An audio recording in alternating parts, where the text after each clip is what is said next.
Schmalkaldic War. What would you do if the very fabric of your faith unraveled before your eyes, leaving a bloody battlefield in its wake? In the shadowy corners of 16th century Germany, where loyalty is as slippery as a rat in a cheese factory, a storm brews. The Catholic Church, once an iron fist, faces betrayal from within its ranks, while the Protestant tide rises to reclaim a world suffocated by piety and deceit. Welcome to the Schmalkaldic War, a conflict so electrifying it could spark an apocalyptic revelation, or just a really bad hangover. Picture this: 1538, a secret meeting of dissidents, cloaked in darkness like a bad spy movie gone awry. Would-be reformers huddle in cramped cellars, their voices a conspiratorial symphony of ambition and dread. Each whisper carries the weight of 10,000 souls, each decision made in that damp air could ignite the flames of war. Friends become foes quicker than you can say indulgence, and the stakes higher than a monk at a tavern after hours. In this crucible of conflict, alliances are forged in blood and betrayal. Luther's followers, armed with pamphlets sharper than swords, clash with Habsburg loyalty, while the fickle winds of fortune shift faster than a jester's cap. Who do you trust when your neighbor might stab you in the back for heresy, or a nice piece of land? The tension is tighter than a corset on a Sunday morning, and every heartbeat thrums with the promise of chaos. And then there's Philip of Hesse, the man with a blueprint for disaster. Polygamist, politician, and all-around schemer, he's a walking paradox, juggling faith and ambition like a court jester on a tightrope. As his tangled web of lustful ambition and unyielding idealism ensnares the hearts and minds of many, you can't help but wonder, is he a savior, a sinner, or just another pawn in a game played by kings? Imagine the moment when a single cannonball shatters the quiet of dawn, chaos erupts like a spilled goblet of wine at a wedding feast. The clamor of swords, the cries of the wounded, the laughter of fate itself, it's a carnival of destruction where the only certainty is uncertainty. Who lives? Who dies? History's verdict remains written only in blood. As the embers of war glow ever hotter, every soul is called to choose a side, friends become foes, and the devil himself could wear a bishop's ring. And amidst it all, a hidden truth lingers, like an uninvited guest at a feast. The greatest battles are not fought in the open, but in the hearts of men torn between faith and ambition. So, are you ready to step into a world where the only thing more volatile than gunpowder is belief? Can you handle the truth that lies hidden in the shadows of the Schmalkaldic conflict? The die is cast, and the echoes of history cry out for your attention. Welcome to the end of certainty. Buckle up, the ride is about to get bumpy. The church bells peal through the chilled air, a mournful sound reverberating across cobblestone streets slick with the remnants of rain, echoing like the heartbeat of a dying man. I stand in the shadows of the grand cathedral, its looming spires piercing the foggy sky like fingers clawing toward heaven, desperate for salvation. This moment, this very moment, feels like the calm before a storm, as if the air crackles with the electricity of change. Around me, whispers swirl, a cacophony of fear, hope, and uncertainty, each voice trembling in the wake of a world on the brink of upheaval. Martin Luther stands at the center of it all, a storm brewing within him as he gazes up at the sacred facade. He clutches a parchment, words etched in ink as dark as the night itself, boiling with a fervor that threatens to consume him. The just shall live by faith, he'd written, but the weight of that simple line is colossal, a single spark poised to ignite a fire that would consume the very fabric of the church. I feel it, the quaking within his chest, the suffocating fear of what it could mean. Any misstep, and he would be a heretic, a ghost in the annals of history, his voice drowned out by the relentless tide of tradition. But there's no turning back. He knows it, and so do I. His soul hangs in the balance, and I can see the flicker of doubt cross his face, the gnawing anxiety that haunts him. It's not just the church he challenges, it's a monstrous system built on the backs of the weary and the lost. I remember, he whispers to himself, the haunting echo of his own past fueling his resolve. I remember the nights spent in prayer, the sleepless hours contemplating salvation. Each memory wraps around him like chains, festering doubts giving way to a tempest of conviction. In the shadows, another figure looms, the mercurial Johann Tetzel.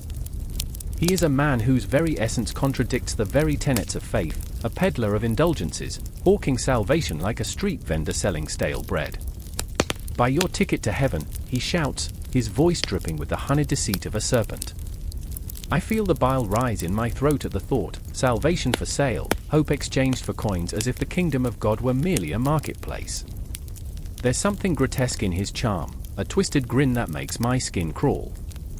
He embodies the rot at the heart of a church that has lost its way, and I am transfixed by the grotesquerie of it all. Whoever pays, he shall have, he says, smirking, as if he is the gatekeeper of paradise itself. I watch as desperate souls, gaunt and hollow-eyed, clutch their coins like lifelines, believing with fervent desperation that a few pieces of silver could wash away their sins. It's horrifying yet so painfully human, this longing for redemption in a world that has forsaken them.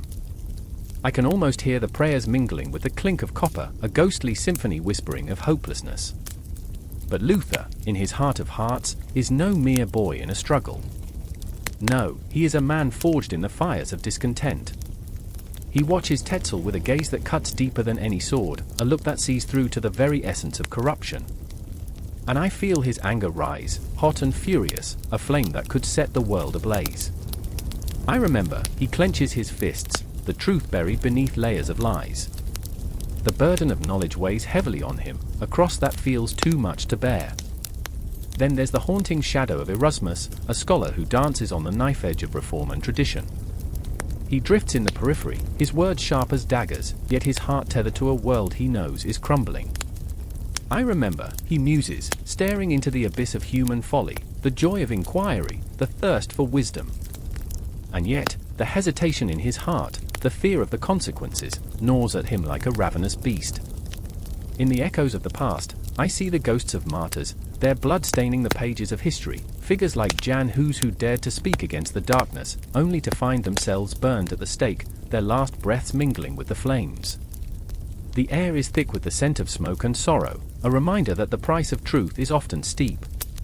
I can feel their spirits hovering, urging Luther onward, their silent cries pushing him towards a confrontation that could set the world alight. As he steps forward, the parchment trembling in his grip, the atmosphere thickens like the fog enveloping the cathedral. I challenge you, he declares, the thunderous timbre of his voice rolling like distant thunder, shaking the very foundation of power that has stood unchallenged for centuries.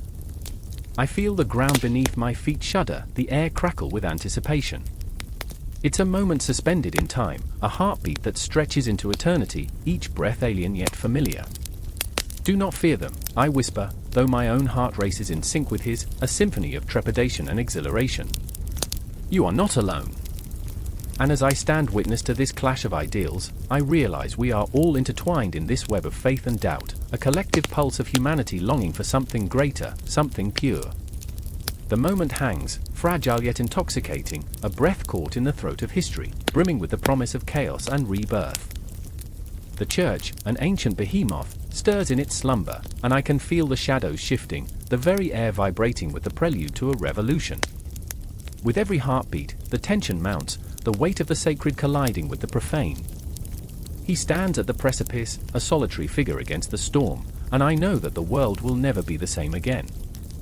Each flicker of candlelight dances like the hope of 1,000 souls seeking redemption, and as the silence stretches taut, I am almost afraid to breathe, lest I shatter this moment of awakening, this moment when the whispers of reform are born, echoing through the ages like a clarion call. And I am left suspended here, in this world of shadows and flickering lights, feeling the tremors of history underfoot as the dawn of a new era looms.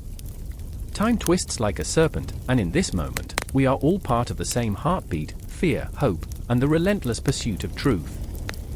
The air thickens with anticipation, a storm ready to break, and I know, deep within my bones, that this is just the beginning. I remember the moment when the storm broke, the sky blackened above Wittenberg like an omen, and the air crackled with a tension so palpable it could slice through flesh. The townsfolk bustled, their faces drawn tight, fear etched into their brows like lines carved by time itself. Martin Luther stood at the heart of it, a man caught in a tempest of doubt and revelation, his heart pounding with the weight of the world. He could feel the cold fingers of despair nipping at his heels, whispering that the very foundations of his faith were crumbling. The night was thick with palpable anxiety, shadows lurking around corners, tangible as a ghost.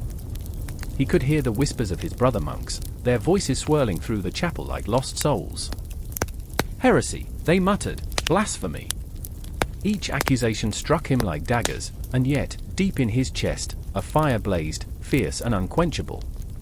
The weight of centuries pressed down upon him, the chains of tradition binding him to an institution that felt more like a prison than a sanctuary. Luther's hands trembled, gripping the parchment like a lifeline. 95 Theses, he whispered, the words reverberating through the hollow chambers of his heart. He felt the ink seep from his quill, viscous and dark, a metaphor for the sin and corruption he saw in the church. Every letter he penned was an act of rebellion, a shout against the silence, a flame igniting the night. I remember, he breathed, the weight of history heavy on his shoulders. I remember when faith was simple, when it didn't cost a man his soul. Across town, in a dimly lit tavern, Johannes, a grizzled tradesman with hands rough as the cobblestones, raised his mug, eyes glinting with a mix of admiration and fear. This man, he shouted, this monk speaks truth. The church, it's built on greed, on fear. They sell salvation like it's a loaf of bread. But the laughter that followed was tinged with nervousness, a collective exhalation of breath held too long. Johannes felt the flickering candlelight play tricks on his mind, shadows dancing like specters of doubt. He'd spent his life crafting and shaping, pouring his sweat into the stones that built their world, yet he, too, felt the cracks.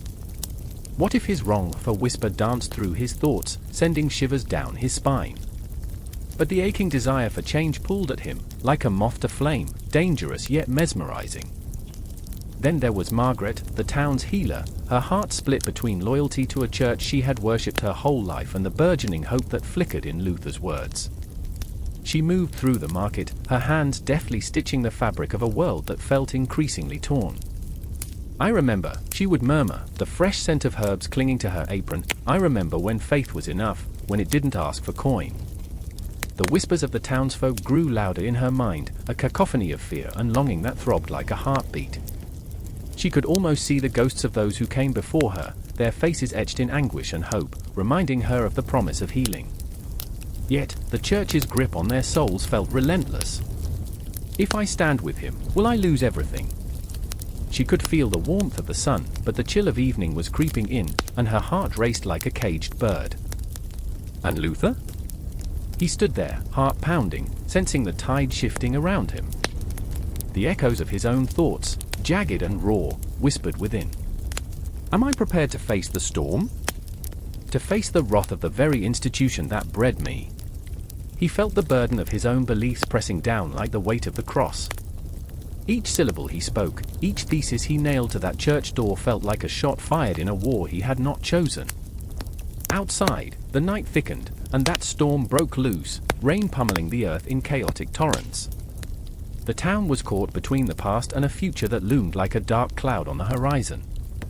Margaret clasped her hands together, drawing a breath laden with hope as she closed her eyes, envisioning a world where faith stood untainted, where love was the currency of the soul, not gold. But fear was a relentless beast. What if no one follows, she thought. What if I stand alone? The shadows in her heart whispered stories of betrayal, tales of those who had dared to defy, only to find themselves engulfed in ruin. Yet, the flicker of rebellion caught her spirit, and she felt herself drawn to the man who dared to speak truth, who dared to dream beyond the walls of tradition. As Luther penned the final words, his quill trembled. I remember when the church was meant to be a sanctuary. He felt the weight of the world crash against him as he signed his name, the ink a final testament. This is my soul, he thought. I lay it bare for all to see. And as he stepped back, the air felt electric, thick with tension. He could hear the heartbeat of the city, the pulse of people seeking something beyond themselves, and he stood at the precipice of change, a beacon in the dark.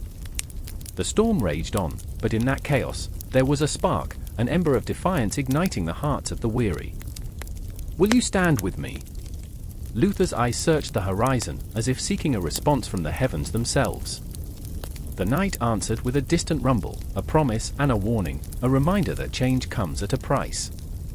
In those moments, everything swelled, the stakes, the fear, the hope.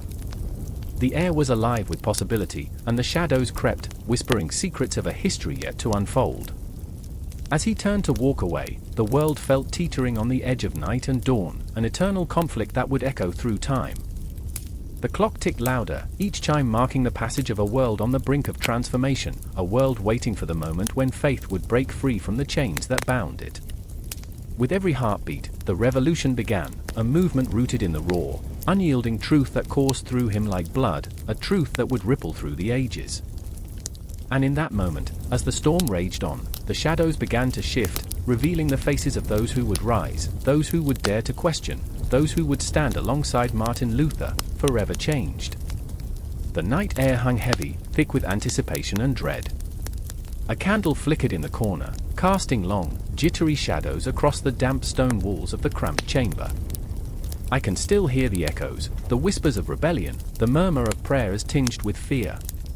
It was a moment suspended in time, when the weight of history pressed so hard against my chest that I could hardly breathe. I remember the faces: Thomas, pale and trembling, eyes wild with a mix of fervor and doubt. He stood before us, a makeshift prophet in a world that had long turned its back on the truth. His voice quivered but rang with an intensity that could wake the slumbering dead. "What if the church is wrong?" he implored, as if the words themselves were a sacrilege.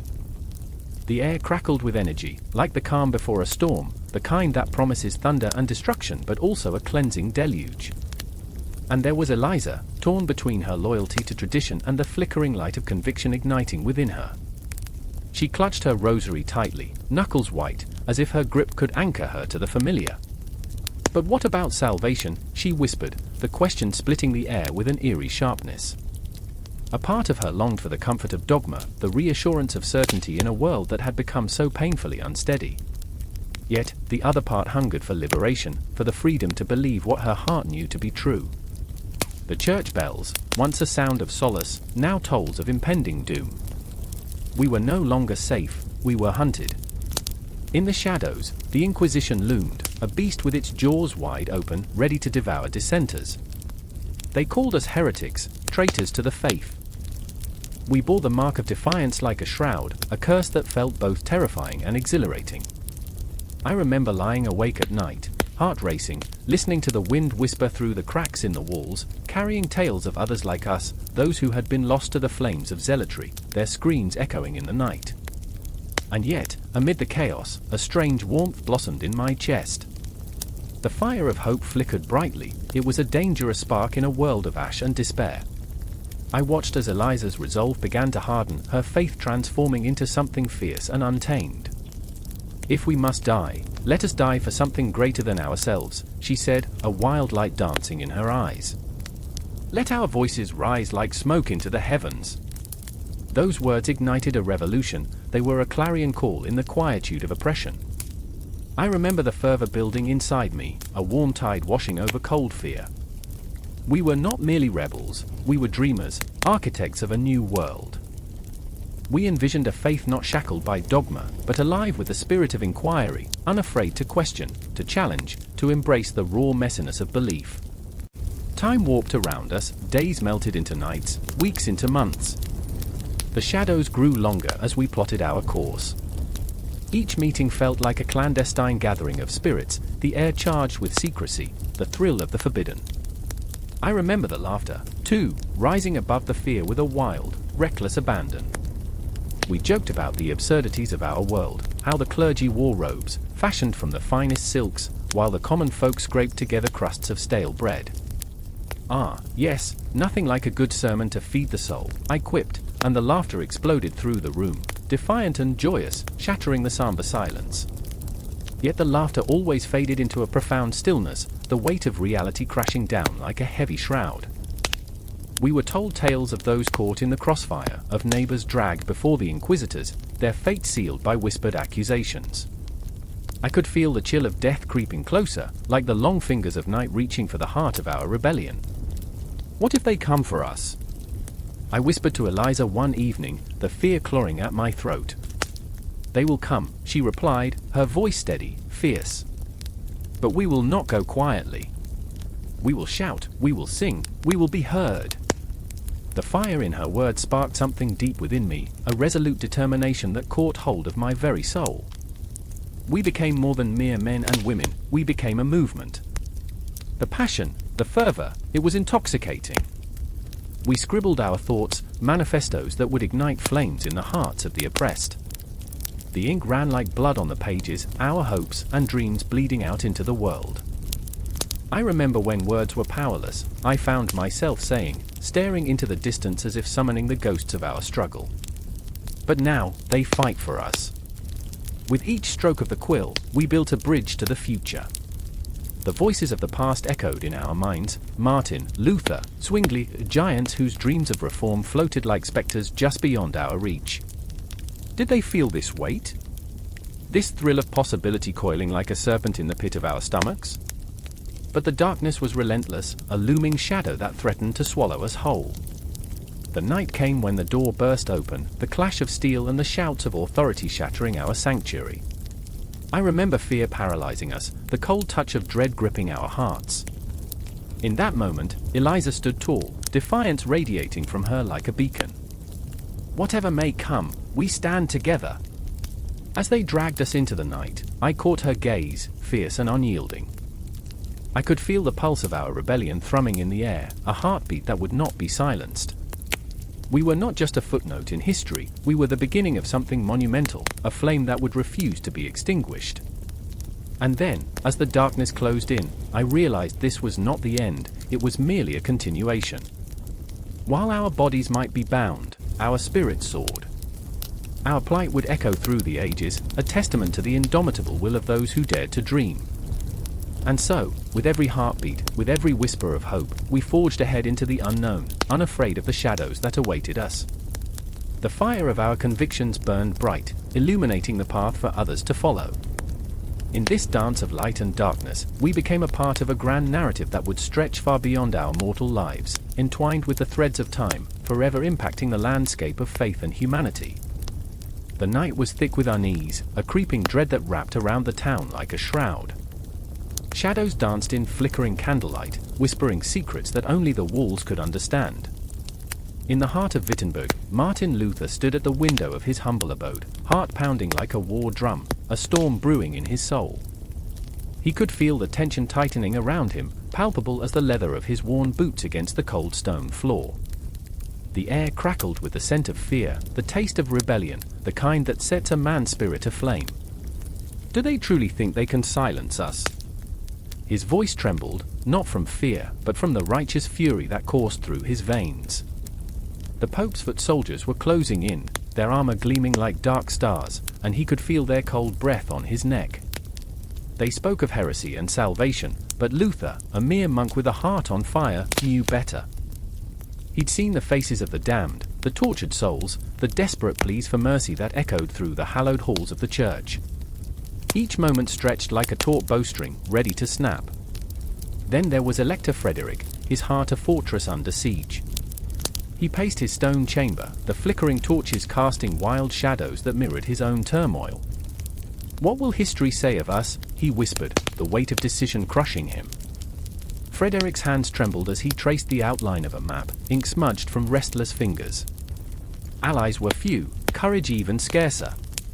He was torn between duty to the church and the burning desire to stand with Luther, to defend the very soul of his people. The distance from the pulpit to the battlefield was a chasm he felt in every inch of his being. And there was Catherine, a woman forged in the fires of prejudice and passion. She stood by the window, the chill of the night biting at her skin, yet she felt a fire kindling within her. "We must act, Martin," she cried, her voice a jagged edge against the silence. "To sit idle is to invite our doom."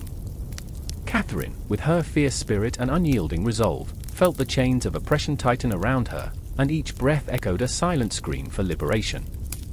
She could not bear to see her beloved Wittenberg suffocated by the very institution meant to protect it. "Catherine, they will come for us." Luther's voice cracked like a whip, but there was a glint in his eye, courage born of desperation. "If we are to challenge the might of the church, we must form a league, a pact that binds us in blood, faith, and defiance." The words tumbled from his lips, each syllable a promise wrapped in fear and hope. "The Schmalkaldic League," he whispered, as if the name itself could summon strength from the depths of their despair. The clock ticked, a metronome of inevitability, each second marked by the weight of history pressing down upon them. Frederick nodded, resolution hardening his features. Who will stand with us? The question hung in the air like the scent of smoke from a distant fire, a portent of the chaos that loomed. A sense of urgency sparked in his chest. He could not let history slip through his fingers like sand. Each heartbeat crescendoed into a symphony of rebellion, a collective rhythm that could not be silenced. As news of the proposed league spread through the town, the people reacted, some with fear, others with a flicker of hope. The town square buzzed with a primal energy, voices rising in a chorus of agreement, a tide of revolution that threatened to overflow. Heads nodded, fists clenched, the flames of dissent ignited in 1,000 souls, ready to march against the encroaching shadow of the papacy. Yet, beneath the surface of their determination lay a simmering anxiety, a ghostly reminder of the price of defiance. What if we fail? Luther's voice cracked under the weight of his fear. What if our blood stains the earth and nothing changes? Shadows crept closer, echoing his doubt, whispering of failure. But Catherine, fierce and unyielding, stepped forward. What if we succeed? Her eyes burned with fervor, a wild spark that dared to ignite the hearts around her.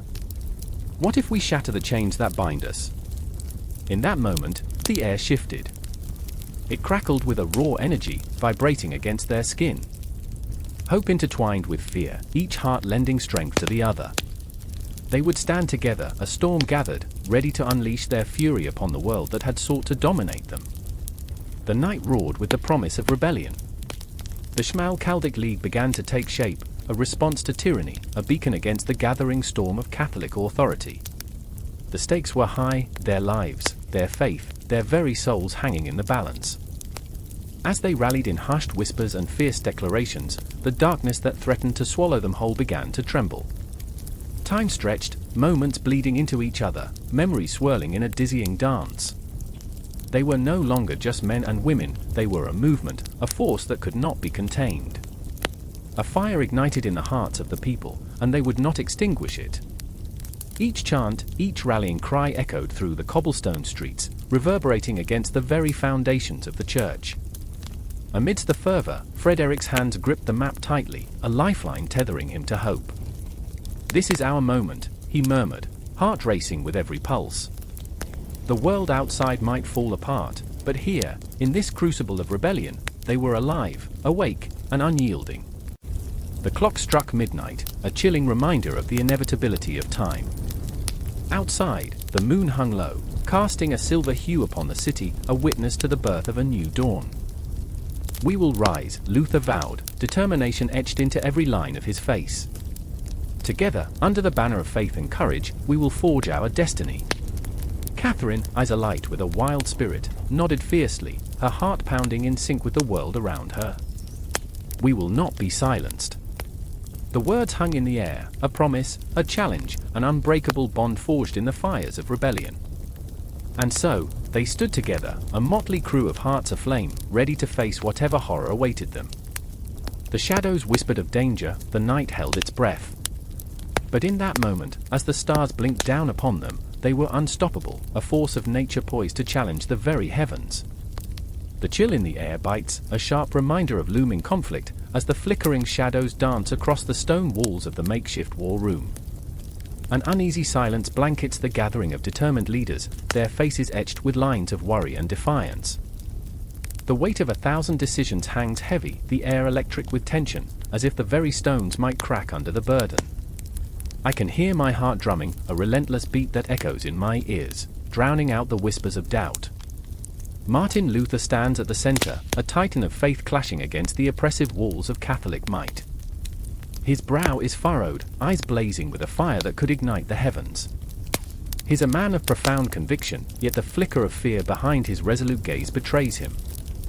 I remember the first time I saw him, a whirlwind of passion, shaking the very foundations of the church. But now, amidst the swirling chaos, doubt gnaws at him like a hungry wolf. "What if I am wrong?" he whispers to himself, a moment of vulnerability from a man at the epicenter of a storm.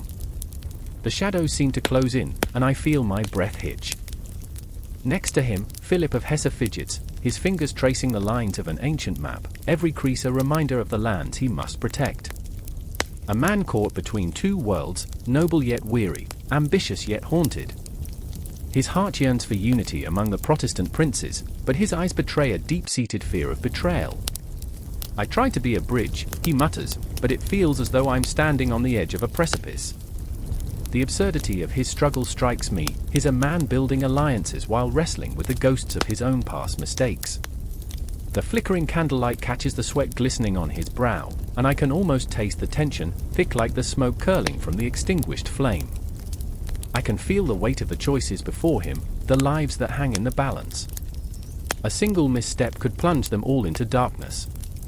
His loyalty to Luther is unwavering, yet the prospect of war gnaws at him, a relentless spectre that won't let go. And then there's Elector John Frederick of Saxony, the embodiment of resolve, yet beneath his stoic facade lies a heart tempestuous and torn. His soul screams for justice, but the cries of his people echo louder still. We stand at the crossroads, he declares, voice steady yet laden with unspoken fears. Will we choose the light, or let ourselves be swallowed by the abyss? Each word hangs in the air, a battle cry and a lament, a fragile hope tethered to the possibility of unity.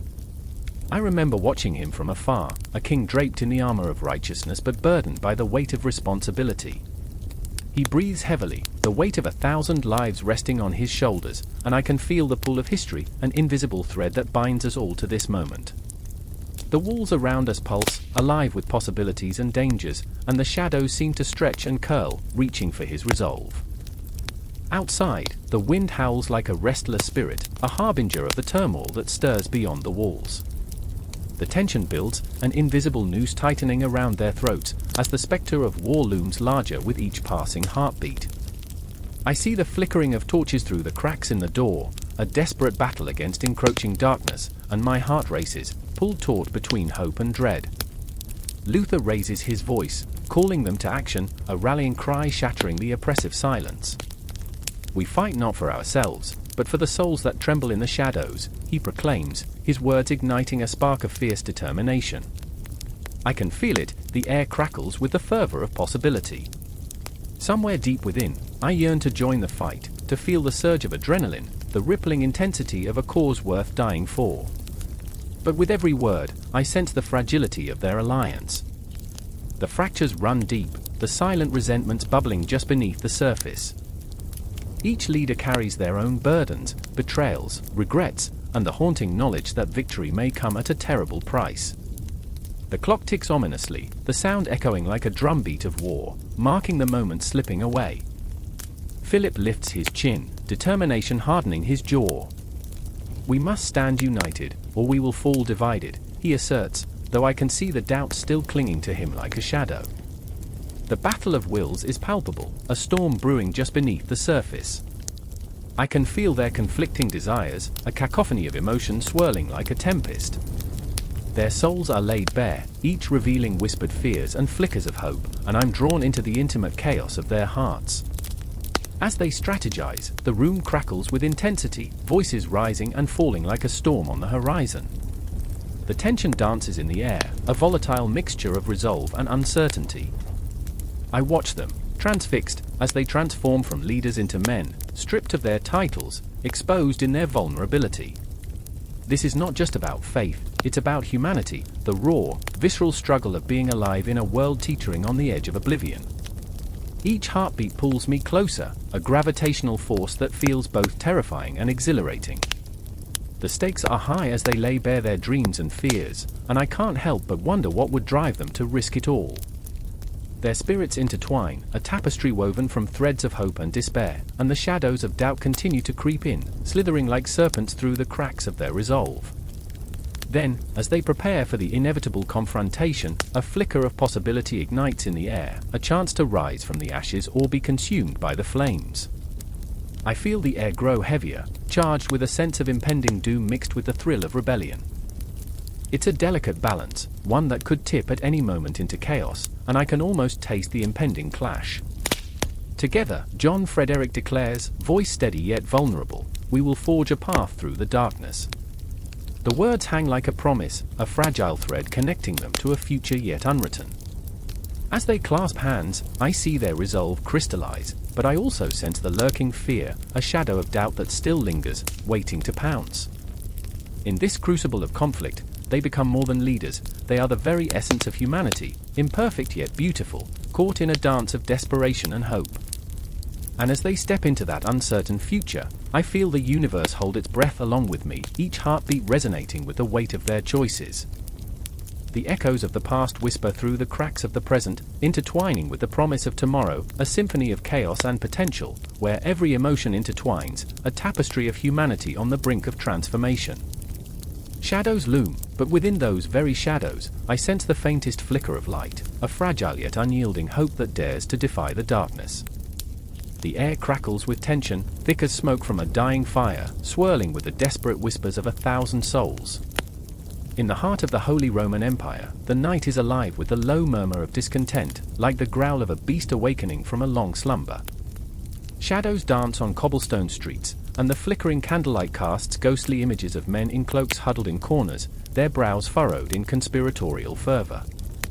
I remember the night of the blood moon, that ominous orb hanging low over the horizon, a silent witness to what was brewing beneath its gaze. Count Friedrich, once a man of laughter and song, now hung his head, burdened by the weight of his own ambitions. A prisoner to his loyalty, he stood at the crossroads of betrayal, his heart torn, a jagged knife lodged deep within. What is a man, if not a puppet to the strings of power? He pondered aloud, oblivious to the shards of glass they called friendship now littering his path. Then there was Clara, daughter of an illustrious family, eyes like storm clouds, swirling with fear and determination. She had dreams, oh yes, dreams that sparkled like the stars above, yet they were eclipsed by the shadows of her father's expectations. The night her father was summoned to the emperor's court, her heart sank, a stone thrown into the darkest depths of a well, echoing back with the laughter of ghosts. Would he return with honor, or would he come back a hollow shell, a marionette with broken strings? The fear gnawed at her, an insatiable beast that devoured hope. And echoing through the alleys was Jacob, a soldier who had once believed in the glory of war, the songs of honor that danced in the taverns. But now, as he polished his sword under the dim light, he wondered if he was sharpening a tool for liberation or a weapon for slaughter. "We fight for what?" he murmured, his voice barely a whisper against the weight of 1,000 questions. The clang of metal against metal was supposed to ignite bravery, yet it echoed like a death knell, marking the hollow promise of valor lost amidst political gamesmanship. As the moon hung there, a spectral eye, one could almost hear the ticking of a clock, time slipping away like sand through fingers, each grain a decision unmade, a life untouched, a dream unrealized. The emperor's court loomed like a dark cloud over the empire, his decree slicing through the air like a falcon's talon. The nobles gathered, each face a mask of ambition, eyes glinting with the hunger for power, yet their hearts whispered tales of betrayal and fear, their hands stained with the ink of letter after letter, plotting the downfall of those they once called brothers. Friedrich paced the halls of his castle, every echo of his footsteps a reminder of the choices he would soon regret. They will turn on each other, he told himself, clenching his fists, and I shall stand alone. The weight of choice crushed him, and he longed for the simplicity of laughter and revelry. But the laughter was fading, echoing into silence, replaced by the chilling sound of ambition's sharp teeth sinking into flesh. A flash of memory, Clara's laugh, bright and wild, twirling in the meadows as she spoke of love, of revolution. Friedrich, she had said, her voice a symphony of hope, imagine a world where we are more than pawns. But now, with the grip of fate tightening around their throats, hope felt like a cruel jest, a memory that frayed at the edges. Jacob stood at the edge of the city, the wind whipping through his hair as he gazed upon the walls that held his memories. One last battle, he whispered to the stars, one last chance for glory. But in the depths of his heart, he could feel the truth settling, heavy and cold. Glory was an empty chalice, a cruel mirage shimmering just out of reach. Each character circled around their own fears, their own desires, like moths drawn to a flame. The empire was a living tapestry, woven with threads of betrayal and ambition, but it was fraying, unraveling before their eyes. As the night deepened, the atmosphere thickened with inevitability. The whispers grew louder, seeping through the cracks of the cobblestones, weaving a tale of impending doom. Friedrich would have to choose loyalty to the emperor or the whispers of his heart that called for rebellion. Clara, caught in the turmoil of her father's ambitions, would have to decide whether to fight for her dreams or to become a puppet in the hands of fate. Jacob, standing on the precipice of war, would face the question that haunted him: was he a soldier of honor or merely a pawn in a game of blood? Time marched on, relentless, each tick of the clock a countdown to the confrontation that loomed on the horizon like thunderclouds gathering for a storm. The moon, now fully risen, cast an eerie glow over the empire, illuminating the fear and ambition etched upon every face. And in the quiet, beneath the blood-red sky, the heartbeats of the empire echoed, a symphony of tension, of hope, of sorrow. Each pulse, a reminder that the storm was drawing near, that the hour of reckoning was inevitable. With every breath, the air thickened, and the darkness whispered promises of both despair and freedom. I remember the night when everything changed, the moment when the strings of fate tightened, and the stage was set for tragedy and triumph to collide. The characters, flawed and human, stood on the brink of their destinies, unaware that the dawn would bring not light, but the darkness of war, a war born not of swords and shields, but of whispered ambitions and unspoken dreams. Time would tell if they would rise or fall, but for now, they stood, trembling at the edge of an abyss, heartbeats echoing in the silence, waiting for the storm to break. Thunder rolled across the darkened sky like the rumbling belly of a beast awakened from a long slumber, hungry for chaos. A lone figure stood at the precipice of the hill, rain drenching his tunic, mingling with the dirt and blood of 1,000 battles. The air was thick with the scent of ozone, a promise of the storm that mirrored the tempest inside him. It was here, on this haunted ground, that Gabriel felt the pull of destiny, a force as relentless as the hammering rain. He gripped the hilt of his sword, not for the first time questioning if he was a warrior for God or a pawn in a game far older than man. "I remember," he whispered. I remember the whispers in the temple, the fervor of zealots, the night when faith split like a shattered mirror. Each shard reflected a truth, but none was whole. In that moment, he saw them, his brother, Elias, cloaked in the righteousness of their shared faith, and Miriam, whose eyes spoke of longing for peace and reconciliation, caught in a web of love and allegiance. The very air around them crackled with tension, each breath a plea for understanding that lay buried under the weight of doctrine and dogma. Elias's face twisted in fury. "You would betray our people? You would turn your back on the divine truth?" His voice was a whip, crackling through the rain, making Gabriel flinch. He was a man caught between love for his brother and the burgeoning realization that their beliefs were growing like a poison vine, wrapping around their hearts, squeezing until the life was choked out. "I don't want to fight," Gabriel shouted back, his throat raw, the words clawing their way out. "I want to believe in something that isn't tearing us apart." But the very act of speaking felt like treason, a betrayal not just to his brother but to the heavy weight of tradition, of faith that had been handed down like a curse through generations. The storm burst open, unleashing torrents that lashed against the earth, drowning out their words.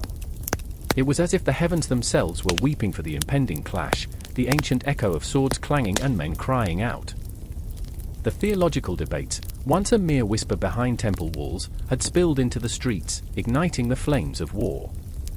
Miriam stepped forward, her voice a soothing balm in the tempest, yet laced with desperation. "We don't have to do this. The gods don't demand blood, they seek understanding." Her eyes, wide and fervent, searched between the two brothers, hoping to bridge the chasm that had opened between their beliefs, their identities. But they were already standing on the edge of a precipice, one that had been carved by years of rivalry, hatred, and a thirst for power. Understanding. Elias sneered, the raindrops glistening on his face like the tears he refused to shed. "While they slaughter our kin, while they defile our faith. Tell me, Miriam, how do we understand a belief that seeks our annihilation?" His voice carried an intensity that could have ignited the skies, fueled by the fire of righteous anger. And then came the silence, an eerie stillness that hung heavy in the air, suffocating beneath the weight of their words. The thunder rolled away, leaving behind an unsettling quiet, as if the world held its breath, waiting. For a heartbeat, Gabriel saw not just his brother but every man, woman, and child caught in this storm of faith. He saw the faces of the innocent, the children who had no stake in this theological war, and a gnawing guilt welled up within him, twisting and squeezing like a vice. "Gabriel," Miriam's voice was softer now, pleading, "we can't let them use us as pawns. Love is stronger than hate, it binds us, not chains us." She took a step closer, rain running down her face, mingling with her tears. Was it fear or hope? The tension between them crackled, a fragile thread stretched to its breaking point. And just like that, the moment shattered. A horn blared in the distance, echoing like the death knell of a long-lost dream. The armies, each bearing their god's insignia, were marching towards each other, ignorance and fury fueling their hearts. Gabriel felt a shiver run down his spine, a cold finger tracing the nape of his neck, whispering of the blood that would soon soak this sacred ground.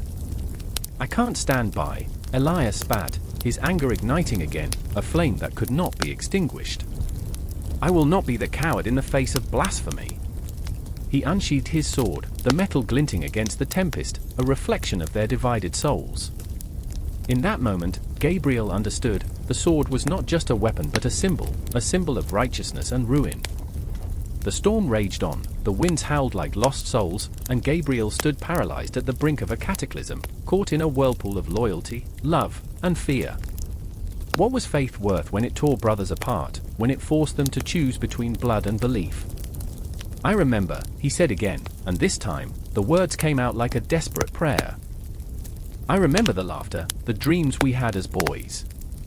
I remember when love was stronger than dogma." The memory clung to him like a cloak, heavy but comforting. But the armies were closing in, shadows growing longer, darkening the horizon, and with them, the weight of their choices loomed larger. Gabriel took a step forward, breathless, heart pounding, trembling on the edge of the abyss, knowing that the next moment could pull him into a war that would echo through eternity. Miriam's hand reached out, fingers brushing against his, a fleeting warmth in the storm, a lifeline in the chaos. "Fight for us, Gabriel!" Not against each other, but against this madness. And as the air crackled with tension, as the ground beneath them trembled with the weight of impending doom, Gabriel faced his brother, his heart torn between love and loyalty, love and righteousness. In the storm, in the cacophony of their beliefs, a single truth rang clear: the battle was not just for territory or faith, it was for their very souls. The swords were drawn, the battle cry echoed in the air, and as they stood at the precipice of conflict, time slowed, the universe holding its breath. Every moment hung in the balance, love, hate, faith, and fear twined together like the lightning that danced above them, sparking an inferno that could consume them all. In the heart of that storm, the world stood still, teetering on the edge, and it was only a matter of time before it all came crashing down. The air crackled with tension, heavy as the steel blade glimmering in the flickering torchlight. Shadows danced across the stone walls of the dimly lit chamber, their movements foreboding, as if the very spirits of the past had come alive to witness the reckoning. A man, tall, weary, yet unmistakably regal, stood at the center of it all. Charles V, Holy Roman Emperor, felt the weight of 1,000 kingdoms pressing down on his shoulders. His heart raced, a drumbeat echoing in the silence, punctuated by the distant sounds of dissent bubbling in the streets outside. "I remember the first time I saw her," he whispered to the dark, to the ghosts of decisions long made and errors yet to unfold. Isabella, the woman who had been both his compass and his curse, had stood before him in a garden fragrant with blooming roses, their petals whispering secrets of love and loyalty. But that was before the storms of faith tore us apart. Her gaze, once full of warmth, had grown colder, hardened by the flames of religious conflict that clawed at the fabric of his empire. Simultaneously, across the sprawling, labyrinthine corridors of power, a fervent young monk named Martin Luther fought his own battle, armed not with sword but with ink and conviction. "I remember the moment I realized the truth," he would say, eyes ablaze, hands shaking as he clutched the parchment bearing his 95 Theses. "The church is corrupt. How can they sell salvation like a loaf of bread?" In his heart, he felt the clash of worlds, a storm raging within him, fueled by the cries of the downtrodden who had long been silenced. Each word was a strike against the iron grip of authority, each line a plea for freedom, echoing through the hallowed halls where shadows of power lurked like predators. But the world outside was a ticking clock, relentless and unforgiving. Charles could hear it, a heartbeat drumming in time with his own. Tick. Tack. Every second brought him closer to the inevitable confrontation with Luther, each heartbeat a reminder of the schism that threatened to tear asunder the very empire he fought so hard to unify. He longed for peace, for a moment where the burdens of faith would not rest so heavily upon him, where Isabella could once again smile at him without that haunting shadow of disappointment in her eyes. Yet, the echoes of rebellion danced in the air, vibrant and electric. "Do you hear it?" the emperor murmured to himself, pacing the cold stone floor, the voice of the people, their cries for change. It was intoxicating and terrifying all at once. He thought of the fires that burned in the hearts of men like Luther, souls tormented by the fear of damnation, of being cast aside like refuse. But at what cost, he questioned, his voice nearly lost amidst the cacophony of unrest. What if he is wrong? What if the heavens weep for the blood spilled in the name of rebellion? And there was Isabella, her spirit flickering like a candle fighting against the wind, torn between love and duty. "You must silence him, Charles," she implored, her voice more of a tremor than command, "for the sanctity of our faith. You cannot let this heresy spread like wildfire." Her eyes, once filled with dreams of uniting their family and empire, now brimmed with fear. Every word she spoke was laced with a desperation that clawed at his heart. "Is it heresy to seek truth?" he countered, feeling the walls of his resolve begin to crumble. "Is it heresy to challenge a corrupt institution?" Doubt wormed its way into the marrow of his soul, forcing him to confront the uncomfortable realization that perhaps the foundation upon which he built his reign was riddled with cracks. Moments morphed into hours, ticking away under the oppressive weight of a decision that loomed like a dark cloud overhead. He could envision Luther, standing trial, a solitary figure against the might of an empire, every eye watching, every heart beating in unison with the pulse of history. What if the young monk's fervor ignited a revolution that swept through the land like a chilling breeze, leaving nothing but despair in its wake? "I remember the first time I tasted freedom," Luther would say later, a fire igniting in his eyes, the freedom of thought, of belief. "I cannot allow fear to bind me." He could almost hear the chants of those who would rise with him, voices swelling like a tide, crashing against the stone walls of oppression that had stood for centuries. The rhythm of the revolution surged, intoxicating, dizzying, as it coursed through the veins of the populace, igniting their very souls. And Charles, caught between the love for his wife and the love for his people, felt the knife edge of history slicing through his heart. "What kind of emperor am I?" he gasped, "the weight of the world pressing down, if I cannot protect my own faith?" The room spun, the shadows became darker, and the flickering flames of the torches whispered warnings. "Charles!" Isabella cried, breaking through the haze of uncertainty, "You cannot let this become a war of bloodshed. There are ghosts in our past that must remain buried." But those very ghosts, the shades of the past, loomed ever closer, hungry for the blood of the conflict they had long anticipated. As he stood at the precipice, the world outside churned like a boiling cauldron, the air thick with the scent of rebellion. Is there a path that leads to both peace and faith? He wondered, the torment of being a ruler, a husband, weighing heavily on him. The clock ticked louder, each chime echoing a decisive truth: the time for action was nigh. With a heart torn between love, faith, duty, and fear, Charles V stood, a storm brewing within. The moment hung like a fragile thread, ready to snap, the shadows closing in, the whispers growing louder. And as the emperor took a breath, steeling himself against the tide of uncertainty, he felt the ghosts of his past rise, beckoning him toward a confrontation that would shape the future of empires and faith alike. The air crackled, the silence shattered, and the stage was set for a clash that would ripple through the annals of time, leaving behind echoes of hope, despair, and the relentless search for truth. The night was suffocating, thick with the tension of unspoken words. The candles flickered like dying stars, casting monstrous shadows across the stone walls of the dimly lit chamber. I felt the chill creep into my bones, a reminder that history is not merely written but lived, and even the whispers of the past can cut sharply. I remember the scent of burning wax, mingling with the iron tang of fear. Philip Melanchthon stood there, his brow furrowed, eyes aflame with a rare intensity. The weight of the Augsburg confession rested heavily on his shoulders, a weight that felt as if it could crumble the very stones beneath our feet. The air crackled with the electric tension of a moment pregnant with possibility, a promise, and a threat intertwined. "Do you truly believe they will understand?" he spat, the question stinging like a wasp on a summer day. His voice quavered, a fragile thread in the midst of the storm. "What if our words fall like stones into an abyss, never to be heard?" I could see his heart beating in his throat, a rhythm of despair that echoed in my own chest. In the corner, Martin Luther sat, his hands clasped tightly. The man was a fortress of conviction yet haunted by ghosts. The specters of doubt flitted around him, relentless and unyielding. His gaze was fixed on the parchment, the ink still fresh, like blood on a battlefield. "They will come for us," he whispered, and I could almost hear the ghost's answer, a chorus of echoes from a past steeped in violence. "But we must speak. Silence is a grave we cannot afford." His lips curled into a sardonic smile, parting the veil of despair with a flash of defiance.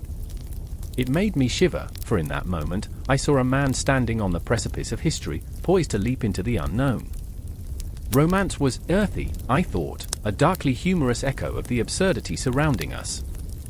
How many had died for a cause? How many had sacrificed their lives for beliefs that danced on the tip of a quill?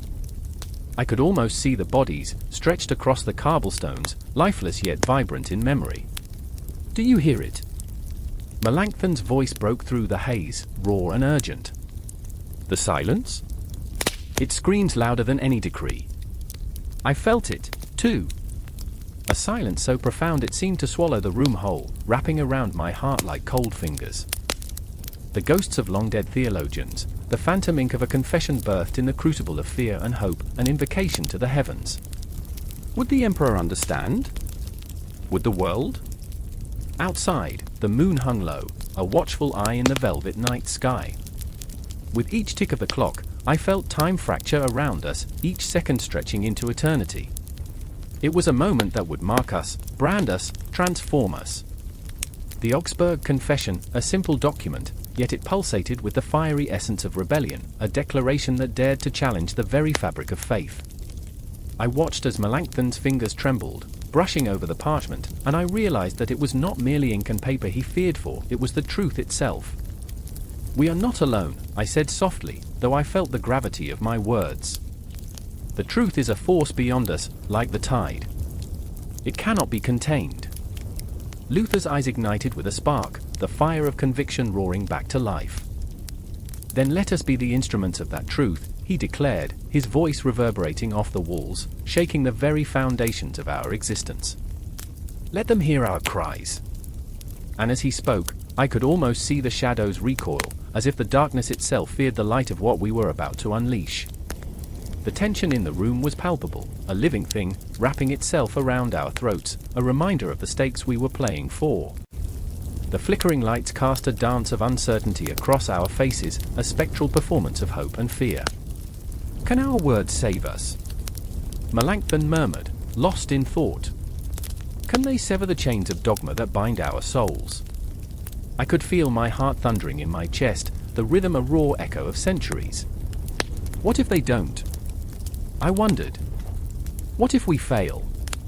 Those words clawed at my throat, a relentless spectre of doubt that threatened to swallow me whole.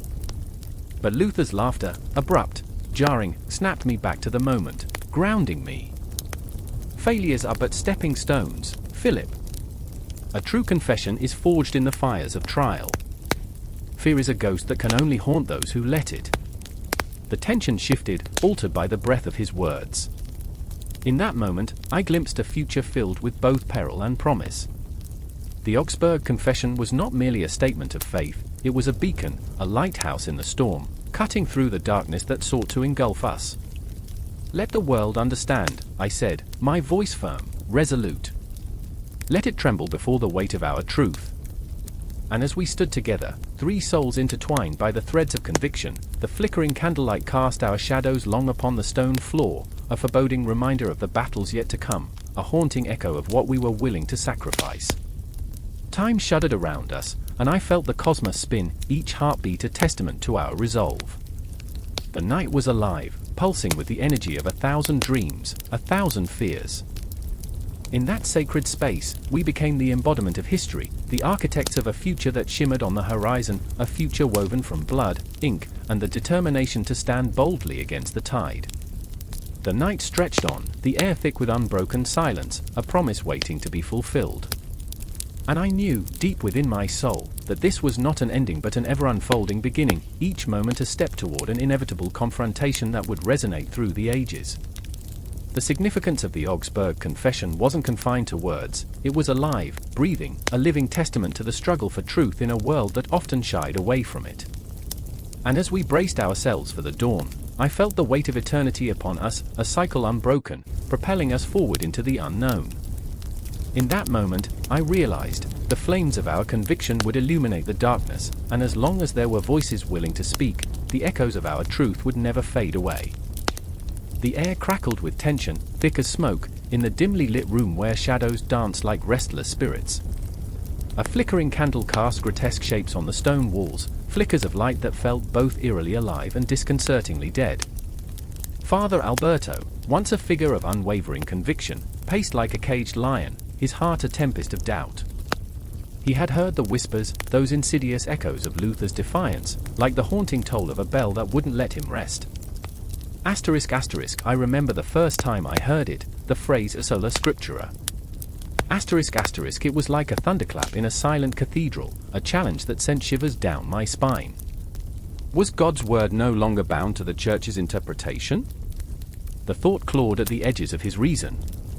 In the corner, Maria knelt, a flicker of resolve in her eyes that belied the fear gripping her heart. The scent of burning wax mingled with the musty air, and she felt each breath heavy with the weight of expectation. I remember the night we spoke of salvation. She had once thought faith was simple, a child's embrace of a mother's loving arms. But now, the very fabric of her belief unraveled in the face of those fiery sermons, those unorthodox ideas that promised freedom but felt like chains. She clutched her rosary like a lifeline, feeling its coolness against her palm, the beads whispering silent prayers that seemed to echo in the vast emptiness around her. Father, what if Luther is right? The question slipped from her lips, a fragile thread in a storm of conviction. Alberto stopped, the room vibrating with the gravity of her words. He turned, eyes darting to the flickering shadows, wrestling with the creeping doubt that tainted his faith. I remember the stories of my youth, tales of unwavering faith, of saints who marched to martyrdom with songs on their lips. Where were those saints now? In the face of this new world, they felt like ghosts, mere relics of an age that couldn't hold its ground against the tempest of change. Right, he echoed, as if the word held some elusive power. What does right even mean when the very authority we've upheld for centuries is questioned? When the divine becomes a matter of personal interpretation? His voice trembled, the certainty that once fortified him now a crumbling wall. He felt trapped in a labyrinth of his musings, each twist and turn leading him deeper into despair. In that moment, the clock struck midnight, the haunting chime resonating like a death knell. Time felt heavy, it moved slowly, dragging its feet as if reluctant to witness the unraveling of faith. The world outside lay cloaked in darkness, but within these walls, the battle raged as if the cosmos itself held its breath, teetering on the edge of revelation and ruin. Maria rose, fire igniting in her belly. But what if we're meant to question? What if God speaks to each of us in different ways? Her words tumbled out, raw and unfiltered, crashing against the fortress of tradition. She felt the heat of defiance coursing through her veins, an electric current sparking something deep within, a need to break free. Maria! Alberto's voice sliced through the air, a mix of desperation and anger. You speak of heresy. The church is the vessel of God's truth. Without it, we are mere sheep lost in the wilderness. The imagery haunted him, the thought of unmoored souls drifting into the abyss, away from the light of divine guidance. I remember those moments spent in prayer, the fervent whispers of the faithful. Each prayer was a thread in a tapestry woven from centuries of conviction, and now someone had come along with scissors, threatening to sever it all. The thought was unbearable. Even sheep can find their way without a shepherd, Maria shot back, a firestorm of conviction ignited within her. Maybe the shepherd has wandered too far, clinging to doctrine while the world changes around him. The words tasted both liberating and terrifying, like a sip of wine that promised joy but could lead to intoxication. The candle flickered more violently, the shadows growing restless, as if the night itself bore witness to their struggle.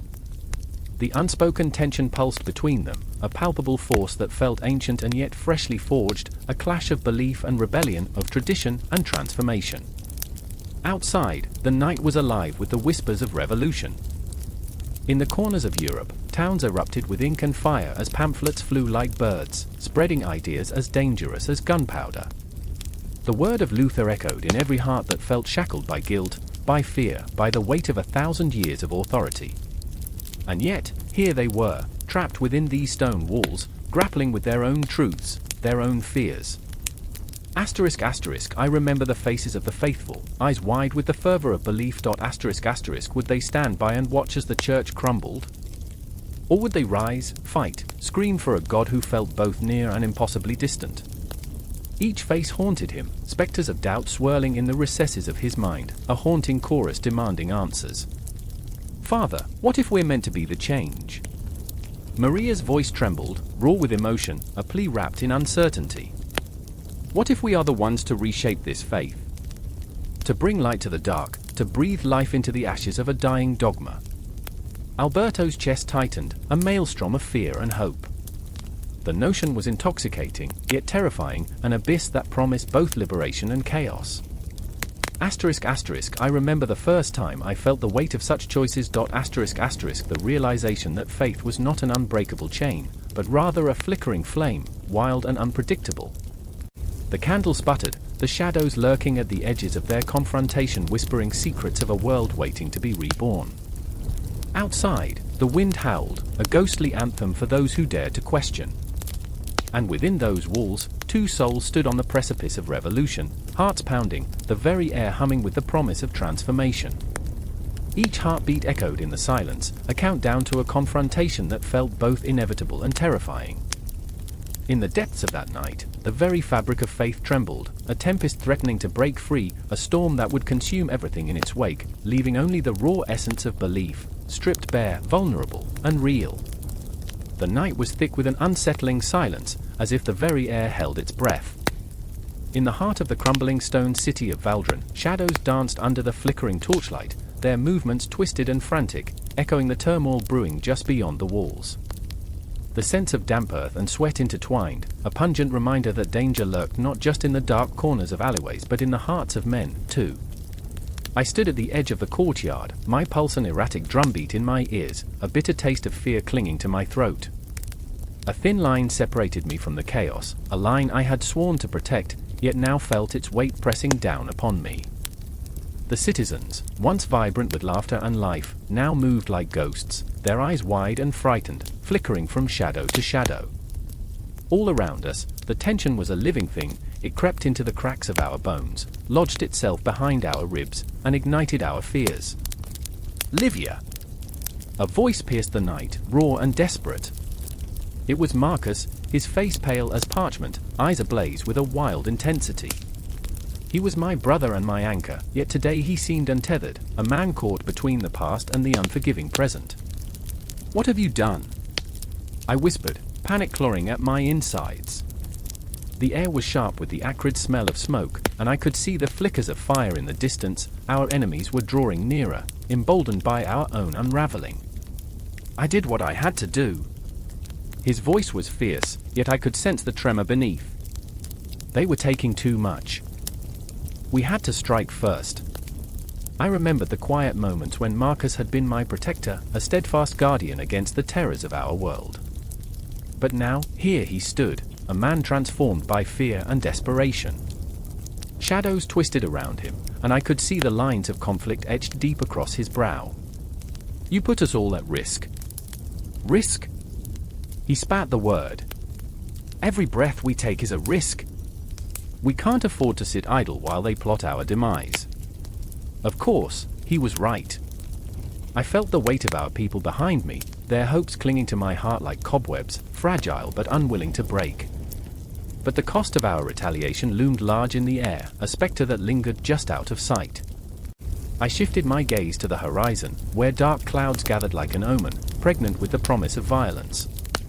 A distant cry shattered the tense silence, a haunting wail that sent shivers racing down my spine. "They're attacking!" I gasped, instinctively moving closer to Marcus. The sounds of clashing steel and the cries of the wounded filled the air, each note a reminder of our fragile mortality. "Stay close," he commanded, yet even as he spoke, I could see his resolve faltering, like a candle flickering in the wind. There was a darkness in his eyes that made my throat tighten. Fear was not an enemy we could kill, it lived inside us, a parasite gnawing at our sanity. I remembered the stories of old, tales of empires crumbling under their own weight.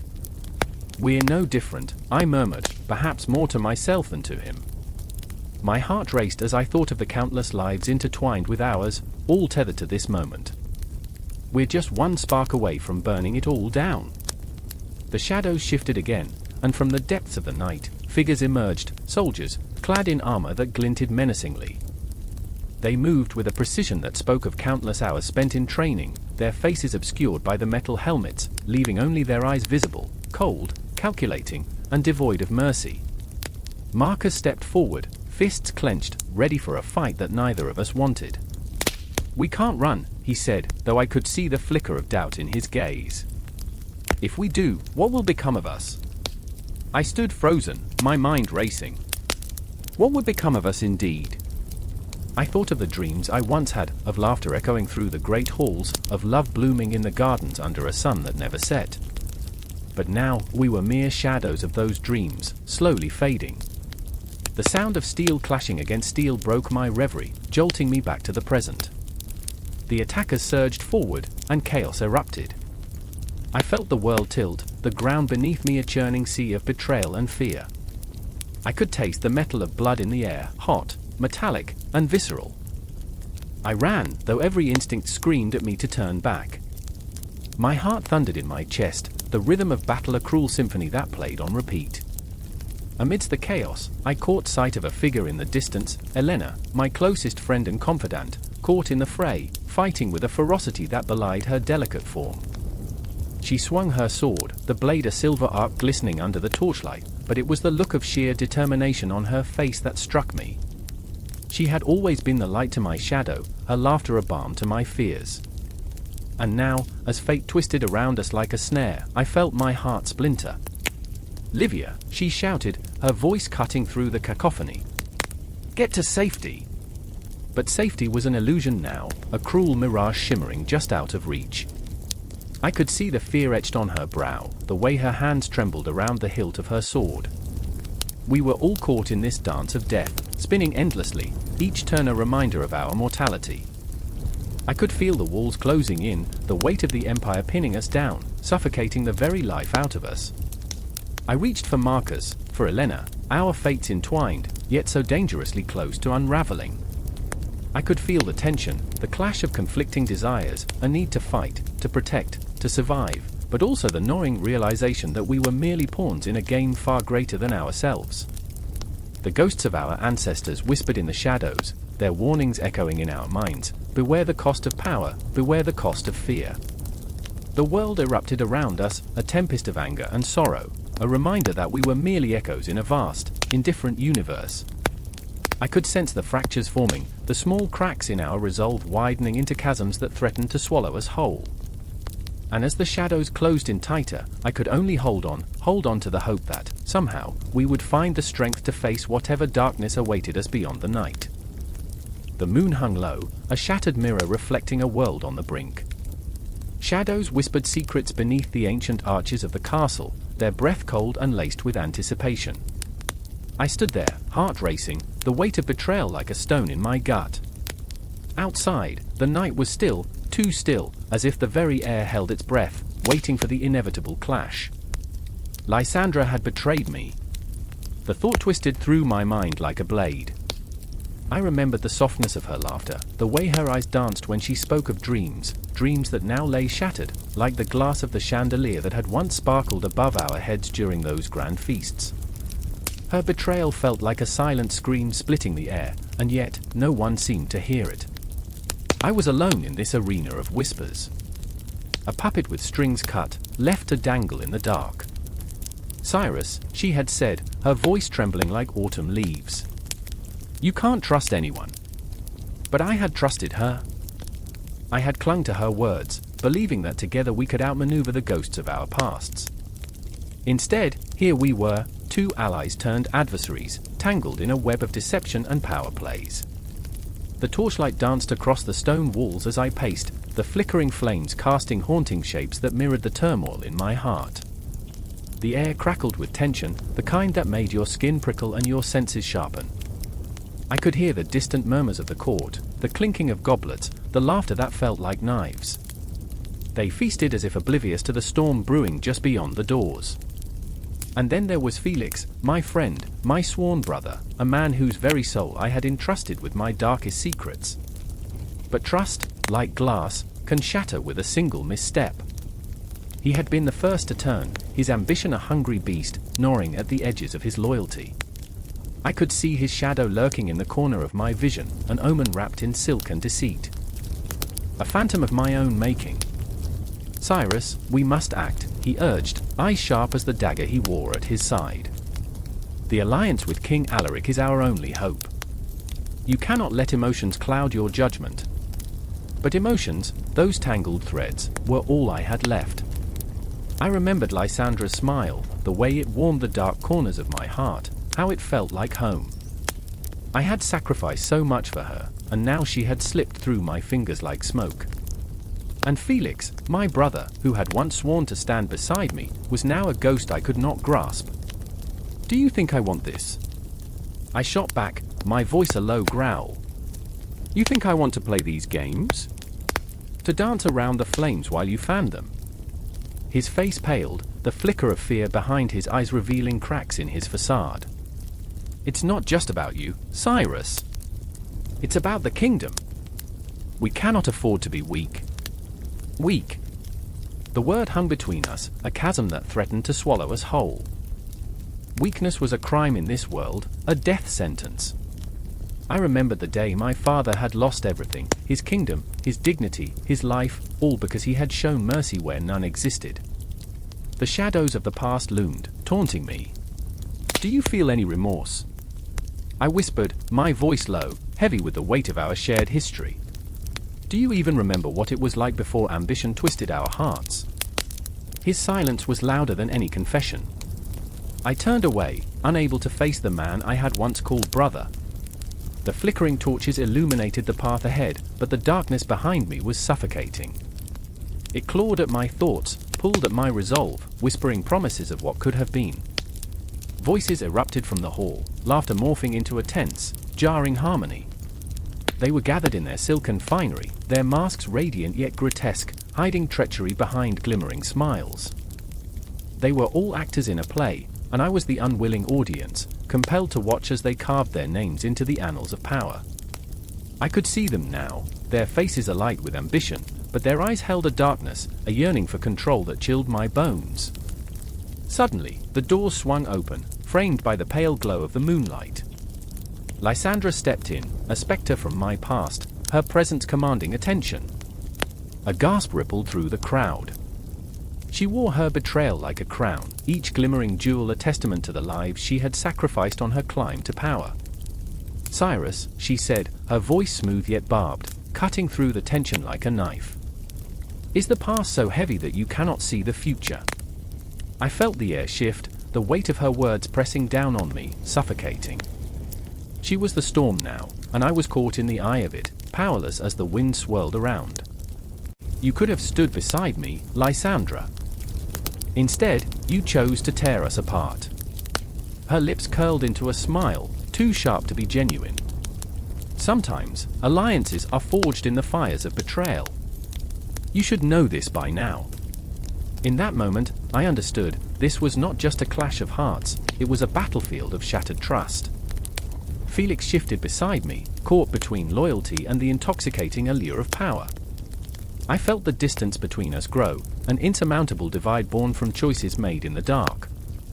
"Choose wisely," Lysandra taunted, her eyes glinting like shards of ice. "In this world, trust is but a fleeting shadow. Step into the light, or be consumed by the dark." The very wall seemed to close in, my heart a drum echoing the chaos of our entangled fates. I was lost, teetering on the edge of ruin, feeling the pull of alliances that could either save or destroy us all. Time stretched, each heartbeat a reminder of the choices I had yet to make. And as I stood there, caught in the web of alliances and betrayals, I couldn't help but wonder, what would I sacrifice to reclaim what was lost? Would I choose the bitter taste of power, or would I cling to the fragile threads of loyalty still binding me to my past? The answer danced at the tip of my tongue, but the shadows loomed ever closer, their cold embrace a promise of the inevitable storms ahead. I took a breath, feeling the weight of the moment. The world had shifted, and the game was afoot. The dance of deception had only just begun. Rain drummed against the cobblestones of Frankfurt, each drop a heartbeat in the stillness of the night. I stood beneath the awning of a crumbling inn, where shadows danced like restless spirits, caught between worlds, tearing at the fabric of existence. The air hung thick with tension, electric and wild, like a storm ready to unleash its fury. I remember the clang of swords and the cries of men, etched into my mind like a haunting melody. It was in this moment of dread that I glimpsed the face of war, and its reflection stared back at me from the eyes of a man named Henri. Henri, a soldier turned reluctant diplomat, was not a man I expected to find here, amidst the brewing chaos of the Schmalkaldic War. His fingers trembled as he clutched a letter from Francois I, the King of France, a lifeline tangled in the throes of conflict. "What do they want from us?" he muttered, his voice a whisper barely cutting through the sound of rain. "Do the French even care for our plight, or are we just pawns in their cruel game?"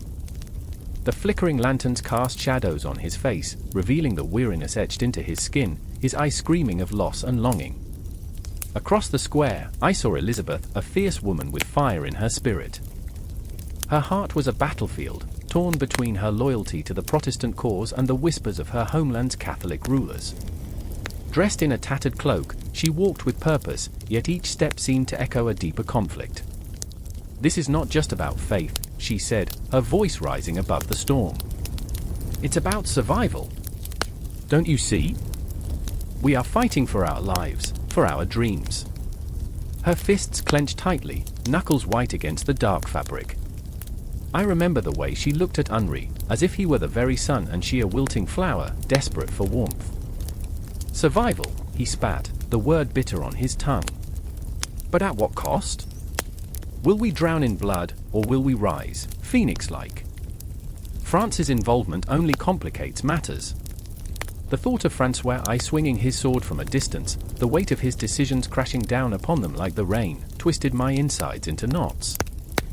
The French king would send aid, of course, but it was laced with strings, political maneuvering, unspoken alliances, and blood-soaked promises.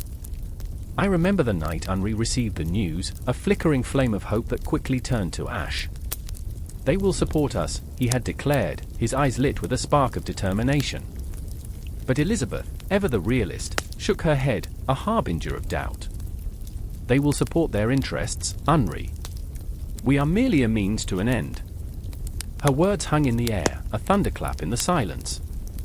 And so they stood, two warriors caught in the crosshairs of a war that felt both distant and suffocatingly close.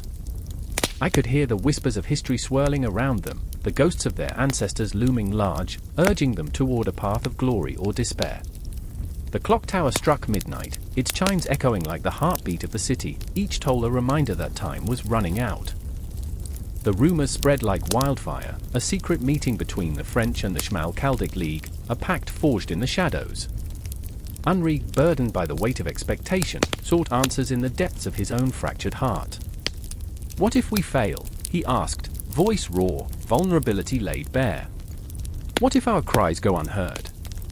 Elizabeth reached out, her hand brushing against his, a fleeting connection that sparked a flicker of hope in the desolation. "We fight for each other," she said fiercely. "For every soul threatened by tyranny. Even if we are crushed beneath the weight of empires, we will not be silenced." Her passion ignited the darkness, sending tremors through the air, a promise wrapped in vulnerability. But promises are fragile, like porcelain in the grip of a tempest.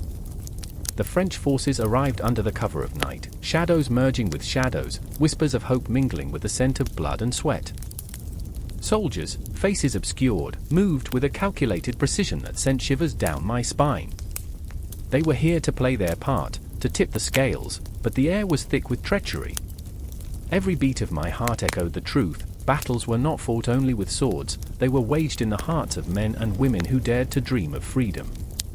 The confrontation loomed, inevitable. A gathering of forces, a clash of ideals, and the stakes were higher than anyone dared to imagine. Henri and Elizabeth stood side by side, their hearts pounding in sync as they faced the dawn of reckoning. The sun rose slowly, lighting the horizon in hues of crimson, a harbinger of the blood that would spill. I remember the moment the first arrow flew, a single, solitary note of chaos piercing the fragile silence. The world erupted. Henri rushed forward, a warrior consumed by purpose, while Elizabeth's voice rang out, a battle cry that cut through the chaos. For freedom! For our souls! Each clash of steel was a heartbeat, each cry of the fallen a reminder of the cost of war. The air was electric, heavy with the scent of iron and smoke, and there, caught in the maelstrom, I felt myself tremble with fear and hope, as if the very universe held its breath. The French were there, fighting with a ferocity shaped by their own ambitions, yet I could see the flickers of doubt in their eyes. They were not just soldiers, they were men and women, driven by a yearning for glory, an urge to carve their names into the annals of history. The storm raged on, and so did the hearts of those who dared to defy fate. Henri and Elizabeth surged through the chaos, their fates entwined like the threads of a tapestry. The war was not merely about territory or doctrine, it was about love and loss, about the sacrifices made in the name of belief. I could hear their breaths mingling with the cries of the dying, a symphony of resilience and despair. Together, Henri shouted, his voice rising above the din, a lifeline amid the storm. We will not falter. But I sensed the shadows lurking, the specters of consequence creeping ever closer. The French were not to be trusted, their loyalty lay with the crown, not with the people. Each moment stretched like a taut string, ready to snap, and I felt the weight of history closing in, an oppressive presence that clung to the air like the scent of damp earth before a storm. And then, in that fleeting heartbeat between chaos and clarity, I understood, this was not merely a battle of arms, but a war of souls, a reckoning that would echo through the ages. The cries of the lost would ring in my ears long after the dust settled, a haunting reminder that history is written in the blood of the brave. As the shadows deepened and the storm rolled on, I felt the pulse of the world quicken around me. I knew, even then, that this was not the end, it was only the beginning, a relentless cycle, a loop of heartache, a dance of life and death, binding us all in the relentless march of history. The air was thick with the scent of damp earth and iron, each breath a weight that sat heavy on the chest. The distant rumble of thunder was less a warning and more an omen, a dark harbinger echoing through the valley. I stood in the mud, ankle-deep in forgotten bones and lost hopes, every heartbeat resonating with the dread that danced just outside my vision. The armies were gathering, a tide of men clothed in cold steel and grim determination, and I could feel it, the electric pulse of impending chaos wrapping itself around my throat. Hans, a soldier with more scars than dreams, was pacing nearby, eyes darting like a cornered rat. "They'll come for us first," he spat, voice trembling with the weight of truth. "They always do."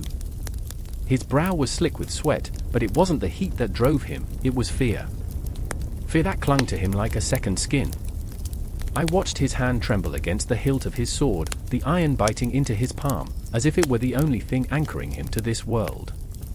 I had seen men break before, seen their courage shatter like glass when faced with the grim reality of war. I couldn't tell if Hans was brave or simply desperate. Martha, a nurse with eyes like the stormy sky, was kneeling beside an unsteady cart, meticulously laying out bandages that would soon be stained red. "You think they'll remember us," she murmured, not looking at me but through me. Her words hung in the air, a thread of hope woven into the despair. I wanted to answer, to promise her that the stories of heroes would outlive the horrors, but the words caught in my throat, lost among the shadows. "I remember," I began, but the ghosts of countless battles echoed back, drowning my voice until it faded into the cacophony of clashing metal and distant cries. "Shut your mouth, woman," a soldier barked, his voice a bark of a dog that had lost its bite.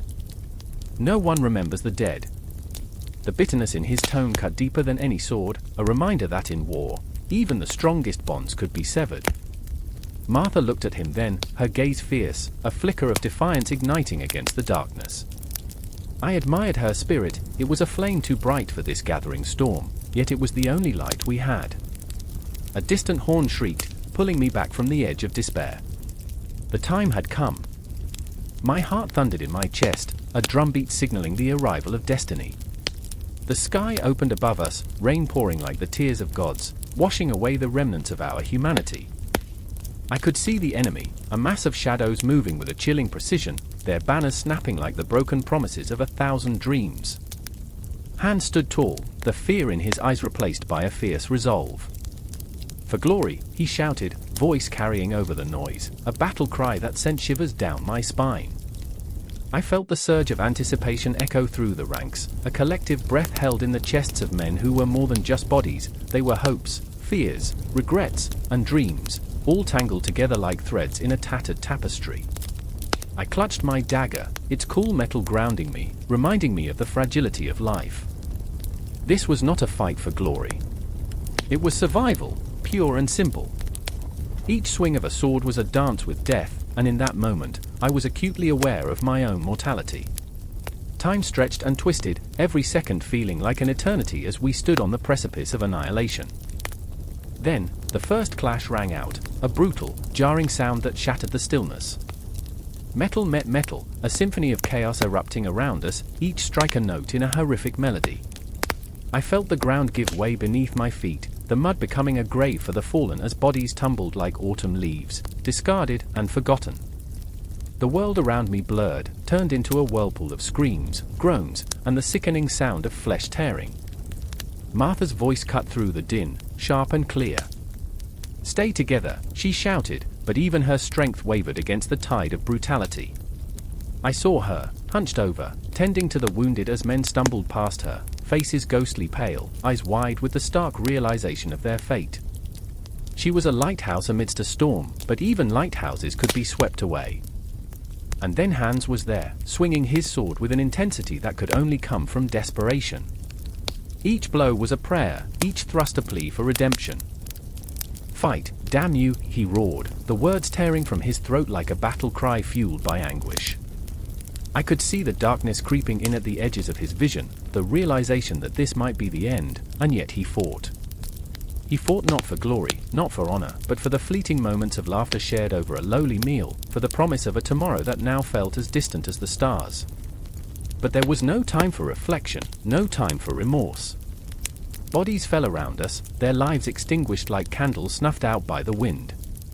I felt the weight of despair pressing down, an invisible hand squeezing my heart.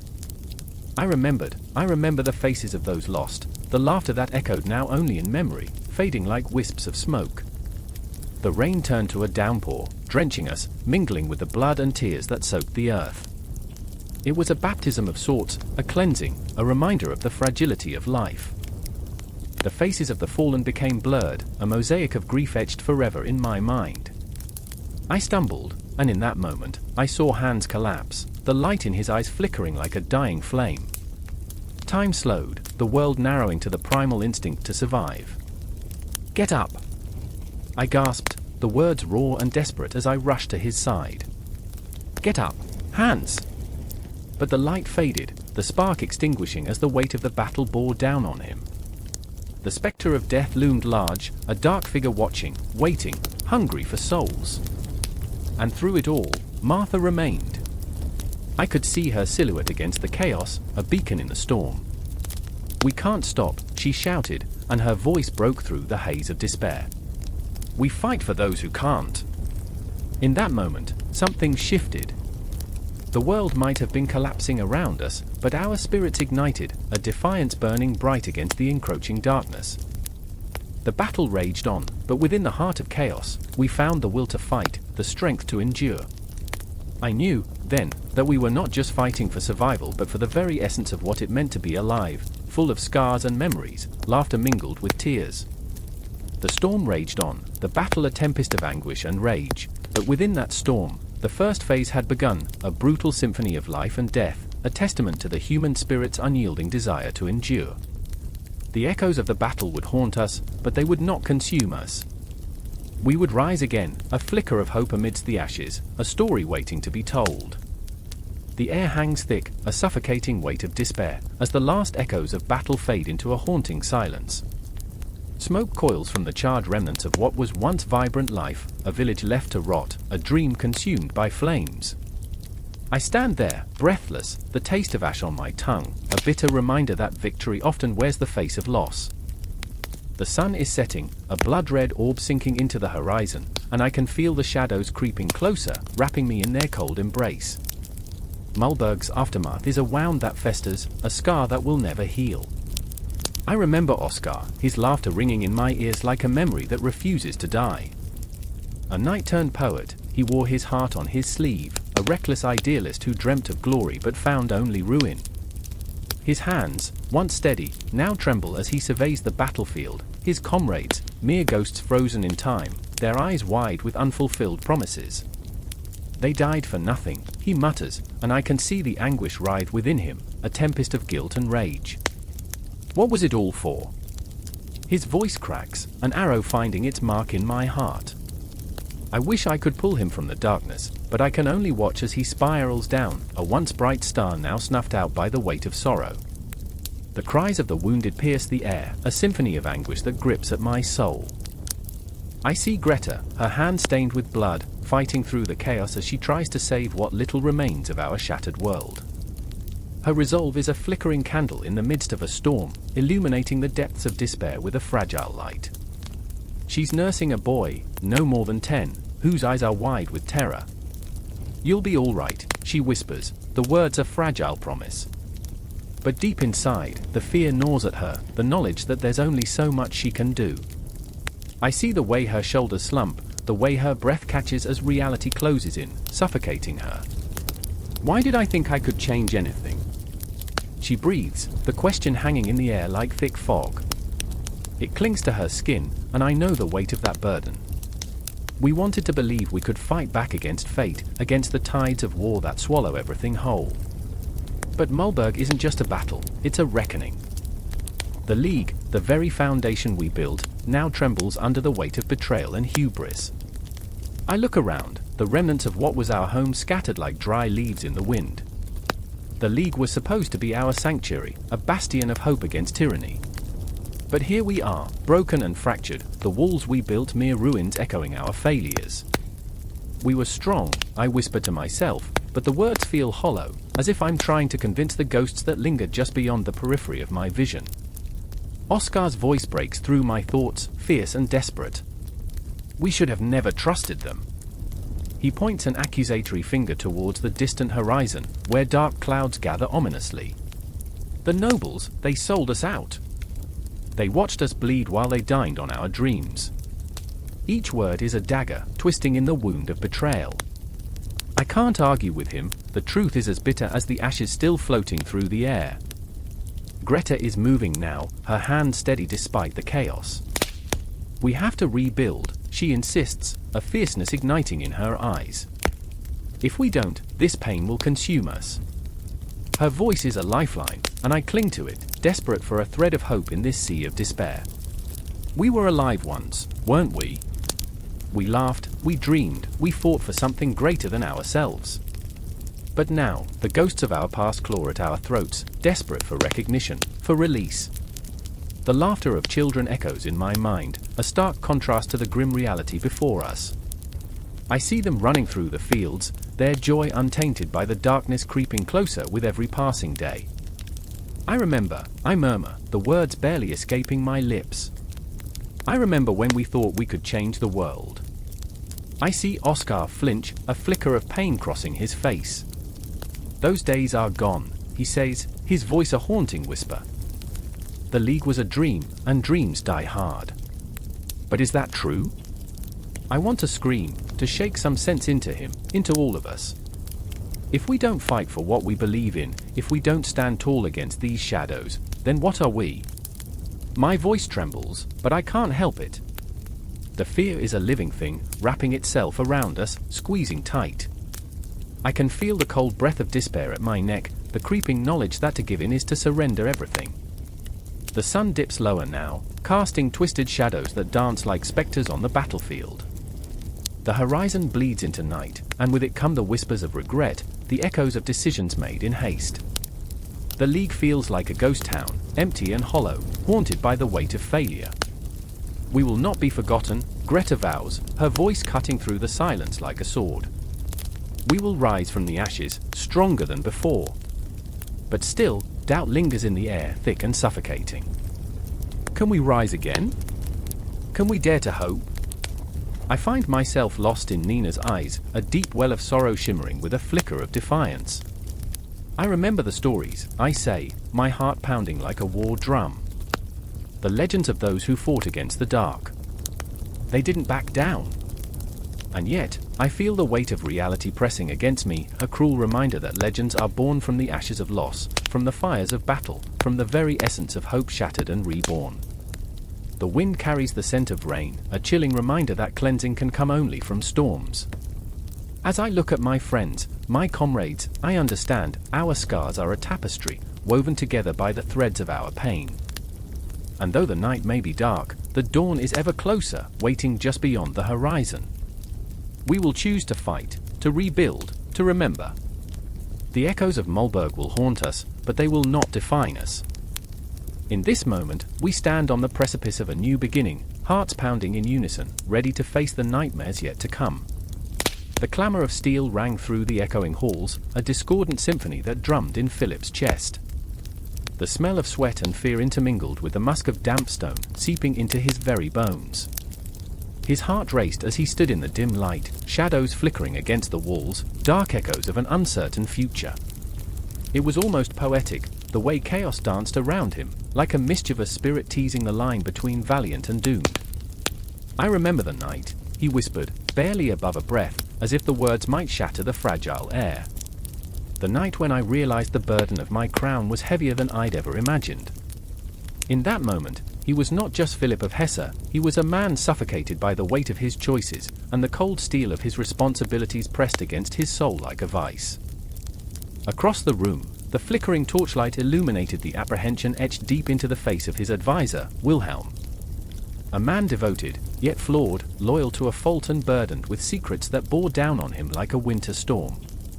"You must choose wisely, Philip," Wilhelm urged, his voice low and gravelly, a warning wrapped in a shroud of desperation. There was a palpable tension between them, a tightrope stretched thin over an abyss of conflict.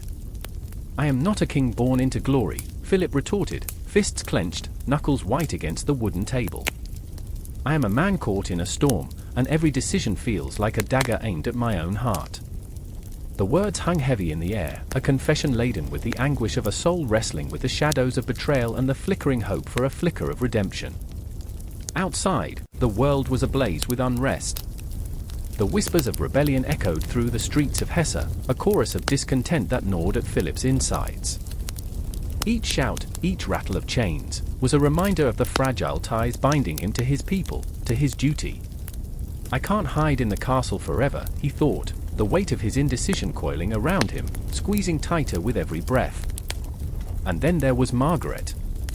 Her name was a balm, a flicker of light amidst the gathering darkness, yet it also twisted like a knife in his heart. He could see her now, standing in the gardens, the moonlight casting a silver sheen over her golden hair, her face an enigma of strength and vulnerability. "You must be strong for them, Philip," she had said, her voice a soothing melody, but there was a tremor beneath her words, a fear that threatened to unravel them both. "Can I be strong?" he murmured to the shadows, his voice quaking as he thought of their shared dreams, now teetering on the brink of oblivion. "Can I be strong when the very foundations of my kingdom tremble beneath my feet?" A sudden crash outside jerked him from his reverie, a protest that had turned violent. The world was shifting, pulsating with a life of its own, and he felt an insatiable urge to join the fray, to stand beside his people. Yet another wave of dread washed over him. What if they see me as a tyrant? What if they turn their anger toward me? In that moment, the faces of his people swirled in his mind, each one a haunting reminder of the fragility of their shared existence. The baker with flour dusting his hair, the child with dirt-smudged cheeks, the elderly woman who had once offered him bread and kindness. Each heartbeat resonated like a drum, echoing the relentless conflict between duty and empathy, loyalty and rebellion. "Philip!" Wilhelm's voice cut through the turmoil, a lifeline thrown into a tempest. "We cannot afford to waver. The people need to see strength, not fear. Strength." The word echoed, reverberating through his thoughts like a haunting refrain. But what is strength when it comes at the price of your own humanity? What is a king if he loses his soul in the pursuit of power? As the distant sounds of chaos grew louder, a sense of urgency gripped him. He could no longer stand idle.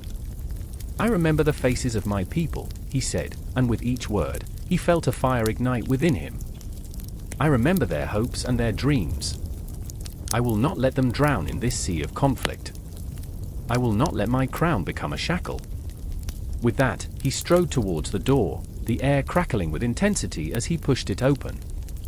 The night welcomed him like an old friend, the cool breeze whispering promises of change. Just beyond the threshold lay a world teetering on the edge, a landscape of dreams caught in the throes of despair. His heart thudded in sync with the cries of his people, and he felt alive, a pulse surging through him, a primal instinct to protect, to lead. Margaret's face filled his mind again, her unwavering spirit igniting a fierce resolve within him. For her, he thought, the weight of his love pressing him forward, she was the beacon in the storm. He could no longer allow his fears to chain him. It was time to confront the whirlwind of emotion swirling within, time to step into the chaos, to dance with the shadows, to face the conflict that threatened to consume them all. The city loomed ahead, a tapestry of flickering lights and shadows, a cacophony of voices rising in a chorus of anguish and hope. It was a hauntingly beautiful sight. Philip squared his shoulders, feeling the breath of history at his back, propelling him into the heart of turmoil. "Let them see me," he roared, a defiance that echoed into the night. "Let them know I am here, flawed and human, but ready to fight for them. Together, we will weather this storm." As he stepped into the fray, a spark ignited, a promise whispered amidst the clamor. The conflict was far from over, it was just beginning.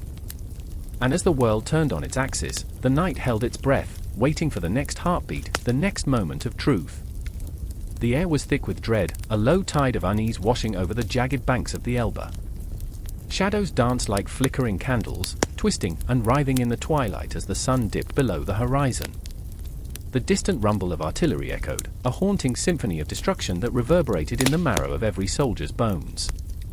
I remember the faces, the sweat-soaked brows, the youthful bravado painted over with sheer terror. They were boys, really, barely men, caught in the storm of fate, with dreams of home lost in the smoke. In the heart of this chaos, Karl stood, a soldier gripped by a tempest of conflicting loyalties. His hands trembled, not from fear, but from the weight of his own choices. This was not just another battle for him, it was a reckoning.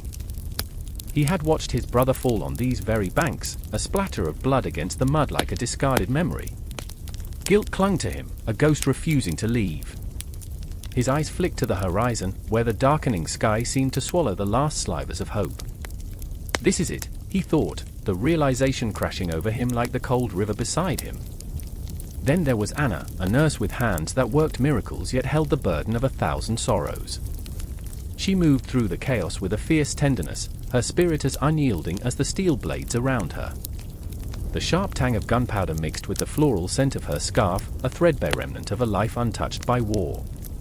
She pulled a wounded soldier into her arms, feeling the warmth of his blood seep through her uniform. "Stay with me," she whispered, her voice a fragile thread woven through the chaos. But his gaze flickered, dimmed like a candle snuffed out too soon, and she felt her heart lurch violently. "No. You can't leave me." The universe shrank to that moment, a cosmic pause flaring with urgency. And then, there was Otto, the commander, a man bound by duty yet haunted by the faces of those who had followed him into the abyss. His mind raced, calculations spinning like the bullets flying above. "Move the troops here, flank them there," he barked, his voice cracking under the pressure, his heart pounding a frantic rhythm. He had lost too many in this war, and each face blurred into the next, each death a chain wrapped tighter around his soul. He could sense them, the eyes of his men on him, yearning for guidance, yet he felt like a ship lost at sea. What if I lead them to their graves? The thought was a dark shadow creeping into his thoughts, a whisper that threatened to drown him in despair. I remember the first explosion, a heart-stopping burst that shattered the fragile silence. The world erupted into chaos, screams wove a tapestry of terror while the earth quaked beneath our feet. Smoke curled up like phantoms, and I felt the heat lick at my skin. Karl dove for cover, adrenaline surging, his breath hitching as he clawed his way through the mud. This is my brother's blood, he thought, as the ghosts encircled him, a maddening waltz of loss and regret. Each step felt like stepping deeper into an abyss, where the walls were lined with faces he wished he could forget. Anna was everywhere and nowhere, a fleeting spirit amidst the carnage. Each life she touched felt like a drop in an ocean of despair, yet she held on, fiercely, like a lighthouse battling the storm. I will not let them drown, she vowed, her resolve hardening like steel. Yet, with every soldier she cradled, every life slipping away, she felt the fibers of her soul fray. What if I can't save them all?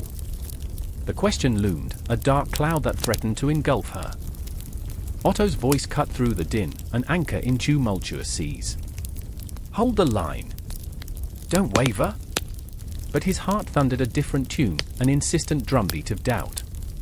The tide of war was unrelenting, crashing against their fragile defenses. Each command felt like a stone thrown into a vast abyss, the ripples spreading but never quite reaching the shore. What if I lose them? What if I lose myself? His thoughts spiraled, a suffocating whirlpool of guilt and responsibility. The battle raged like the very fires of hell unleashed. I remember the sounds, metal clashing, voices raised in anger and pain, the stench of desperation hanging thick in the air.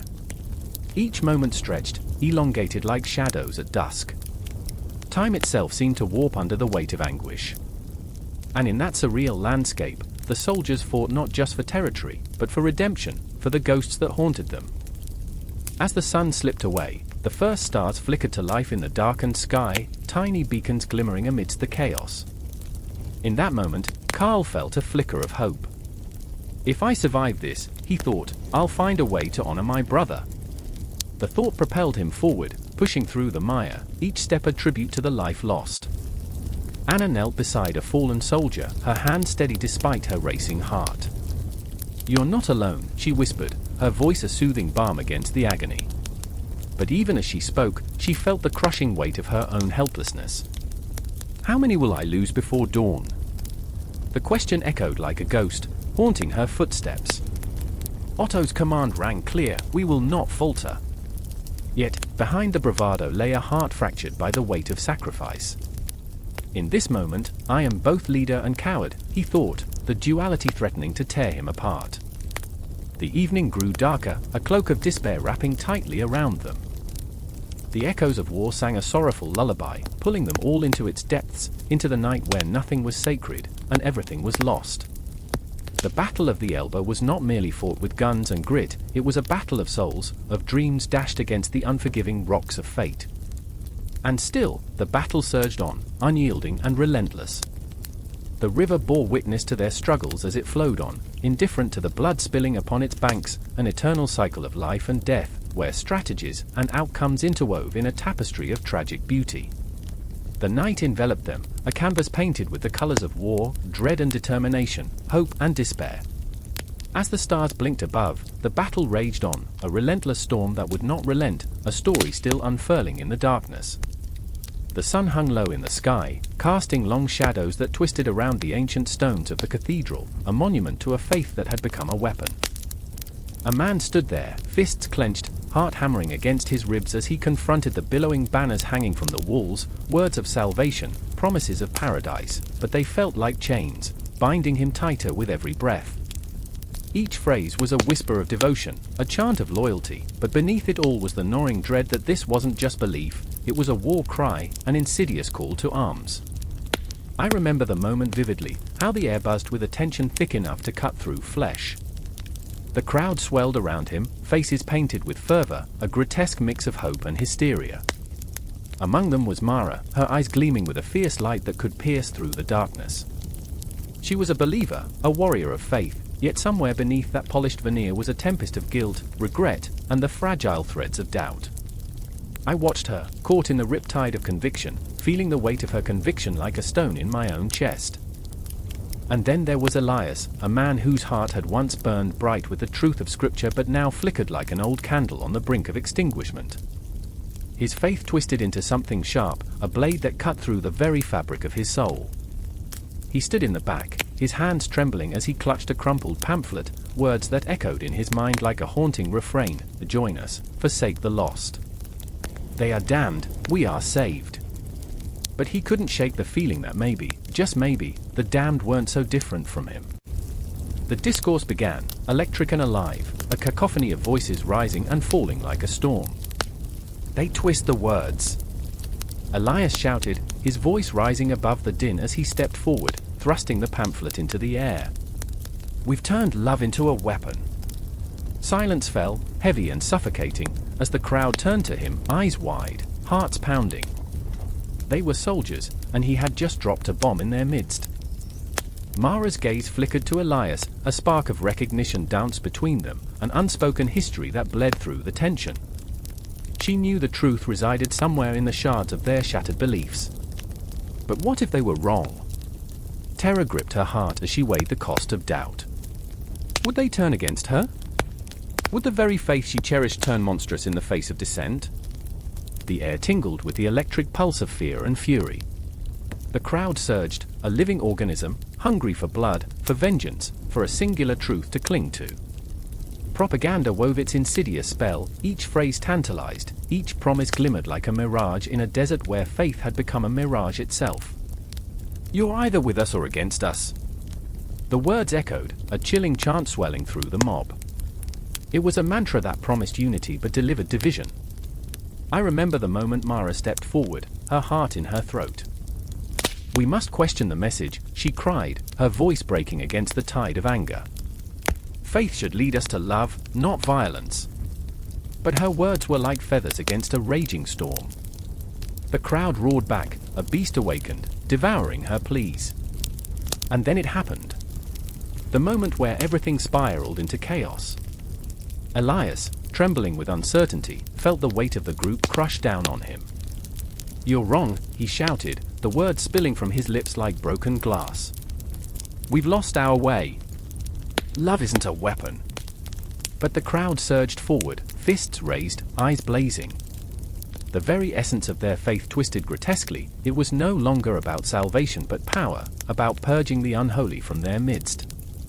Mara's heart raced as she felt the tide turning against her, the echoes of her dreams colliding with the harsh reality of a world steeped in violence. She had walked the streets of this city, breathed in its history, felt the ghosts of those who had been silenced. The night wrapped around her like a shroud, echoing the lost whispers of those who had dared to question before her. This was not just a battle of faith, it was a battle for their souls, hearts beating in synchrony with the weight of the moment. Elias stepped back, breath hitching, fear clawing at his insides. He could feel the heat of the crowd pressing in, the weight of their expectations crushing him. "I remember," he stammered, "I remember a time when faith meant compassion."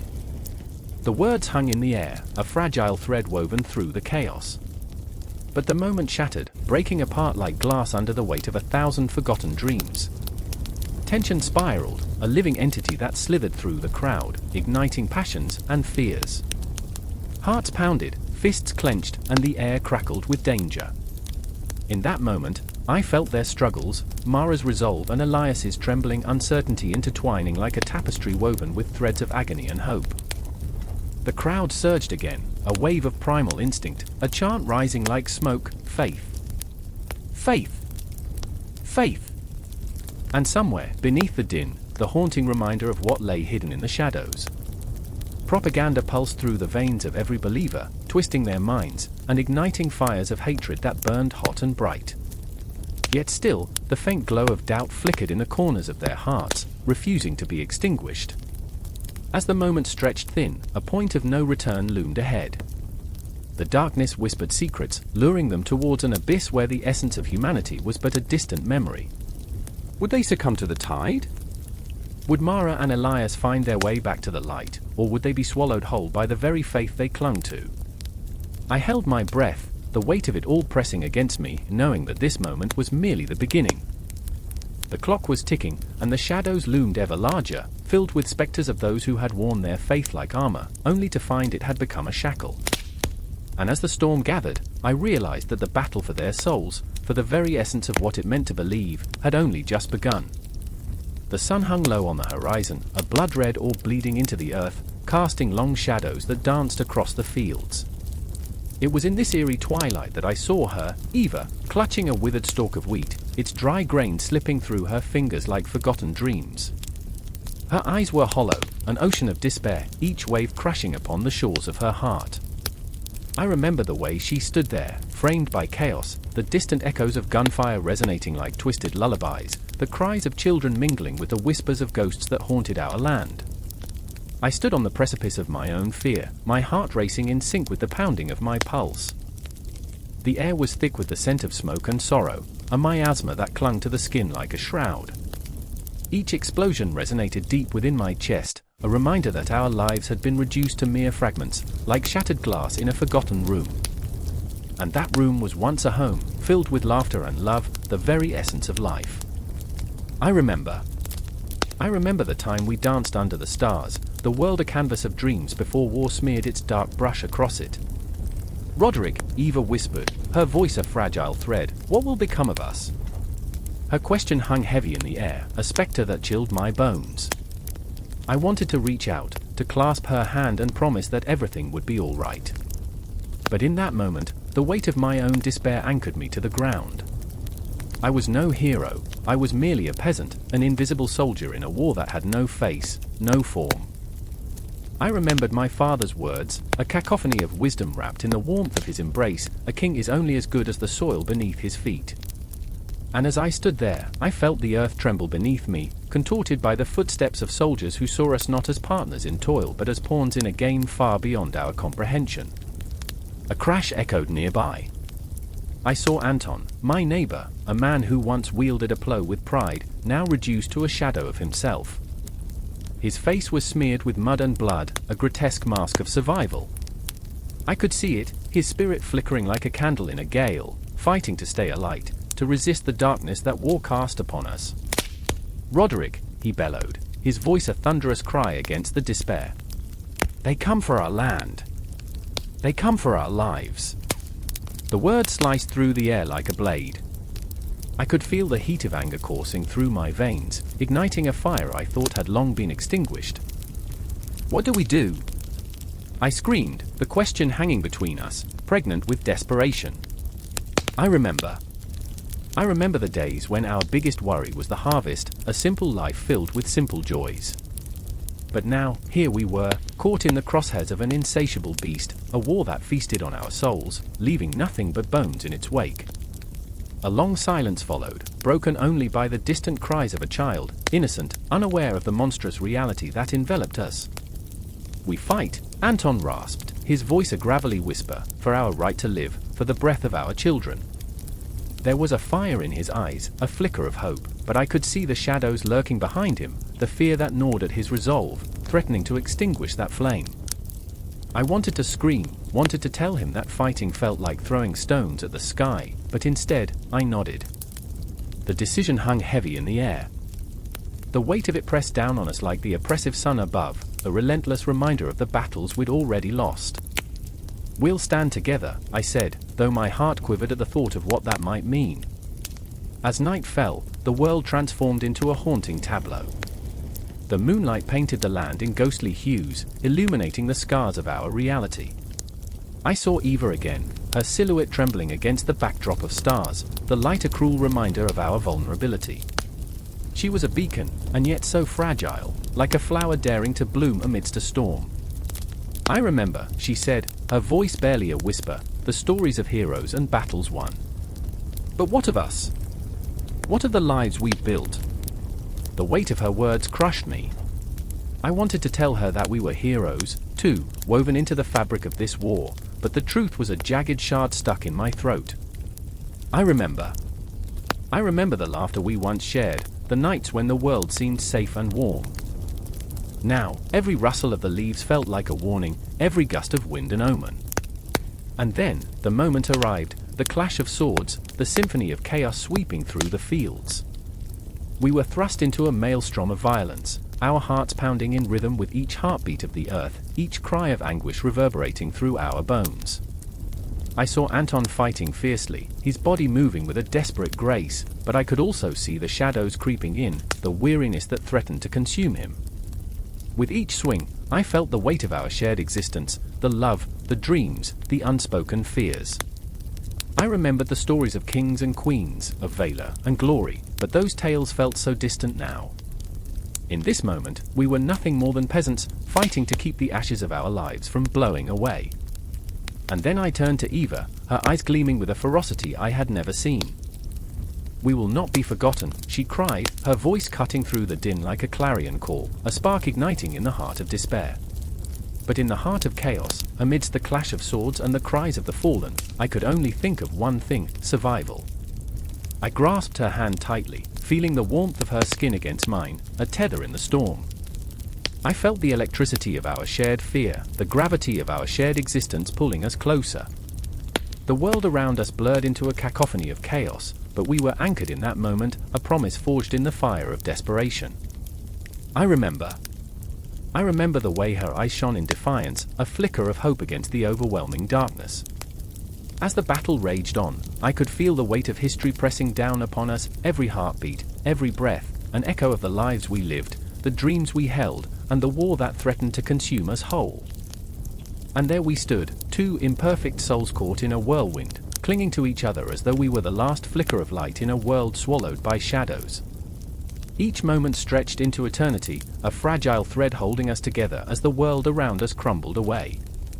The fire of survival burned bright, and together we faced the oncoming storm, ready to fight for the life that remained, whatever the cost. A chill hung in the air like a promise of bloodshed, the sky a bruised canvas of purples and greys. I stood in the shadow of a crumbling stone wall, heart pounding, as echoes of distant cries clawed at my insides.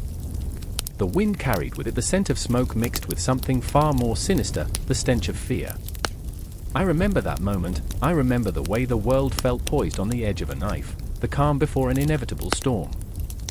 I could taste the salt of my own sweat as I clutched the frayed hem of my dress, its fabric worn thin by 1,000 dreams of peace that had turned to ash. Around me, women huddled together, their faces pale but resolute, each one a flickering flame against the suffocating darkness. I saw Greta, eyes wild with defiance, her voice a fierce whisper that sliced through the desolation. "We are more than our husband's shadows," she said, her hands trembling but steadying as she spoke.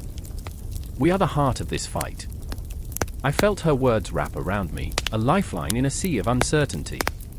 Then there was Inga, who had lost everything but her will. She had once laughed, a melody of joy, but now that laughter was a ghost, haunting the corners of her eyes. I watched as she prepared her late husband's sword, a relic of a love now stained with the bitterness of loss. The blade glinted cruelly in the dim light, a reminder of the price we all paid. "I will carry his spirit," she murmured, her voice raw. "I will show them what it means to rise from the ashes." I felt the weight of her resolve, a shift in the air that stirred something deep within me. As the sun dipped beneath the horizon, shadows stretched across the battlefield, a cloak of despair mingling with an undercurrent of hope. This was not a war fought only by men, it was a war that lived and breathed in the hearts of women who refused to be mere footnotes in history's brutal ledger. I remember my mother's words, spoken in the twilight of my childhood: "Strength is not the absence of fear, but the courage to act despite it." In that moment, I felt the echo of her spirit within me, urging me to stand tall. The silence fell like a shroud, thick and suffocating. I could hear the distant thump of drums, a funeral march that hung heavy in the air. My pulse quickened as I caught sight of a formation of soldiers, their armor glinting dully under the waning light. They were coming, and with them, the promise of death. My breath hitched in my throat as I sought out Greta and Inga, finding them amidst the throng. Their eyes met mine, a silent pact forged in the furnace of desperation. We moved like phantoms, weaving through the chaos, our hearts beating a frantic rhythm that echoed the impending clash. I remember the weight of the moment, the knowledge that we were stepping into a nightmare, that our fragile existence was about to shatter. I could feel the heat of the flames licking at my skin, the cries of the wounded rising like a mournful symphony. Yet, in that chaos, there existed a spark of something else, a fierce determination, a refusal to be silenced. Greta stepped forward, unflinching. "We fight for our homes, our children, our future." Her voice rang out, cutting through the din like a sharp blade. A murmur rose from the women behind her, a wave of solidarity swelling like an unquenchable tide. I felt it wrap around me, a fierce embrace of sisterhood, binding us together against the darkness. The clash of steel rang through the air, a symphony of violence that drowned out the last remnants of peace. I remember the heat, the sweat mingling with the blood of fallen comrades, the cries that seemed to echo from eternity. Greta, wielding her makeshift weapon, fought with the ferocity of 10 men. I saw her swing, a dancer in a cruel ballet, every movement a testament to her pain and rage. With each blow, she carved a space for hope, for remembrance, for every woman who had ever been told she was less. Inga stood by her side, her husband soared a beacon of their shared history. I could see the flicker of her spirit igniting, her losses metamorphosing into a fierce resolve. For every mother who has lost a child, she cried, and in that instant, the air crackled with raw emotion. For every woman who has suffered in silence. Her voice rose above the din, a battle cry that resonated deep within me. The battlefield became a tapestry of broken dreams and fierce wills. I felt the weight of history pressing down on us, the stories of those before us whispering through the chaos. We were not just participants in this war, we were its very essence, the heart and soul that pulsed with defiance. I remember the way the moonlight bathed the scene, illuminating the horror and beauty intermingled as if the universe itself bore witness to our struggle. A flicker of doubt crept in. What if we failed? What if our courage was in vain? But then I saw Greta, blooded yet unbowed, her spirit a flame that refused to be extinguished. I reached for her hand, grasped it tightly, feeling the warmth of her resolve seep into my bones. Together, we charged forward, a collective force of nature, a storm brewing in the twilight of despair. And as the darkness fell, I knew in my heart that we were rewriting the narrative, transforming loss into legacy. We were not just fighting for survival, we were fighting for the right to exist, to be seen, to be heard. In that moment, we were timeless, our spirits echoing through the ages, forever intertwined in the tapestry of history. The conflict raged on, but our hearts pulsed with the rhythm of something greater, a reminder that even amidst the ashes, we could rise, that even in despair, hope could flicker like a candle against the night. The battle might rage endlessly, but we would endure, a chorus of strength and resilience that would not be forgotten. I remember us. The echoes of our voices would ring long after this moment faded into the shadows. And as the dawn broke over the battlefield, we stood together, defiant and unbroken, ready to face whatever came next. The air crackled with a tension that could be sliced with a sword, each breath a reminder of what was at stake. I stood on the ramparts of Magdeburg, the sky bruised and swollen with the weight of the impending storm. Below me, the streets lay silent, a ghost town waiting for the inevitable, a haunting calm before the chaos that would shatter this fragile peace. The scent of damp earth mingled with fear, clinging to the stones like a lover unwilling to let go. The city breathed in shadows, held its secrets tight, and I could feel the pulse of its heart echoing in my own. Friedrich stood beside me, his face a mask of resolve, but his eyes betrayed the storm within. I could see him counting the moments, ticking them off like the tolling of a bell, each chime a reminder of the lives that hung in the balance. He had loved this city once, loved it fiercely, but love felt like a distant memory now, overshadowed by the specter of war. "We'll hold them off," he said, though the tremor in his voice suggested otherwise. I wanted to believe him. I wanted to believe that the walls of Magdeburg could withstand the wrath of an empire, but doubt seeped into my bones like the cold winter rain. I remember, I murmured, when the nights were filled with laughter, not the sounds of death. My words felt like ashes in my mouth. Laughter had become an echo, a fleeting shadow swallowed by the roar of marching feet, the clang of metal on metal. I remembered the tavern, the warmth of firelight dancing on faces that seemed unburdened by the weight of swords. But those memories now lay in ruins, just like the men who had once shared their dreams over tankards of ale. Then came the first scream, sharp and piercing, slicing through the stillness like a dagger. It was a sound of despair, a cry that beckoned us to bear witness to the horror that awaited. Friedrich's shoulders tensed beside me, like a bowstring drawn taut, ready to snap. "They won't take us without a fight," he growled. The resolve in his voice ignited something within me, a flicker of hope, a whisper of defiance. But hope was a fragile thing, easily snuffed out in the face of such overwhelming darkness. As the sun dipped behind the horizon, the last vestiges of light faded, leaving only the flickering torchlight, casting eerie shadows that danced on the walls of our sanctuary. I looked out over the city, its rooftops cloaked in a veil of darkness, and I felt the weight of its history pressing down on me. This was not just a battle for survival, it was a fight for the very soul of Magdeburg. The city had witnessed generations rise and fall, lovers whispering sweet nothings beneath its moonlit skies, the echoes of children's laughter bouncing off the cobblestones. Now, all of it was threatened by the relentless advance of war. Amidst the growing chaos, I found Clara, a fierce spirit wrapped in a delicate frame, her hair a wild cascade that mirrored her untamed heart. She was tending to the wounded, stitching up gaping wounds with hands that trembled but never faltered. "You shouldn't be here," I urged, fear clawing at my throat. But she fixed me with a gaze that could cut through steel. "And abandoned them? Not a chance." In that moment, I saw the fire within her, the refusal to succumb to despair. She was both my anchor and my storm, the embodiment of courage wrapped in vulnerability.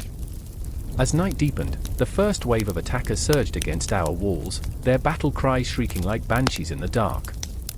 I felt the ground tremble beneath the weight of their fury, each crashing blow against the gates a reminder that time was running out. I grasped my sword, its weight heavy in my hand, a cold comfort amidst the rising tide of dread. I could hear Friedrich shouting orders, his voice a lifeline amidst the cacophony. And yet, even as I prepared for the onslaught, a part of me clung desperately to the dream of survival, of waking up to a tomorrow where laughter echoed through the streets once more.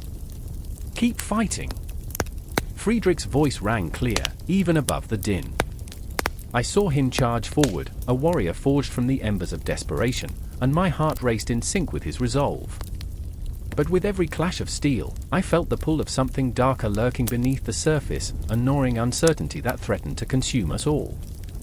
I glanced back at Clara, her determined face illuminated by the dim light of a single torch. "Stay close!" I shouted, but the sound was lost in the frenzy, swallowed whole by the chaos that surrounded us.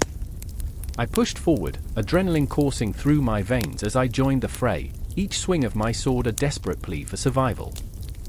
The night was a symphony of chaos, metal against metal, the cries of the fallen, the stench of sweat and blood mingling in the air.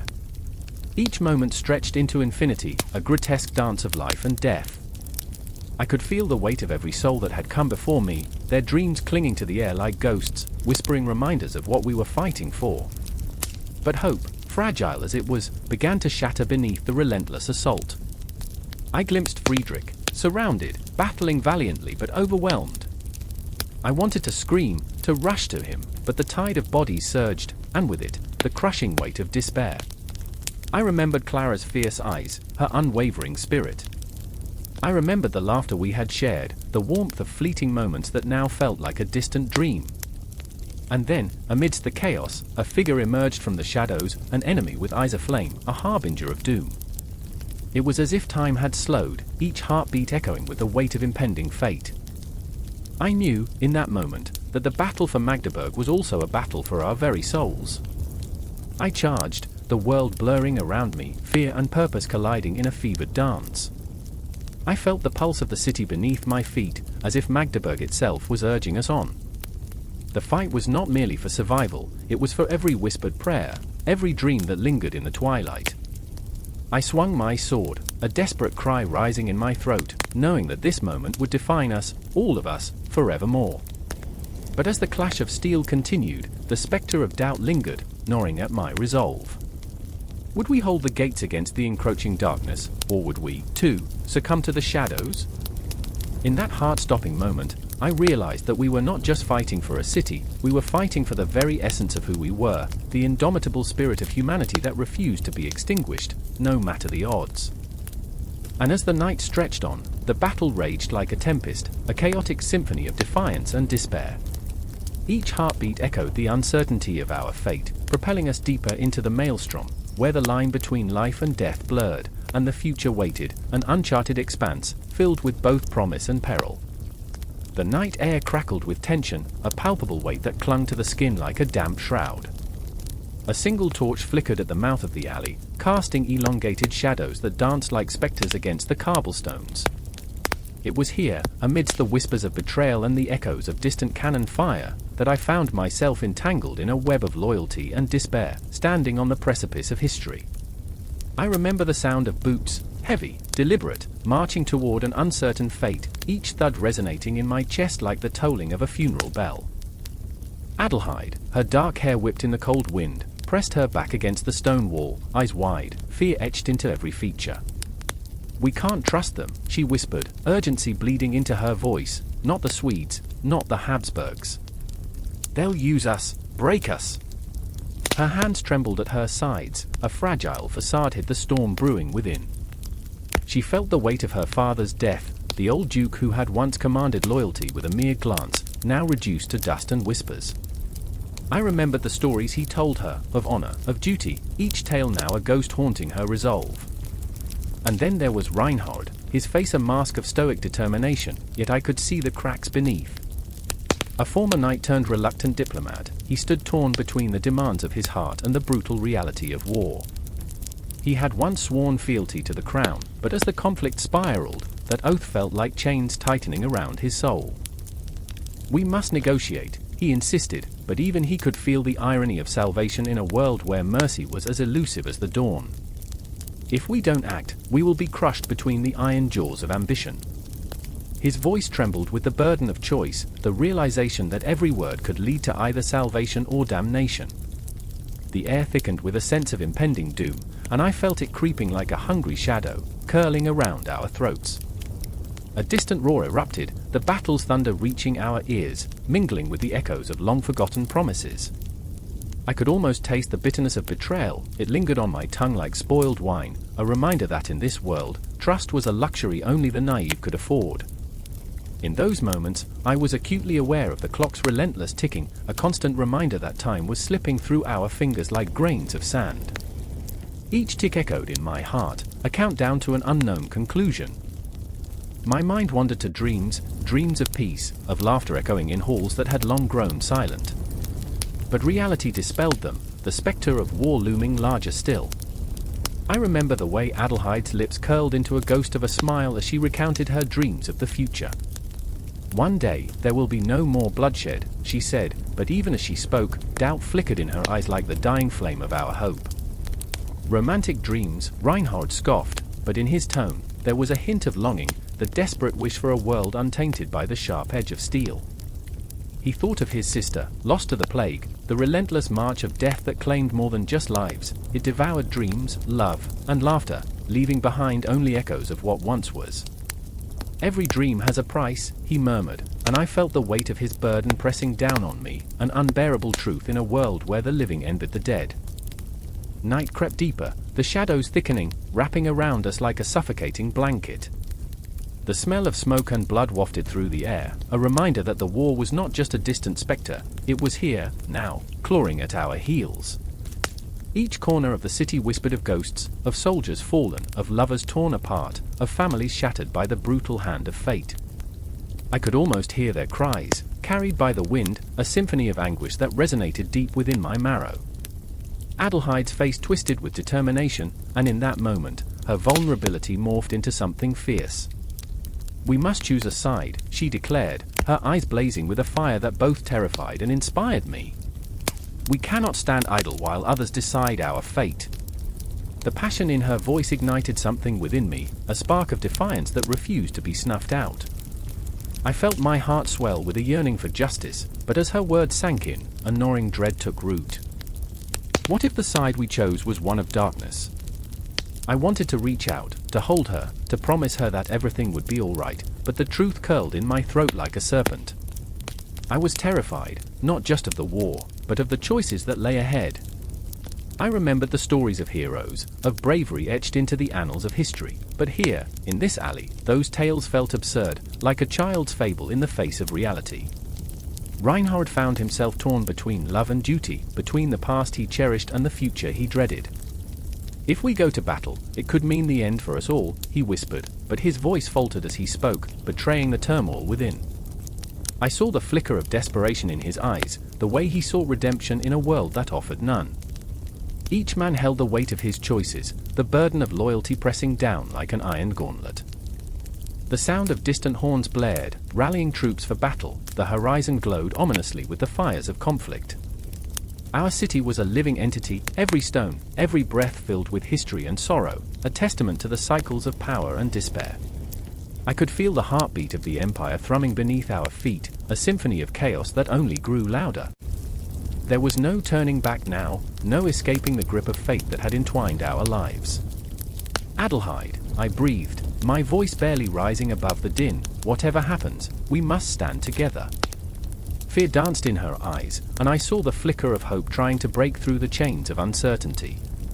But would it be enough? Would love be enough to conquer the darkness that loomed over us? As the air thickened with the scent of fire and blood, I realized there was no end to this journey. There would only be a continuation of the struggle, a relentless push against the tides of fate, as the echoes of our choices reverberated through history.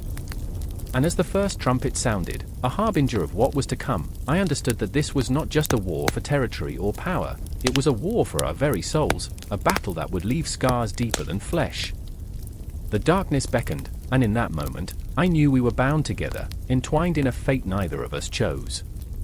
This was not just history, it was us, raw and real, fragile hearts beating against the backdrop of an empire at war. And as I took a step forward, the alley became a corridor of destiny, leading us into the embrace of the unknown. I remembered, all too well, the fight was just beginning. The narrow streets of Leipzig throbbed with an uneasy pulse. Shadows danced on cobblestones slick with rain, mirrors of the tension brewing in the hearts of men. It was a night heavy with uncertainty, the sky a bruised shade of indigo, pregnant with storm. I remember the air crackling like a distant war drum, each echo in my chest heralding fear, anticipation, a reckoning. There, in the twilight, Duke Maurice of Saxony stood, a silhouette against the flickering torches, his presence both magnetic and terrifying. A turning point, indeed, but also a precipice. I remember the way his eyes glimmered, fierce and haunted, as if he were wrestling with the ghosts of decisions not yet made. Those deep-set eyes, dark pools reflecting the chaos that swirled within him, held a storm of their own. With each breath, I could feel the weight of history pressing down, the past clawing at him, whispering, "Will you choose loyalty or truth? Will you be the man they expect, or the man you long to be?" Beside him stood Johanna, a woman of fierce resolve and even fiercer heart. She was no stranger to conflict, her spirit tempered by a life carved from the hard granite of survival.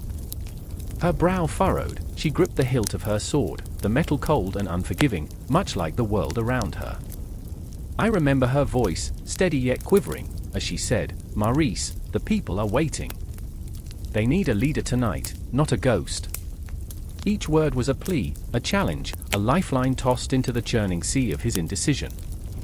But Maurice, oh, Maurice, stood like a statue, rooted in the storm. The memory of bloodshed haunted him, a spectre looming large. A previous battle, one where he had felt the sharp bite of betrayal.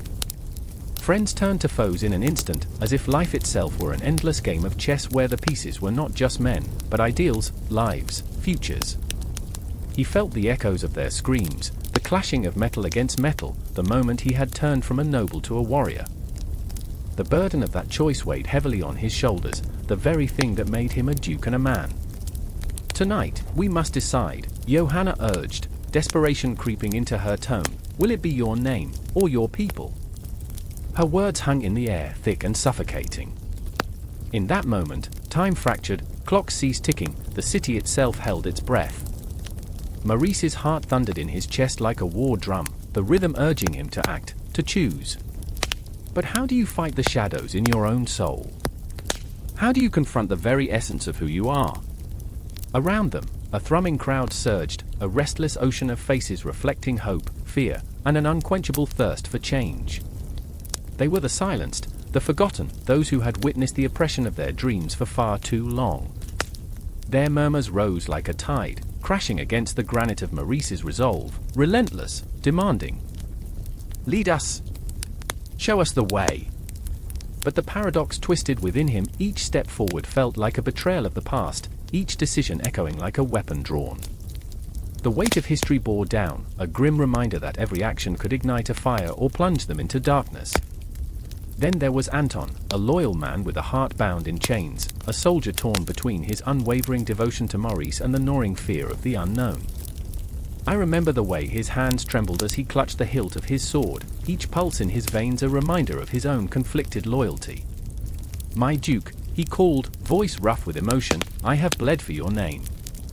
But what is a name against the lives of our people?" In that moment, the air crackled with tension.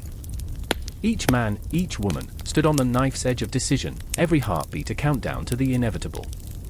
The crowd swelled, a living entity, fingers reaching toward the stars, desperate for a savior. Maurice's heart ached, a deep, hollow ache that resonated with the cries of the people. He felt their fears wrapping around him, suffocating yet liberating. He had spent so long entangled in his own turmoil that he had forgotten the simple truth: a leader is only as strong as the people who follow him. "I remember," he breathed, the whisper barely rising above the din, "the faces of those who sacrificed for our dreams," and suddenly, clarity struck like lightning. Maurice stepped forward, breaking the chains of his indecision, the shadows retreating before the fire igniting in his soul. "No more!" His voice roared through the night, raw, filled with an ancient power that resonated deep within us all. "Tonight, we reclaim our destiny." The crowd surged with a ferocity that sent shivers down my spine. I felt the feverish excitement wash over me, a collective heartbeat echoing in unison. Here, in this moment, fear morphed into courage, despair into hope. The past, once a heavy cloak, was shed, allowing Maurice to emerge, a beacon in the swirling darkness.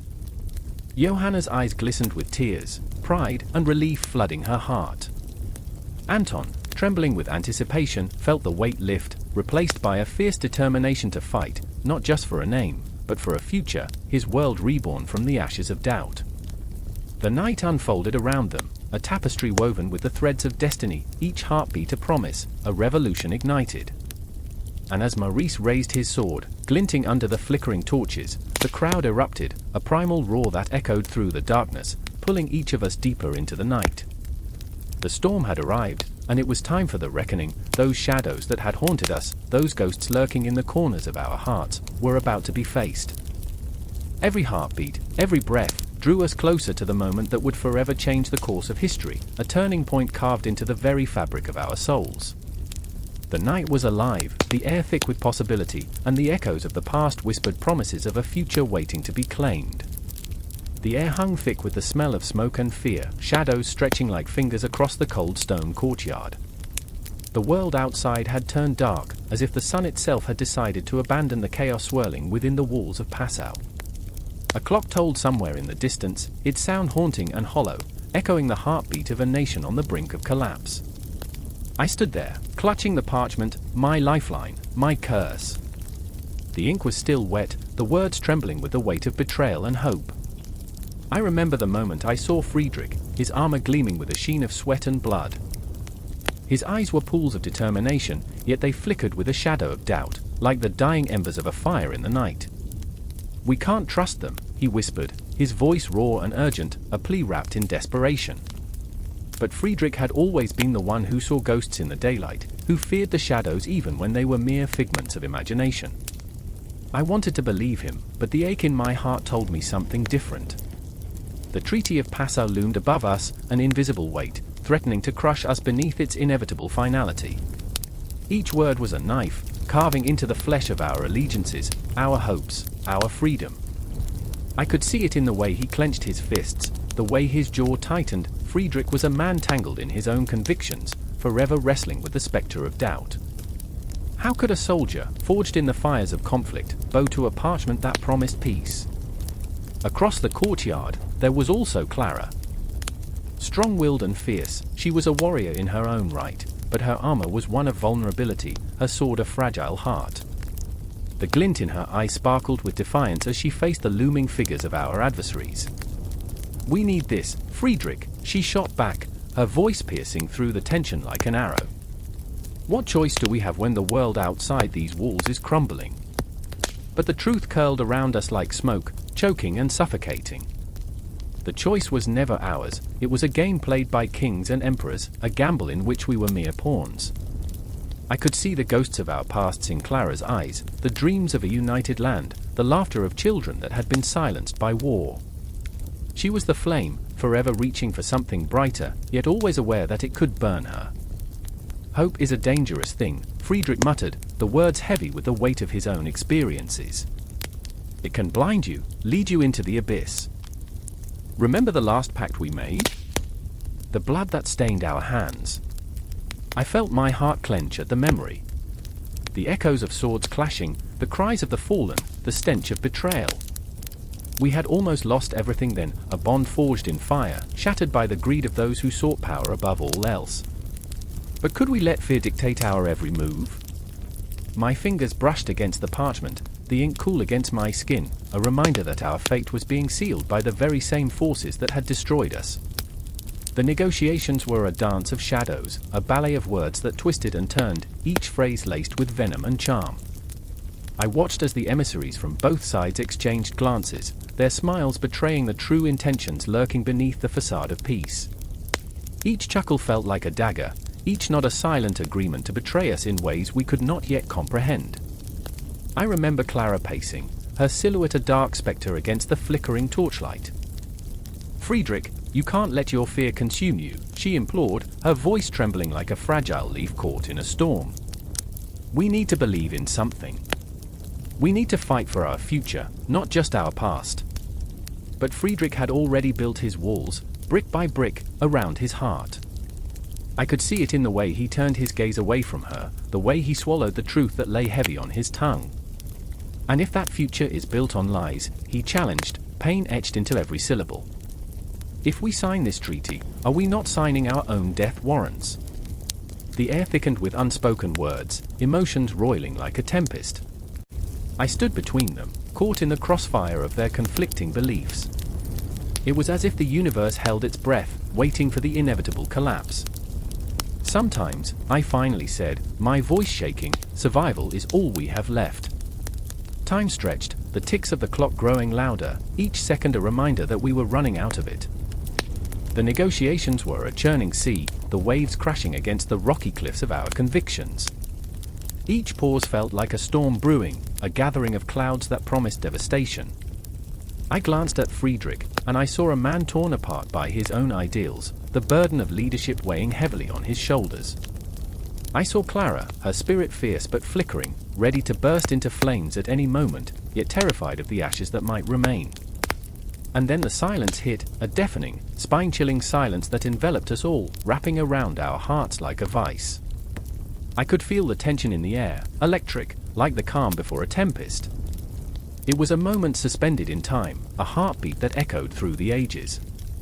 As the emissaries prepared to speak, I could see it in their eyes, the hunger for power, the thirst for dominance.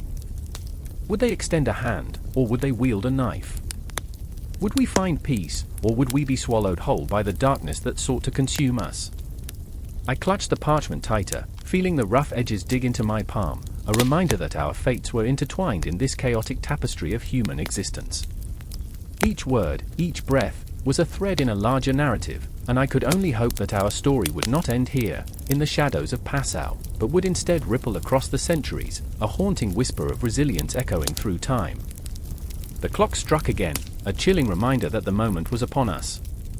The air crackled with anticipation, emotion swirling like leaves caught in a furious wind. And as the emissaries began to speak, I braced myself for the words that would change everything, or nothing at all. I remember the sound of the clock tower striking midnight, a hollow echo that lanced through the air like a spear piercing the veil of night. The shadows of the crumbling cathedral loomed overhead, a reminder of the whispered prayers that once filled its hallowed halls. Now, it stood silent, a ghost of faith, where hope and despair clashed in the cold embrace of the moonlight. I could almost hear the distant cries of the past, a cacophony of anguish and longing tangled in the wind, each wail a reminder of the chasm that now separated us. Miriam crouched in the darkness, her heart thrumming a frantic beat against her ribs. The shouts outside were rising, a rising tide of anger, reverberating like the distant rumble of thunder. They don't understand, she thought, her breath hitching in her throat. The weight of her faith pressed heavy upon her, a cloak of responsibility she never asked to wear.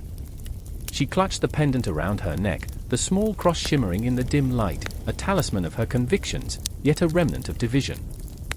Across the square, Amir stood frozen, his back against the graffiti-strewn wall, the edges of his world fraying like an old tapestry. "How did we get here?" he murmured, the words barely escaping his lips. His family had fled their homeland for promises of peace, only to find themselves trapped in a crucible of intolerance. They called him a traitor, a monster, for believing in something different, something that threatened to unravel the fragile seams of their new life.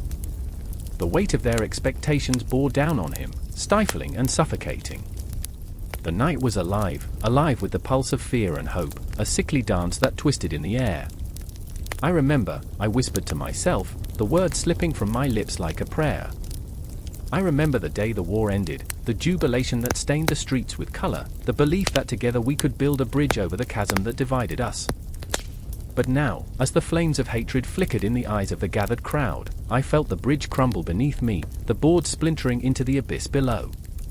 Miriam's thoughts spiraled. She could see her daughter's face, innocent and full of promise, a blank canvas marred by the strokes of fear and prejudice. What will the world be for her? It gnawed at her, a relentless ache that dug deeper with each heartbeat. She had fought for her faith, for her community, believing that love would silence the hatred. Yet here they were, on the brink of a war that echoed the one they had just survived, a conflict born not of borders, but of beliefs. "Look at us, Amir," she wanted to scream, wanted to shake him until he understood. "We were supposed to be better. We were supposed to learn." Her vision blurred with tears, a swell of emotion rising in her throat like bile. But in that moment, she felt the warmth of a hand on her shoulder. It was him, standing at the edge, caught between the fire and the water, between the past and the future. "Will you stand with me?" he asked, his voice a low rumble, barely more than a whisper. "Will you choose to stand together against this darkness?" His eyes, deep wells of uncertainty, searched hers for a flicker of recognition, a shared understanding that felt increasingly rare. "I remember," I whispered again, the phrase echoing, a haunting refrain. I remembered the night spent under stars, the dreams of unity, the laughter that once filled the air like an intoxicating perfume.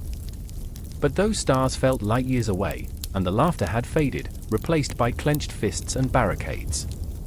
The tension in the square thickened, a palpable force that wrapped around them, squeezing the breath from their lungs. They stood at the precipice of something unfathomable, fear roared louder than reason, and compassion lay broken like shattered glass on the cobblestones. Together, Amir breathed, and in that moment, the weight of the world pressed upon them both. "We have to try." His words hung between them, fragile yet forceful, a lifeline thrown into the stormy sea of their emotions. Could they really bridge the divide? I felt it then, an electric pulse, a flicker of hope igniting in the darkness. But the moment was fleeting, like the dying embers of a fire. The crowd surged forward, a tide of rage threatening to envelop anything in its path. Their voices were a storm, a cacophony of anger and misguided loyalty, clamoring for blood, for vengeance, for a scapegoat to blame for their suffering. Miriam and Amir exchanged a glance, a shared heartbeat. "We stand together," she thought fiercely, feeling the strength of the cross against her chest. "We will not be swept away." Their hands found each other, fingers intertwining, a lifeline in the chaos. "Is this what we want?" Amir shouted, his voice rising above the din, raw and desperate.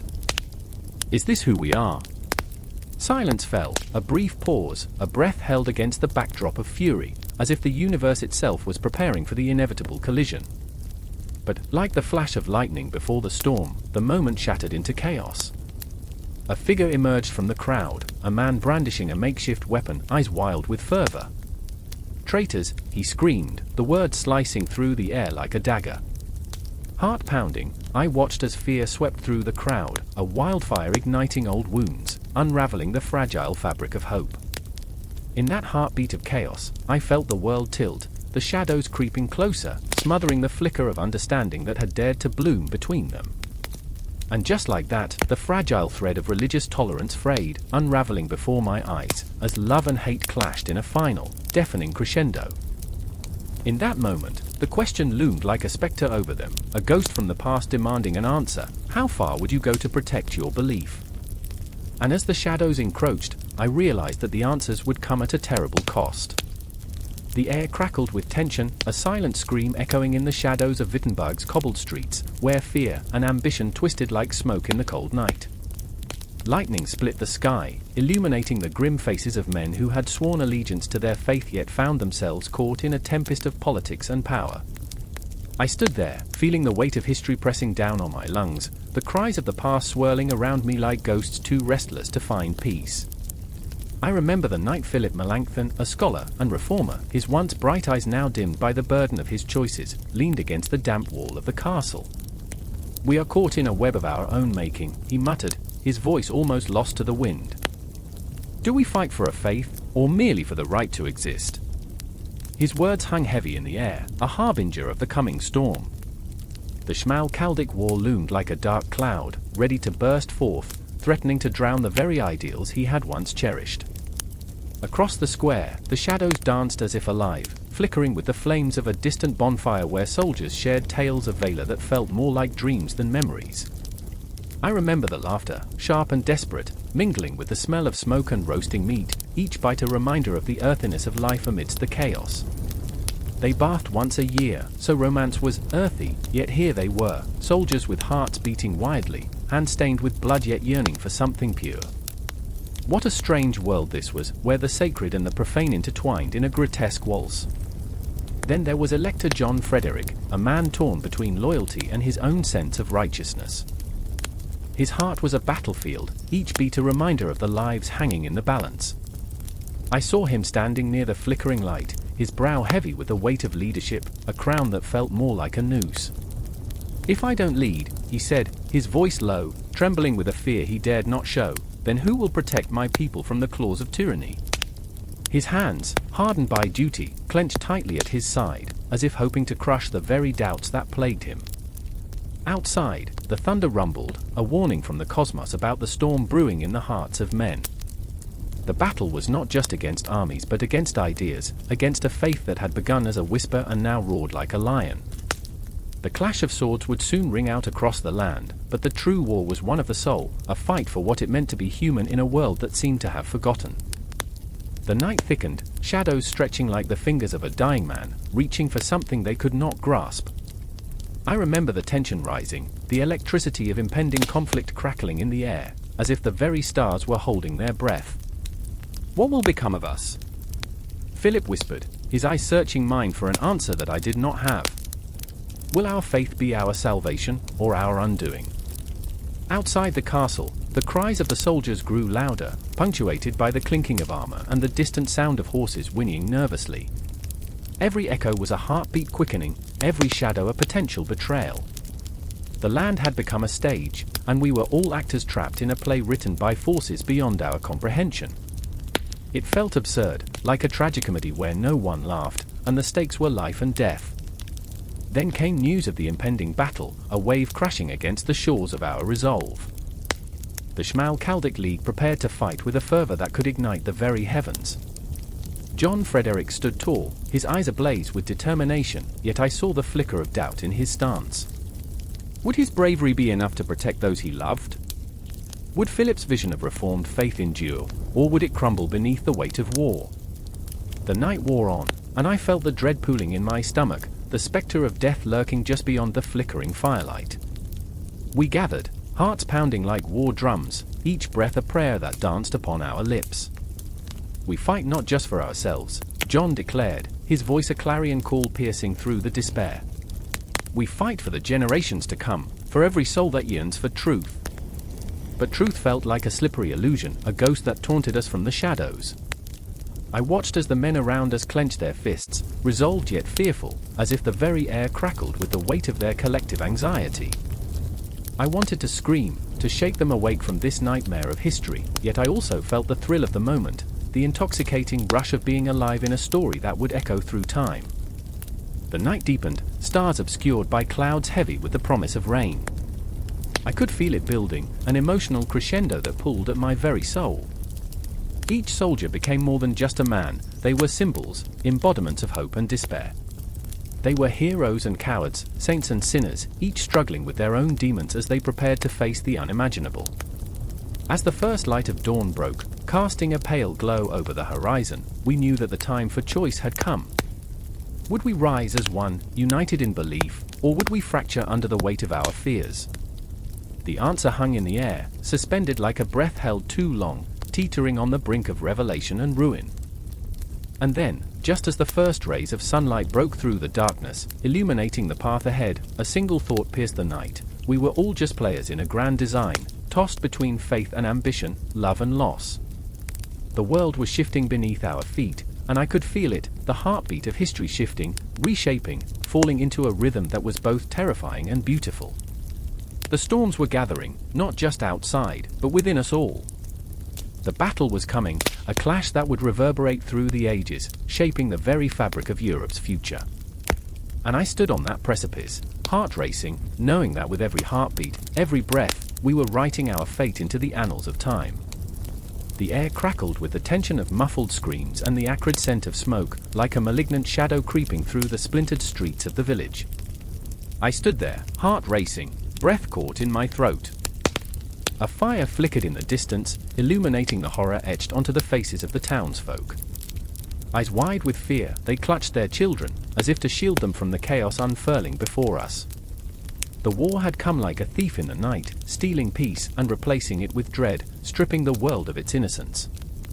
I remember Sarah, her hair disheveled, streaked with the soot of despair. She was the kind of woman who could smile at the sun and make it seem like her own personal friend, but now, her lips quivered, tears betraying the bravery she tried to project. Beside her stood Thomas, a man whose convictions clashed like steel swords against the backdrop of his wavering faith. He had once preached with the fervor of a wildfire, but the flames of conflict had dimmed his spirit, leaving him clutching at remnants of belief that felt more like echoes than truths. Why? Sarah's voice broke the silence, a haunting melody of heartbreak. Why are we letting them destroy everything we love? The question hung in the air, a specter of despair. I felt the weight of it in my bones, a reminder that faith could be both a savior and a shackle. The church, once a sanctuary, had become a battleground for ideologies, a twisted theater where the sacred met the profane. I remember the words of another preacher, long before the war had turned our lives into a waking nightmare. Faith is like a seed, he had said, it grows in the dark, but light is what brings it to bloom. Little did he know that some seeds would sprout only to be choked by weeds. I had believed in the power of those words, but standing there, surrounded by the remnants of our shattered world, I was left wondering if faith could withstand the storm, if it could endure the very war that sought to obliterate it. The night pressed in, and the moon, a cold observer, watched as the cries of the wounded sliced through the dark. I turned to look at Thomas, his face shadowed by doubt. Are we truly fighting for something worth believing in? I dared to ask, my voice scarcely a whisper. The weight of his silence felt like lead in my chest. Then came the sound of footsteps, heavy, deliberate. Soldiers, their faces masked by grim determination, advanced, brandishing swords that glinted menacingly under the pale light. I could see the sickle-shaped insignia on their uniforms, a symbol of tyranny. Panic gripped the villagers, a visceral fright that thrummed through the air like a taut string ready to snap. "Run!"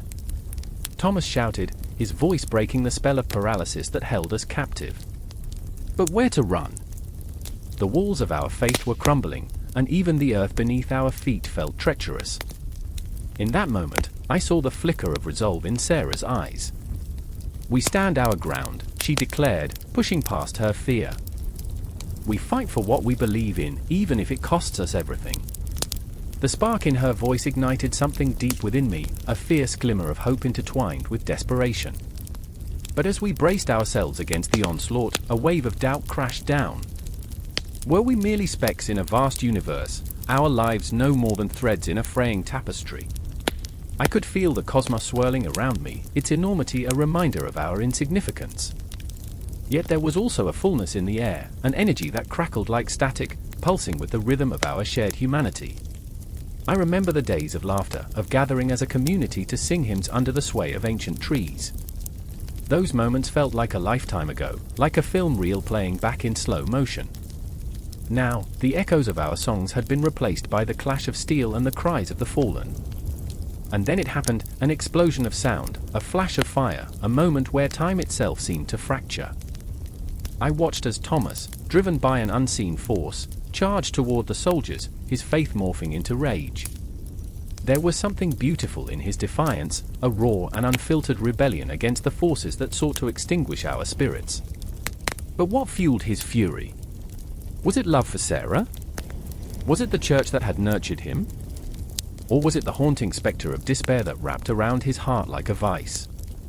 I felt my own heart race as I moved alongside him, caught in a whirlwind of emotions, fear, love, desperation.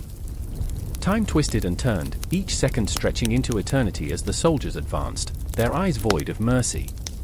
A part of me wanted to flee, to escape the chaos, but another part, the part ignited by Sarah's fierce spirit and Thomas's unyielding resolve, urged me to remain, to witness this moment of reckoning. "We are more than this war!" I shouted, my voice rising above the cacophony, a candle flickering against the gale. "We are the seeds of change, and no matter how deep we are buried in darkness, we will rise again." But the reality was undeniable. The war was a beast, a relentless tide that would wash over us, eroding our dreams and beliefs. In that fray, I could feel the threads of our faith unraveling, the fabric of our community fraying at the edges as shadows danced around us, a harbinger of the darkness that lay ahead. The night closed in, and as I looked into Sarah's eyes, I knew we were teetering on the precipice of something monumental. The world around us was crumbling, but within the chaos, there was the flicker of something precious, a glimmer of resilience that refused to bow to despair. We were caught in a storm, yes, but storms pass, and when they do, what remains is often transformed, reshaped by the very winds that threaten to destroy us. I felt it deep in my marrow, a truth waiting to be forged in the fires of conflict. And as the soldiers drew closer, swords raised, the air thick with the scent of impending destiny, I realized that this war would be more than a battle for land or power. It would reshape our very essence, forcing us to confront the marrow of our beliefs. It would be a crucible, and from it, the Protestant church would emerge, not unscathed, but irrevocably altered, stronger in its scars. The fight was just beginning, and we, the broken-hearted, the weary, the unyielding, would rise. The air crackled with tension as the clock struck midnight, a haunting sound that echoed through the empty corridors of the church. The shadows danced like specters against the cold stone walls, cast by flickering torchlight. I could feel my heart racing, each pulse a reminder that this was no ordinary moment. The whispers of the past lingered in the air, heavy with loss and regret, and I stood at the precipice of a storm that had been brewing for decades. I remember the weight of the parchment in my hands, the ink still fresh with accusations that could ignite a firestorm. They said Martin Luther was a heretic, a madman who dared to challenge the very foundations of faith. Yet, as I stood there, I could not help but feel a kinship with his rebellion, a yearning for truth in a world steeped in dogma. I felt a flicker of hope, but also the icy grip of fear creeping along my spine. What if I, too, was seen as a traitor? What if the very church that had nurtured my soul turned against me? Then there was Ignatius of Loyola, a man forged in the crucible of war and spiritual turmoil. I had seen him pacing, fervently praying as if the weight of the entire world rested upon his shoulders. He was a soldier turned saint, grappling with his demons, yet radiating an intensity that was both terrifying and magnetic. The Jesuits, his loyal followers, surged behind him like a tidal wave, ready to reclaim the lost souls adrift in the sea of Protestantism. They would fight not with swords, but with intellect, conviction, a fervor that could burn down the very gates of hell. And then there was the ghost of Teresa of Avila, her presence ethereal and haunting, like the soft glow of a candle flickering in the dark. I could see her lips moving, whispering prayers that danced upon the air like a balmy breeze. She embodied a fragile strength, her heart a battlefield of doubt and faith, where the stakes were nothing less than salvation itself. I often wondered if she felt the weight of expectation pressing down upon her, for to be a woman in that era was to walk a tightrope between devotion and despair. Her struggles with visions and the gnawing fear of damnation made her all the more relatable, all the more real. She was a candle flickering against the tempest, a beacon in the storm. The night deepened, and I felt the cold seep into my bones. Every creak of the ancient wood, every rustle of the fabric, was a reminder that danger lurked just beyond the shadows. The Reformation was not just a theological dispute, it was a battle for souls. I could almost hear the drums of war pounding in the distance, the clamor of men and women rising up to take a stand. Would they stand for the rigid doctrines of the past, or would they forge a new path forward, one paved with the ashes of the old? I remember the faces of the faithful, their eyes alight with fervor, their voices a chorus of hope and defiance. They gathered in secret, their hearts brimming with a sense of kinship born of shared struggle. They laughed, they cried, they fought, and within those sacred moments, I sensed the profound connection binding them together, a fragile thread woven from pain, joy, and unwavering belief. But I also felt the chilling hand of doubt gripping my throat, tightening its hold as I questioned if I could ever truly belong to such a tumultuous tide. The anticipation was palpable, a charged atmosphere that crackled like static before a storm. Each heartbeat echoed in my ears as I grappled with the implications of the choices that lay before me. The church was a labyrinth of secrets and lies, and I found myself at a crossroads, teetering on the edge of conviction and fear. Should I join the fight, risk everything for a cause that burned like an unquenchable flame, or cower in the shadows, hoping to slip through the cracks of history unnoticed? And then, like a thunderclap that shatters the silence, the door swung open. The figures that strode into the flickering light were a tempest of emotion, passion, rage, hope, and despair flooding the room like a tidal wave. There stood a young priest, his hands trembling as he clutched a tattered copy of Luther's writings, the very words that could dismantle the foundations of the church. Beside him, a woman, fierce and unyielding, her gaze aflame with conviction, had fought every battle thrown her way and emerged unbroken, yet fragile as glass. "Will you stand with us?" the priest asked, his voice a tremor of hope and desperation, as if he was asking me to step into the very heart of the storm. I remember the heat of the moment, the pulse of the universe vibrating in the air.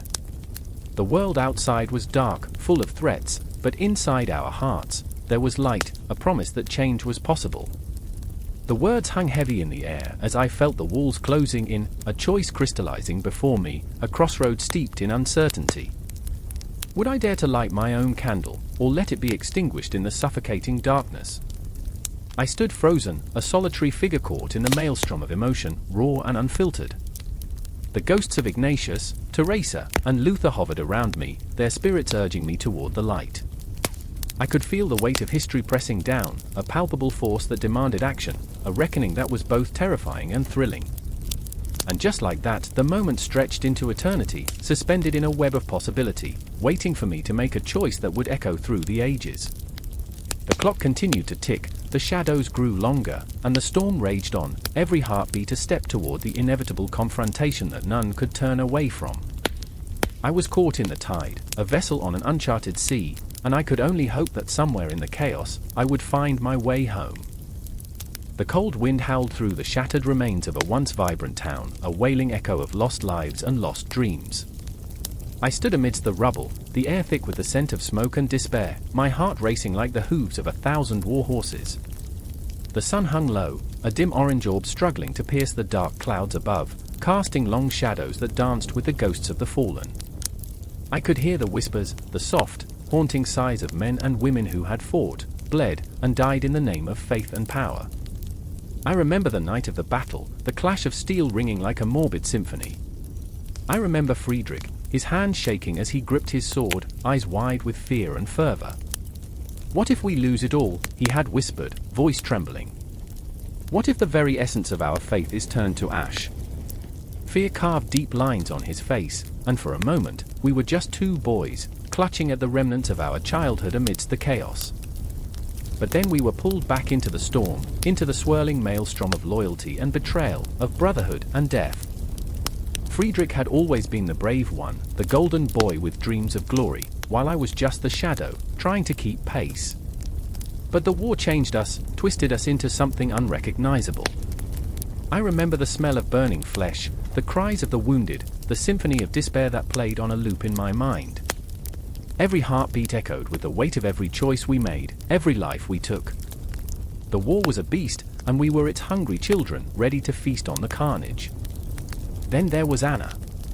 I remember her laughter, how it danced like sunlight, illuminating the darkest corners of our beleaguered lives. She was the tether to humanity in a world losing its grip, a fragile flower blooming in the cracks of our war-torn earth. But Anna was more than a sweet face, she was a fire, a relentless spirit. "Friedrich, if you die out there," she would say, her voice fierce, "I'll haunt you till the end of your days." It was a promise, a threat, and the only comfort against the shadows creeping in. But war is a cruel mistress. It doesn't discriminate, it ravages hearts alongside bodies. One day, I found Friedrich in a quiet moment, tears streaming down his dirt-streaked face as he remembered the villagers whose homes we had set ablaze, the innocent lives caught in our fury. "I wanted to be a hero," he choked out, "but all I feel is the weight of their ghosts." I could only nod, feeling the same crushing realization settle in my chest, like a leaden blanket suffocating hope. Time blurred, days melted into nights, battles bled into one another, and the line between salvation and damnation vanished in the fog of war.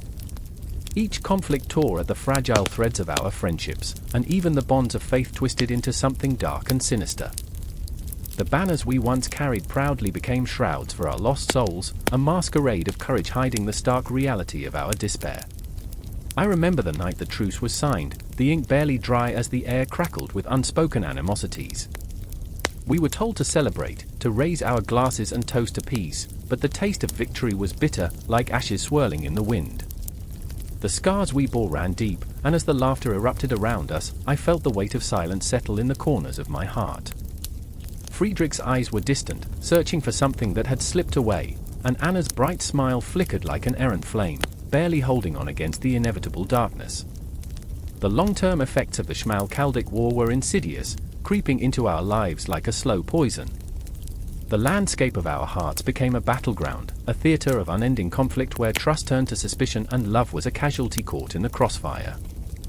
There were moments of fleeting joy, laughter that could light the darkest nights, yet the specter of war loomed over us, a shadow that refused to fade. "Do you ever wonder what it would be like to be free?" Anna asked one evening, her gaze lost in the horizon. "To live without the ghosts of the past." I wanted to answer, to pull her back from that edge where hope teetered precariously, but words failed me. Instead, I stared into the distance, where the lingering echoes of battle still rang in my ears. The thought of a life unburdened seemed as distant as the stars slowly dimming in the twilight. But the war never truly ends, does it? It seeps into the very fabric of our beings, every victory a reminder of loss, every moment of happiness tainted with sorrow. Friedrich became a shell of the boy I once knew, his laughter replaced by a grim determination to bury the past, while Anna, the once vibrant flame, flickered dangerously close to extinguishing. I could see her spirit waning, like the sun sinking beneath the horizon, and it terrified me. In that haunting silence, I understood.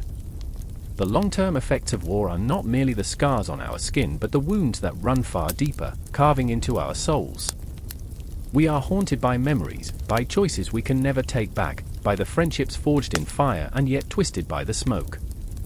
As I stood amidst the crumbling walls, I felt the weight of every fallen soldier pressing down upon me, their stories intertwining with ours, an unbreakable chain of anguish and regret. A clock ticked somewhere in the distance, each second a reminder of the passing time, of the lives we couldn't save, of the futures lost. I turned to Friedrich, who stood beside me, gazing into the abyss of what we had become.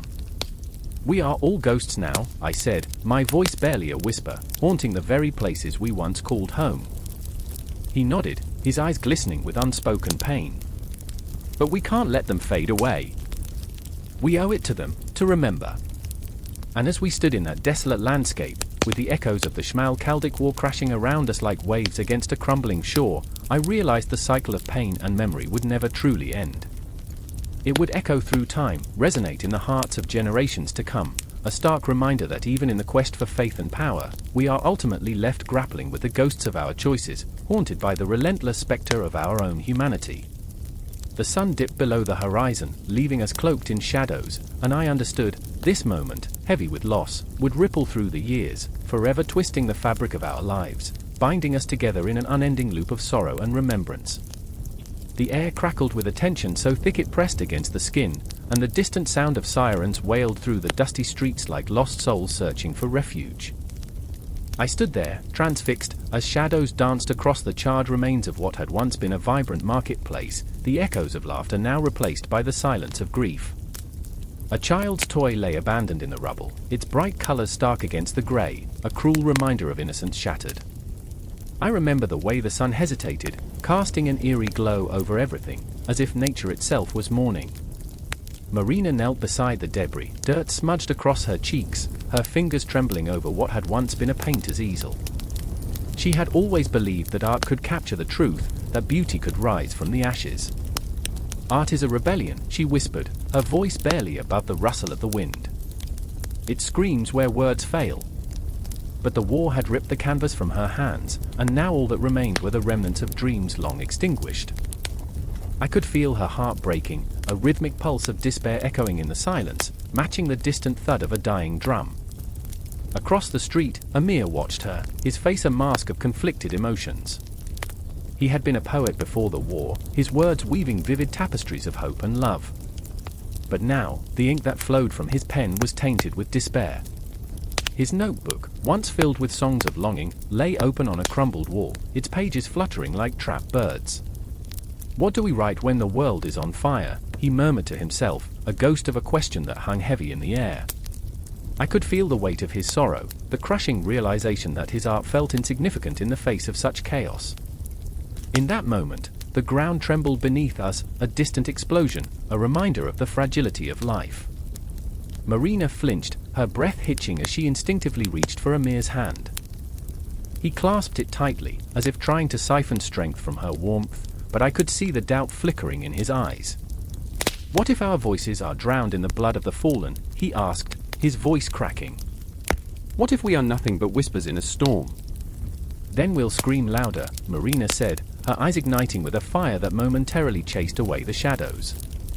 "We'll paint with our souls and write with our hearts until the world remembers." But even her bravado felt like a fragile armor against the despair that threatened to consume them both. Behind her determination lay the scars of countless sleepless nights, of fears unspoken.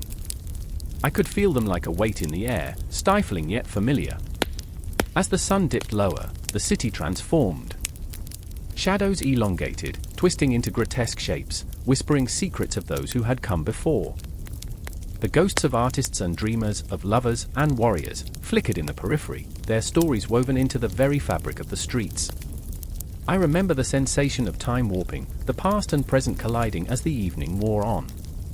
For a fleeting moment, I saw a vision, Marina's brush dancing across a canvas, vibrant strokes of color triumphing over gray, while Amir's words spilled from his lips like a river, drowning out the cacophony of despair. But reality slammed back in like a wave, a reminder that the chaos outside had seeped into their very souls. A gunshot echoed, sharp and unforgiving. They both flinched, their moment of hope shattered like glass. "We can't let fear paralyze us," Marina insisted, her voice rising in defiance. "We must create amidst the wreckage, even if it feels like a futile battle." I felt the weight of her words, the desperation that fueled them. The clock on the nearby church tower ticked relentlessly, a heartbeat that felt both comforting and ominous. Every second was a reminder of time slipping away, of lives lost and futures uncertain. I could sense Amir's internal struggle as he wrestled with despair and hope, the flickering flame of creativity battling against the darkness. "What if we fail?" he asked, his voice barely a whisper. "Then we fail together," she replied fiercely. "But we won't be silent." She stood tall, a silhouette against the setting sun, an embodiment of defiance. The shadows clung to her, but she faced them head-on, unyielding. I could see the glimmer of determination as she looked into Amir's eyes, pleading for him to join her in this fight against the night. In that moment, the world around me blurred, the chaos fading into a dull roar. I was entranced, held captive by the raw vulnerability of their connection. The way their fingers intertwined felt like a lifeline, a promise forged in the fires of despair. I could almost taste the bitterness of fear mingling with the sweetness of hope. "Let's paint the war," Amir finally said, his voice steadying, not as it is, but as it could be. I felt the air shimmer with possibility, their hearts beating in sync, echoing a fierce resilience that rippled through the remnants of their shattered world. I could hear the whispers of artists long gone urging them on, the weight of history pushing them to create, to wrench beauty from destruction even when hope seemed a distant star lost in a velvet sky. As darkness descended, Marina and Amir stood at the precipice of creation, their fears cradled in their palms, igniting an artistic fire that could light the way through the night. I could feel the pulse of the city around them, the heart of a wounded place yearning for healing, for expression. Every moment a brushstroke, every heartbeat a word waiting to be written. And then, as if the universe had conspired to conjoin their fates, the sirens faded into a haunting melody, the shadows whispered secrets of resilience, and somewhere in the distance, the first note of a struggle echoed, a symphony of life and death, of loss and creation, spiraling through the chaos of war. The night held its breath, and I too was suspended in that moment, caught in the web of their defiance, their love, a reminder that even in the depths of despair, art would rise, unyielding, like a phoenix from the ashes. The clangor of swords, a cacophony of chaos, shatters the late autumn air, an orchestra of clashing steel and desperate cries, reverberating through the cold, damp streets of a town caught in the throes of war. I stand there, heart pounding, as if trying to match the rhythm of the pain and anger swirling around me. A chill seeps into my bones. It's not just the autumn wind, it's the very essence of fear, clinging like a shadow to every soul caught in this tempest of conflict. I remember the night vividly, the taste of copper on my tongue, the scent of burning wood and blood, a grotesque reminder of humanity's absurdity. Amidst this turmoil, I see Johannes. He's a tall figure, hunched, his face marred with the weight of decisions that could shatter lives. His dark hair, once lustrous, now matted and wild, mirrors the chaos within. He clutches a tattered banner, the insignia of the Schmalkaldic League, a symbol of hope turned into a shroud of despair. I remember how he used to laugh, his joy a roaring flame against the encroaching darkness. But now, desperation fills his eyes, the flicker of that flame extinguished by the bitter winds of betrayal and loss. Why, he gasps, his voice barely a whisper, as if to challenge the gods above, those indifferent beings who watch as men turn against one another. Why do we fight? His hands tremble, a reflection of his spiraling thoughts, every clash of metal a reminder of the futility of it all. I want to reach out, to shake him back into the man he was, but the air is thick with tension, an electric current that keeps us apart. His struggle is palpable, a battle waged not just on the fields but in the very marrow of his being. And there's Katerina. Fierce and unyielding, yet so fragile beneath her bravado. She reads the battlefield like a text, every move calculated, every grim fate mapped in her mind. I've watched her wield a sword with grace, but now she stands hidden behind a crumbling wall, eyes wide, fixated on the horrors unfolding before her. It's madness, she murmurs, a ghost of a thought that lingers in the air like smoke. I remember her fierce spirit, how she once dared to dream of a world free from oppression, yet here she is, battling the demons of her own making. I see her shake her head, the weight of history pressing down on her like an anvil. We're lost, she whispers, as though confessing to the wind itself. Lost in a war that will consume us all. I want to tell her that we are not lost, that this pain is only a chapter, but the words clump in my throat, weighed down by the truth.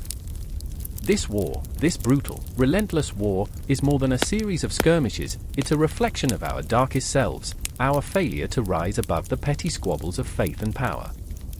The shadows lengthen as the sun sinks low, casting an eerie glow over the battlefield. It's beautiful in its horror.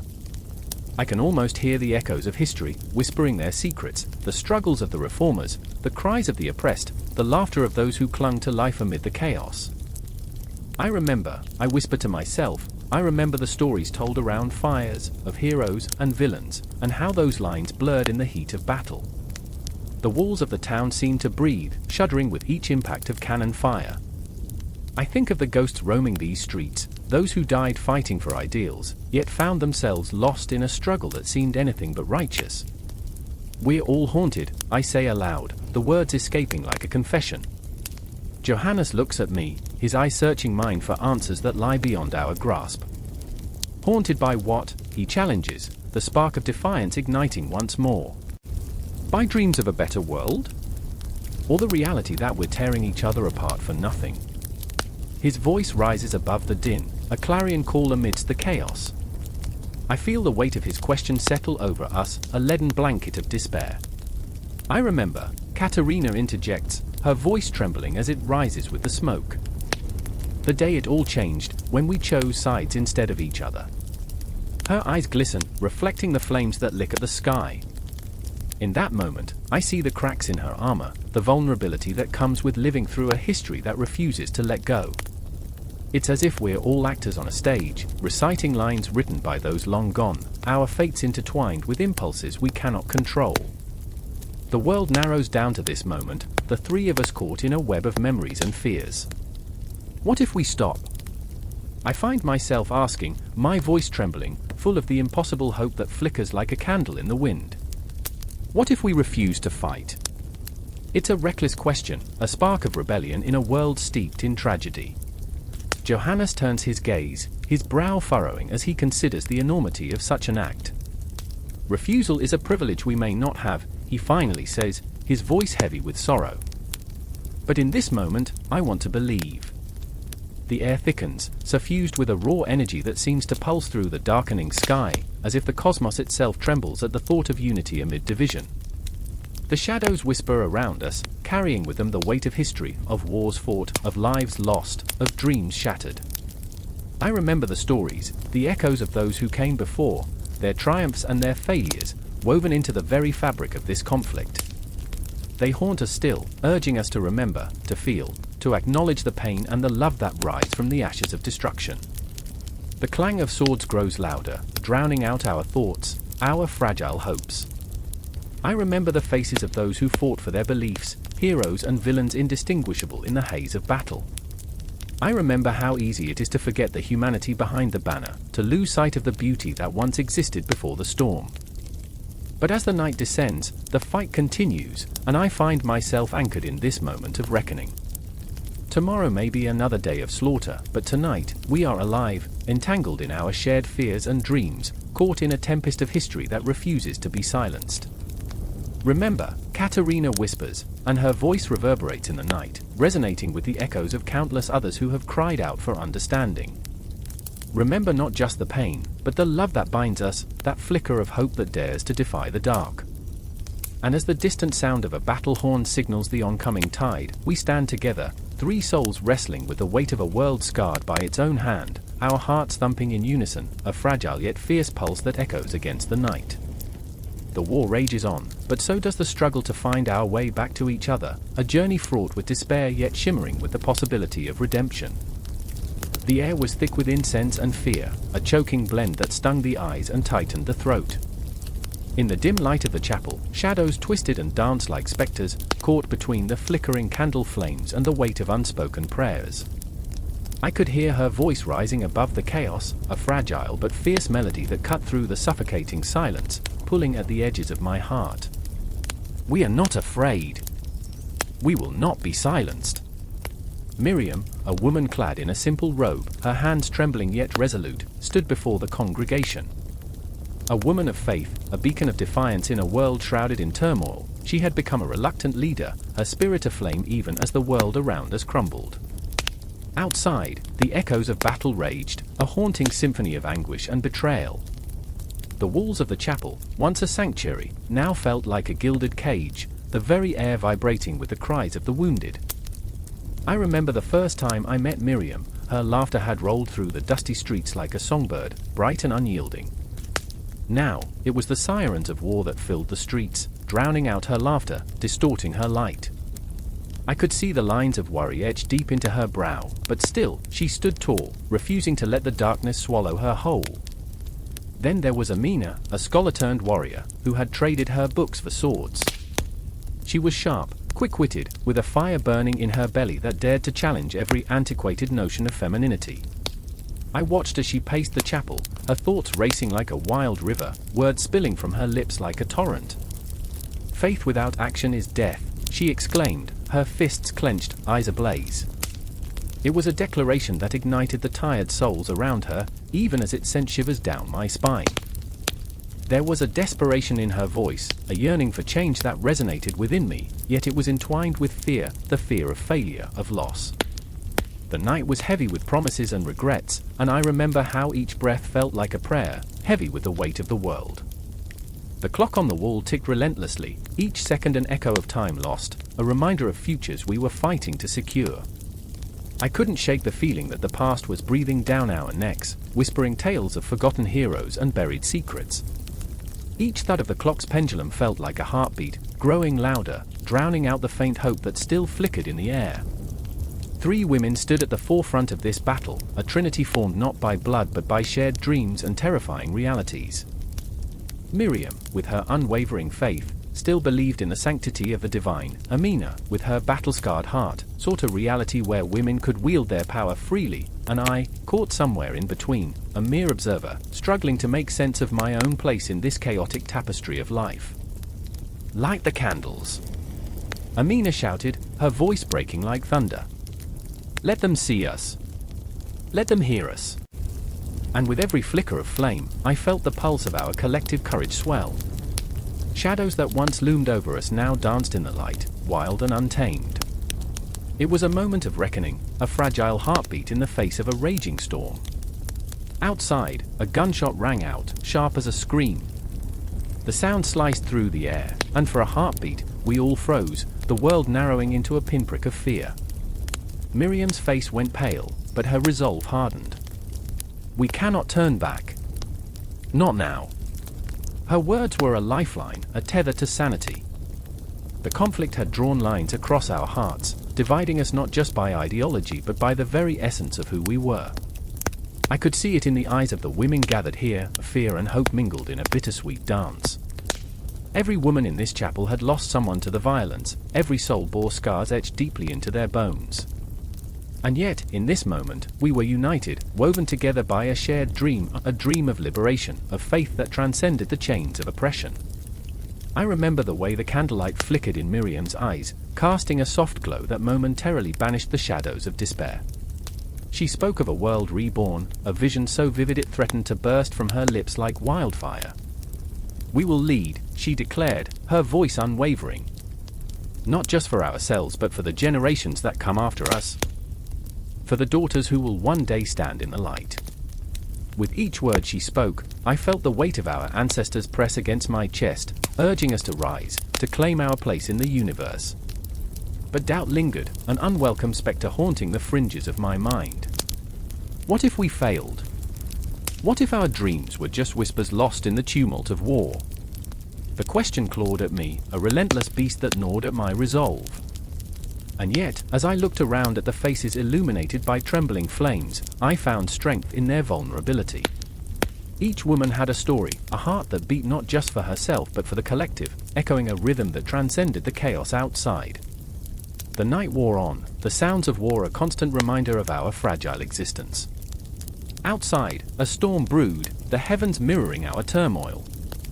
And still, we stood firm, a barricade against the tide of despair. I clung to the voices of Miriam and Amina, their words wrapping around me like a warm embrace, igniting the flicker of hope buried deep within. We were warriors in the most sacred of battles, the fight for our voices, our faith, our very identity.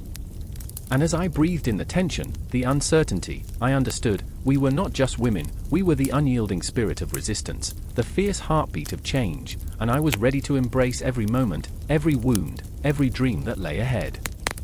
Encircled by the ghosts of our past and the promise of our future, I felt the pull of destiny, a relentless tide drawing us towards an inevitable confrontation, each heartbeat a drum roll heralding the storm that was yet to come.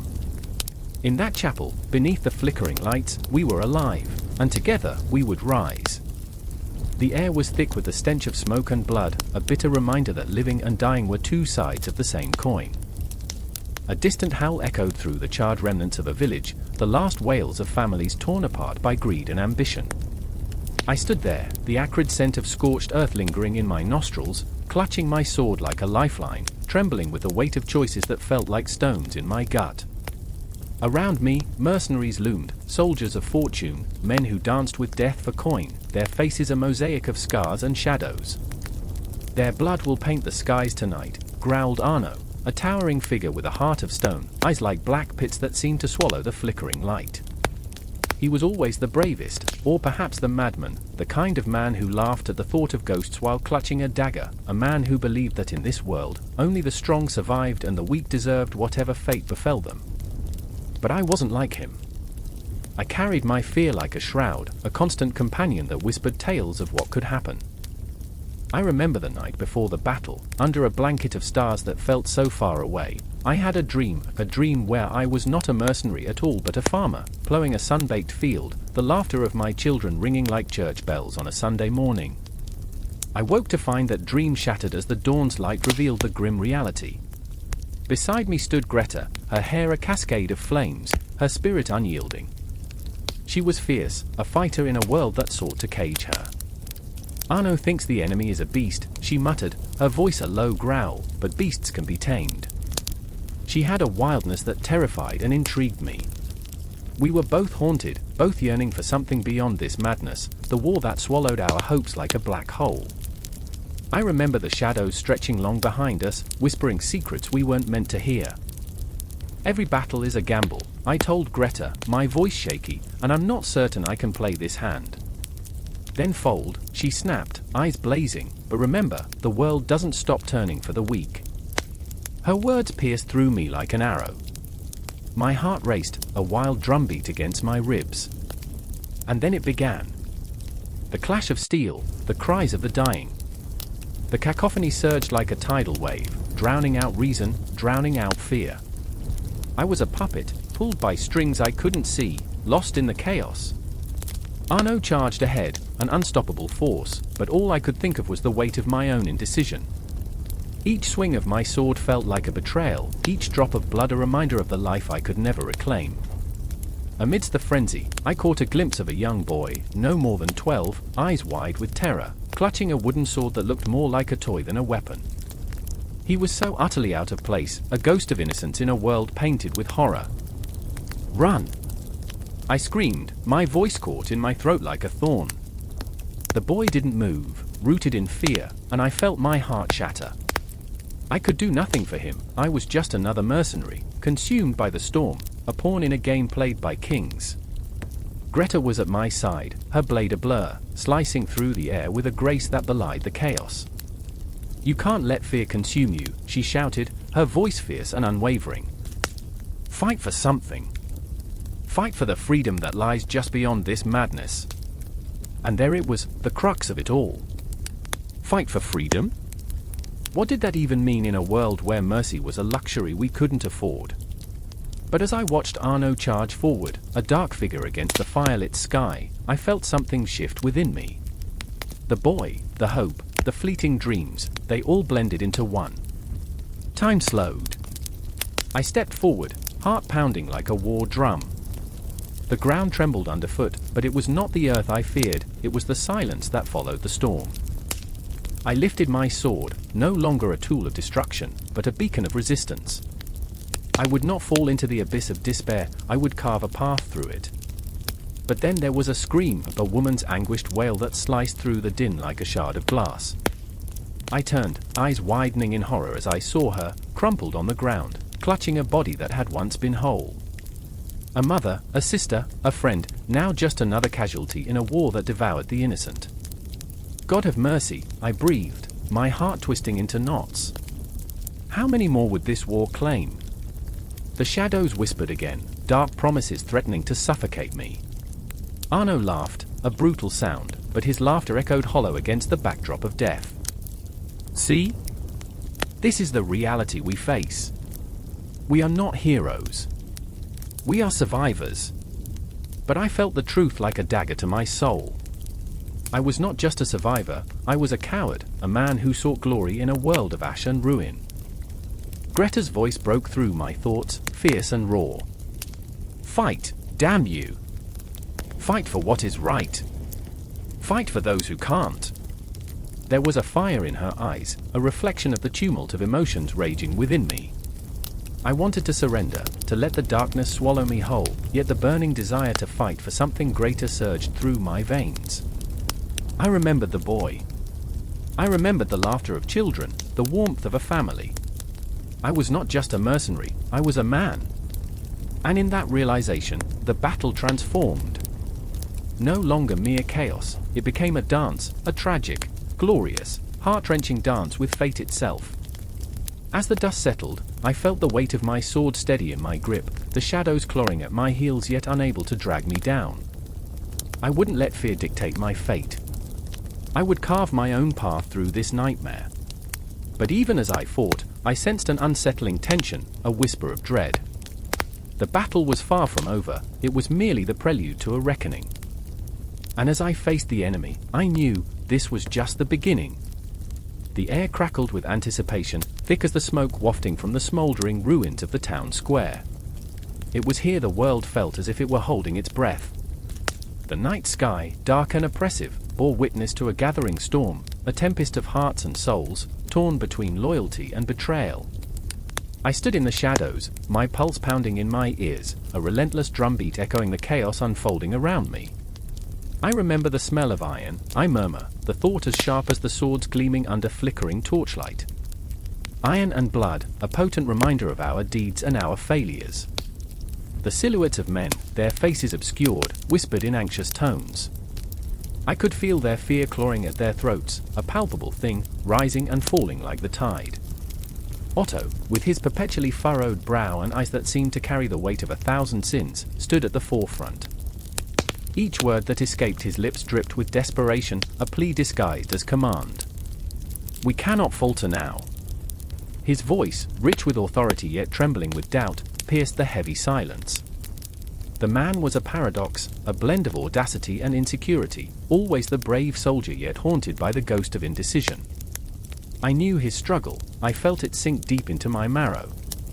And then there was Clara, standing a few paces back, her gaze darting between Otto and the encroaching shadows. What a tempest she was, a fierce spirit clad in fragile resolve. A passionate heart thrumming against the cage of societal expectation. "What good is valor if it leads to our ruin?" she fired back, her voice a wild thing, unrestrained and reckless. I admired her defiance, her willingness to question, even as I feared for her safety. I remember the dreams, I whispered to no one in particular.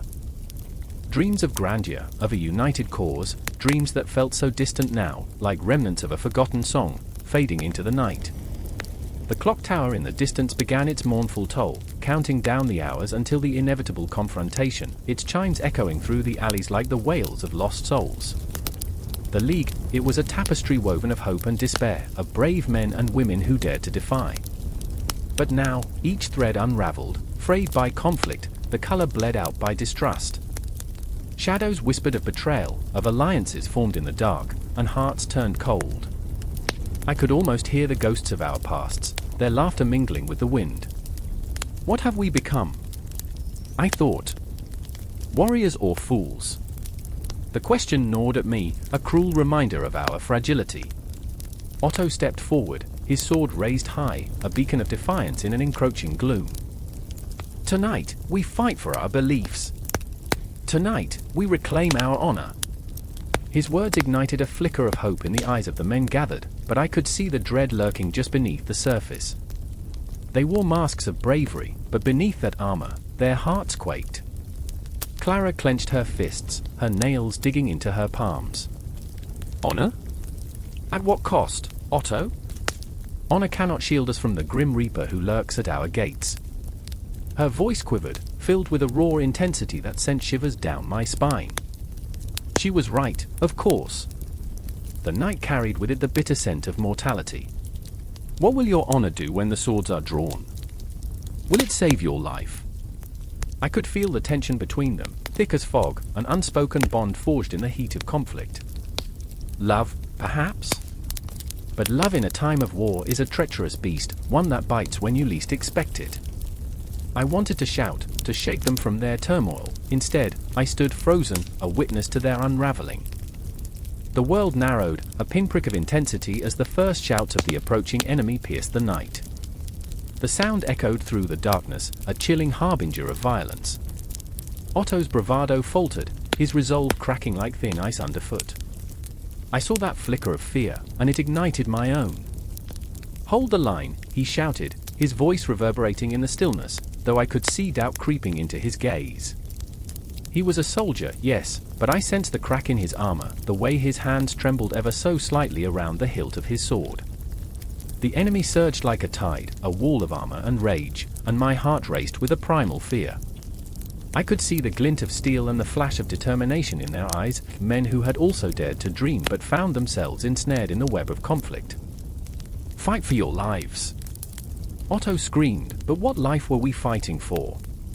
The League was crumbling, and we stood on the precipice of annihilation. I wanted to run, to escape the chaos, but my feet felt anchored in place, bound by the weight of my choices, my convictions. Clara moved closer to Otto, her resolve sharpening. "Together, or not at all," she shouted, the fire in her spirit igniting those around her. "We either stand united or fall divided." The battle began with an explosion of sound, a cacophony that shattered the night like glass. I was swept up in the chaos, cries of pain, the clash of swords, the metallic taste of blood mingling with fear and adrenaline. Otto and Clara fought valiantly, their movements a dance of desperation and resolve, but I could see the shadows creeping closer.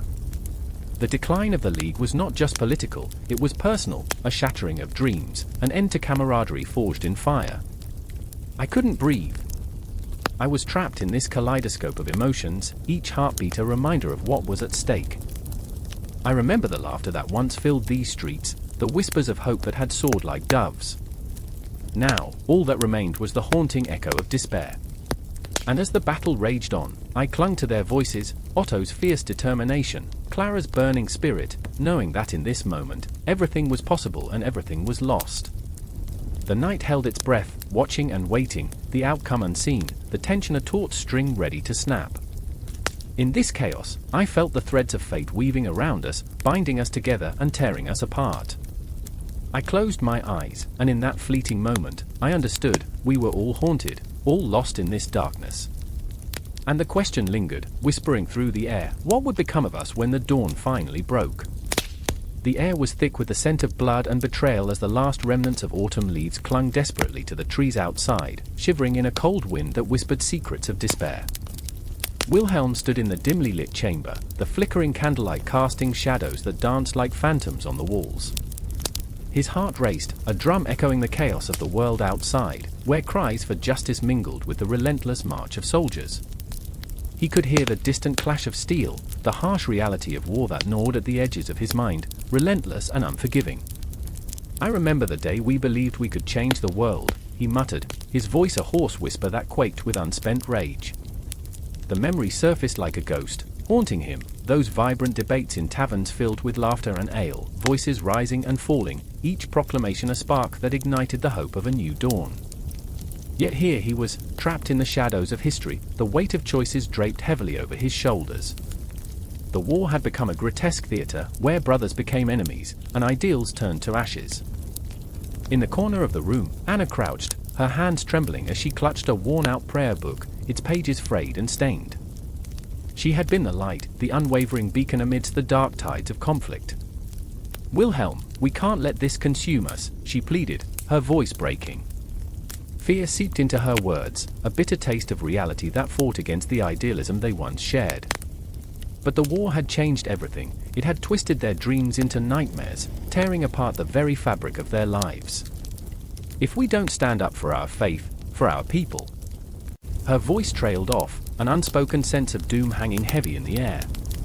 He turned away, the weight of her gaze piercing through him. "And what do we stand for now, Anna? A kingdom soaked in blood? A vision tainted by greed?"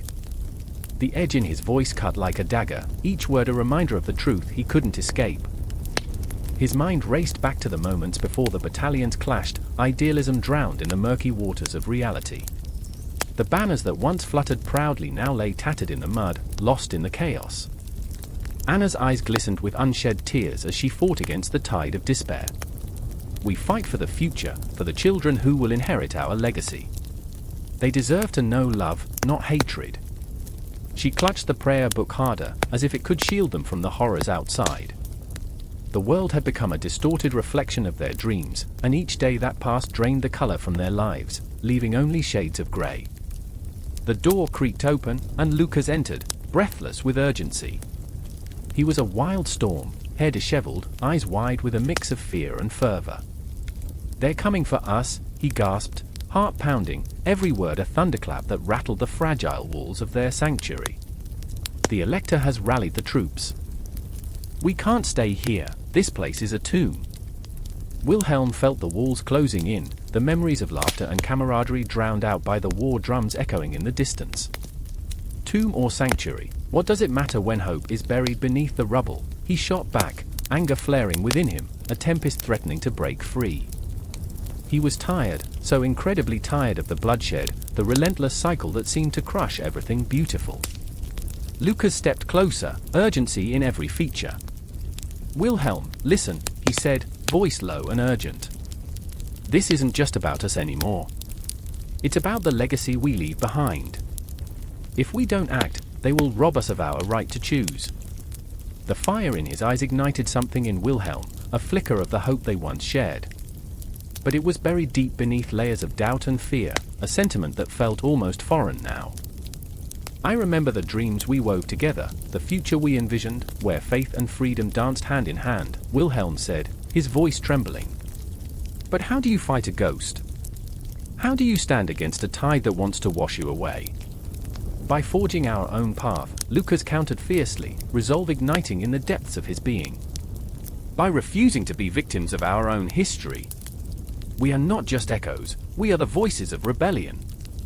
The words hung in the air, crackling with a palpable intensity, and for a moment, Wilhelm felt the spark rekindle, a tiny flame in the dark, flickering defiantly against the encroaching shadows. But doubt gnawed at his insides, a relentless beast that wouldn't let go. "Fine," he said, his voice tinged with resignation. "But what then? We charge into battle like lunatics, hoping for glory? Hoping to change a world that doesn't want to be changed." Anna stood up, wiping her tears away, her expression fierce as she faced him. "Not for glory, Wilhelm. For justice.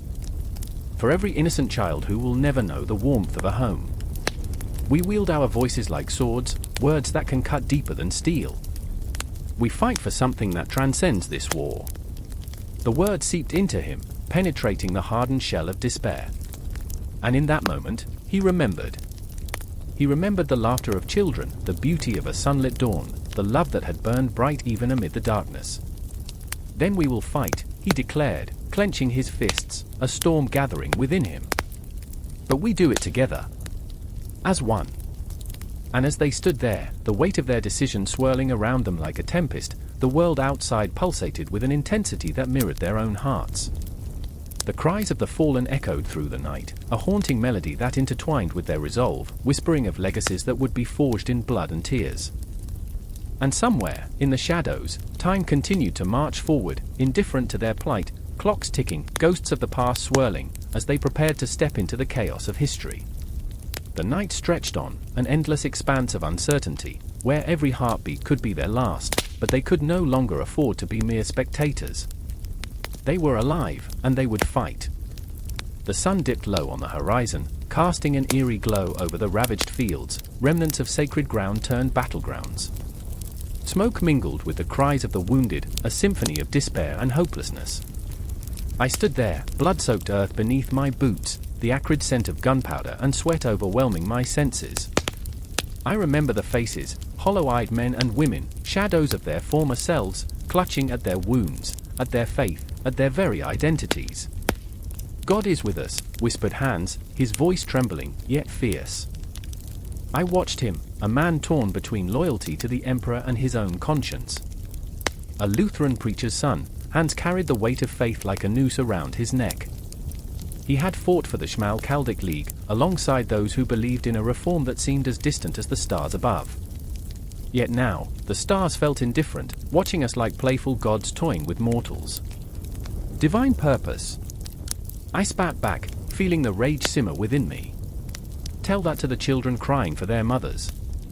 My heart thumped, an erratic rhythm against the backdrop of tragedy, every beat echoing the guilt I couldn't shake. I was supposed to stand firm, to support the Reformation, but how could I when sorrow draped over me like a funeral shroud? As the clamor of the battlefield faded into an unsettling hush, I turned my eyes to Clara, her demeanor a stark contrast to the chaos around us. She stood tall, her gaze fierce, a warmth radiating from her despite the cold chill of death surrounding us. A healer, she bandaged the wounds of men who had fought for the very beliefs that had torn our world apart. But beneath her strength, I saw the flickers of fear, memories of loved ones lost in this brutal war. I remember the day I left home, she murmured, her voice barely above a whisper, as if speaking too loudly would shatter the fragile remnants of hope still clinging to us. The sun was bright. Mother kissed my forehead and said, "Fight for what is right." What is right, Hans? What is right when the blood of innocents stains our hands? Her eyes glimmered with unshed tears, a tempest of emotion swirling within her. I wanted to comfort her, to tell her that we were fighting for a cause greater than ourselves. But the truth clawed at me, insidious and relentless. The more I tried to justify our actions, the more the weight settled upon my chest, a clock ticking down to an inevitable confrontation, a reckoning that would leave no one unscathed.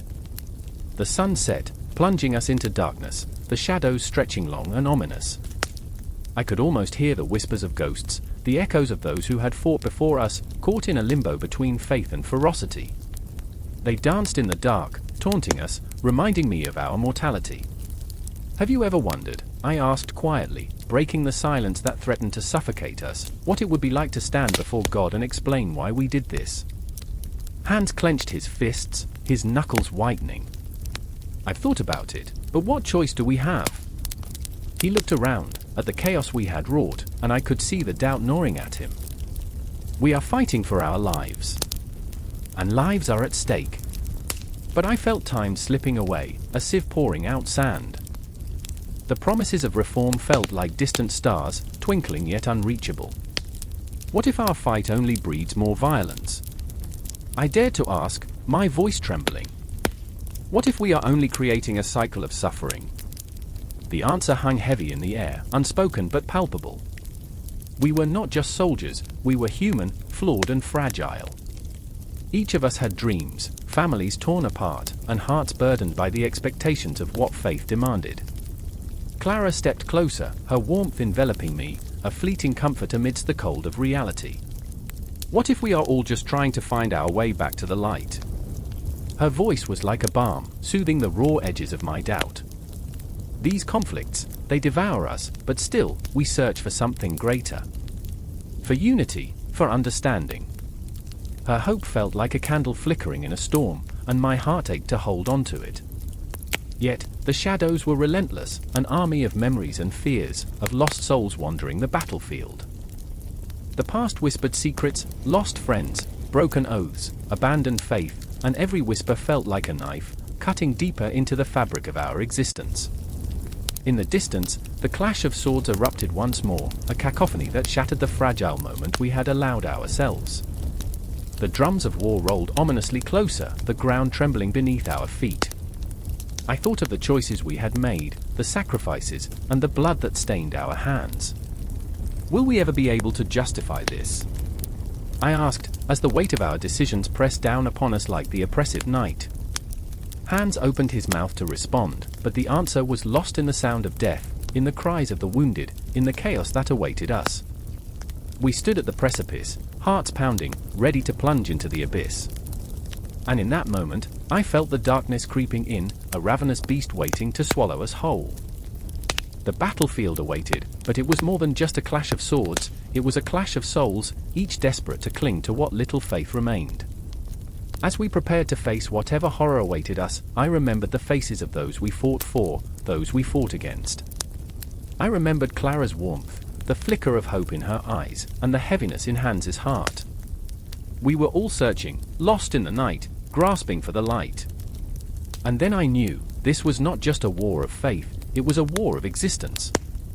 The battle raged on, but the real fight lay within us, where shadows danced with dreams, where choices became ghosts, and where every heartbeat echoed the question, what are we willing to sacrifice for our beliefs? The sound of shattering glass echoed in the stillness of the night, punctuating the air like a gunshot, sending a ripple through the heart of the city. I stood there, frozen, the icy chill of fear wrapping around me, squeezing until I could barely breathe. Beneath the dim streetlights, the shards glistened like stars fallen from a darkened sky, and in that moment, the gravity of the situation felt insurmountable. This was not just an act of vandalism, it was a cry for help, a scream reverberating through the veins of a community drowning in silence. Across the street, Claire, a fearless journalist with ink-stained fingers and a heart teetering on the edge of despair, pounded her fist against the brick wall, desperate to break through the suffocating wall of apathy. I could see the flicker of her determination, a small fire struggling against the overwhelming darkness. She was the voice of the unheard, a relentless seeker of truth in a world full of shadows. "They need to know," she shouted, her voice raw, reverberating in the void, but the buildings around us remained unmoved, indifferent guardians to the chaos spiraling within. And then there was Marcus, a man caught in the throes of his fragile conscience, shadows of doubt dancing behind his eyes.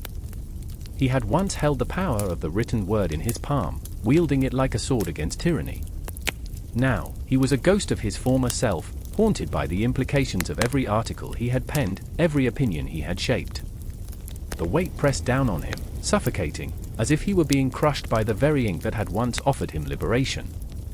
"What have we done, Claire?" he whispered, his voice trembling, each syllable dripping with regret, a confession masked as a question. The quiet of the night was shattered again, this time not by glass, but by the frenetic buzzing of a phone, the sharp tone slicing through the tension like a knife. Claire's eyes darted to the screen, a lifeline in this sea of turmoil, where every notification felt like a revelation, a burden, a promise. "It's the editor," she said, her breath hitching in her throat. "They want a story." But the urgency in her voice was weighed down by the unspoken dread. What story would they want? Whose truth would they twist this time? I felt the world shift around me, each heartbeat echoing the chaos of the city, stretching time as if it were a taut wire ready to snap. The streets were alive, pulsing with the energy of 1,000 voices, all yearning to be heard, yet silenced by the very media that claimed to represent them. I felt the unyielding weight of history lurking in the shadows, each moment a reminder of the battles fought and lost in the name of truth. The ink flowed like blood, carving a narrative that was both powerful and perilous. Marcus stepped forward, his resolve flickering like a candle in the wind. "We can't let them dictate the truth, Claire." "Not again." His hands trembled with urgency, fingers twitching at the cusp of action. "Print media, it's a weapon, a tool. It shapes opinions, molds perceptions. If we let them control the narrative, we're lost." But as he spoke, I could see the ghosts of doubt haunting him, whispering incessantly of the repercussions that could follow. He was fighting against his own demons, grappling with the fear of what it meant to wield such power. Claire caught the fire igniting within Marcus, and for a moment, it sparked hope. "Then let's make them listen. Let's tear down their walls." And in that instant, I could feel the pulse of the city quicken, a collective breath held in anticipation. It was the heartbeat of a community yearning for change, for truth to break free from the chains of manipulation. The air became thick with tension, an electric charge crackling as if the universe itself was holding its breath. But just as quickly as the hope ignited, a darkness loomed, a shadow that whispered of consequences. The print media, once a beacon of freedom, had been twisted into a puppet for those with power, a tool for control. Every headline, every story crafted, was a reflection of the puppeteer's will, a dissonant echo that could drown out the cries of the innocent. I could feel the weight of history, the scars of manipulation ranging from newsprint to blood, bleeding into the present. "Claire," Marcus said, his voice dropping to a whisper, "what if we become the very thing we despise?" The question hung in the air, thick and suffocating, a chilling reminder that even the purest intentions can lead to destruction. I watched as Claire's determination flickered, the fire in her eyes dimming momentarily beneath the weight of his words. But even in the face of uncertainty, Claire squared her shoulders, a warrior in a battle she didn't choose. "We fight, Marcus. We fight for them. For the voices that need to be heard." Each word was a drumbeat, resonating through the alley, igniting the spirit of rebellion that lurked beneath the surface of silence. "We won't be puppets. We will tell their stories, raw and unfiltered." The city was alive with possibility, and together they became a vessel for the unheard, a ragged army armed with pens and paper ready to carve a new narrative. I felt the rush of adrenaline, the intoxicating blend of fear and exhilaration. This was a moment suspended in time, where the fate of countless souls hung in the balance, a reflection of the power that print media wielded, for better or worse. But as they turned to face the shadows, the weight of what lay ahead crept in, a reminder of the unseen forces at play. The clock ticked ominously in the background, a ghostly metronome counting down to an uncertain confrontation. The stakes were higher than ever, and the truth, a fragile whisper, threatened to drown in the cacophony of opinion. I felt the tension coil around me, a taut wire ready to snap, and I knew this was just the beginning, a prelude to a storm that would shake the very foundations of their world. Each heartbeat echoed the urgency, the desperation, the fierce determination to reclaim their voices. The shadows lengthened, the night deepened, and as they stepped into the unknown, I could feel the world shift beneath my feet, the air thick with promise and peril, holding its breath for what was to come. The air crackled with tension, a palpable energy that hung over the battlefield like a spectral shroud. I stood there, heart racing, the chaos swirling around me, a cacophony of clashing steel and the visceral cries of wounded souls. In the distance, shadows danced against the setting sun, flickering like the last gasps of a dying ember. I could taste the metallic tang of blood on my lips, feel the weight of dread pressing down on my chest. This moment was more than a clash of swords, it was the birth of something fierce and irrevocable. I could hardly breathe as I caught sight of Ilara, a fierce warrior with hair the color of autumn leaves, charging forward into the fray. Her face, a mask of determination and despair, told a story of loss. She had fought not just for her people, but for the memory of her brother, taken too soon by the whim of war. Each swing of her sword echoed the fracture of her heart, the shattering of a family torn apart. I remember how she used to laugh, her voice a bright melody, now silenced by grief. And in this moment, I felt her pain as if it were my own, a raw, throbbing ache that gnawed at my insides. Then there was Marcus, a once hopeful diplomat now shattered by the weight of ambition. He had believed in peace, in the fragile dreams that danced on the edge of diplomacy. But here he was, drenched in the stench of gunpowder and despair, his gaze flickering between resolve and hopelessness. In his heart, he bore the scars of betrayal, the bitter taste of promises unkept. I remember his words, whispered in the dark, "Is it too late to save us? Or are we already ghosts of our former selves?" I could see him now, hands shaking, as he grasped for power, yet lost grip of his humanity with every calculated maneuver. The clash of the two, the warrior and the diplomat, was a collision of ideals, fire versus reason, fury against hope. As the world around us fell apart, I felt the weight of history pressing against my soul, each heartbeat resonating with the echoes of countless others who had fought and lost. Every time a soldier fell, a nation was born, every drop of blood spilled was a brick laid in the foundation of something new. Nations were being forged in this hellfire, and I stood helplessly on the precipice of transformation. I remember the children, their eyes wide with terror, staring from behind crumbling walls, their innocence devoured by the hunger of conflict. We bathed once a year, a village elder had told me once, so yeah, romance was earthy. I laughed then, but the memory turned sour in my throat now. What was romance in a world where the moonlight fell like a blessing upon ruins? What had the stars ever done for us?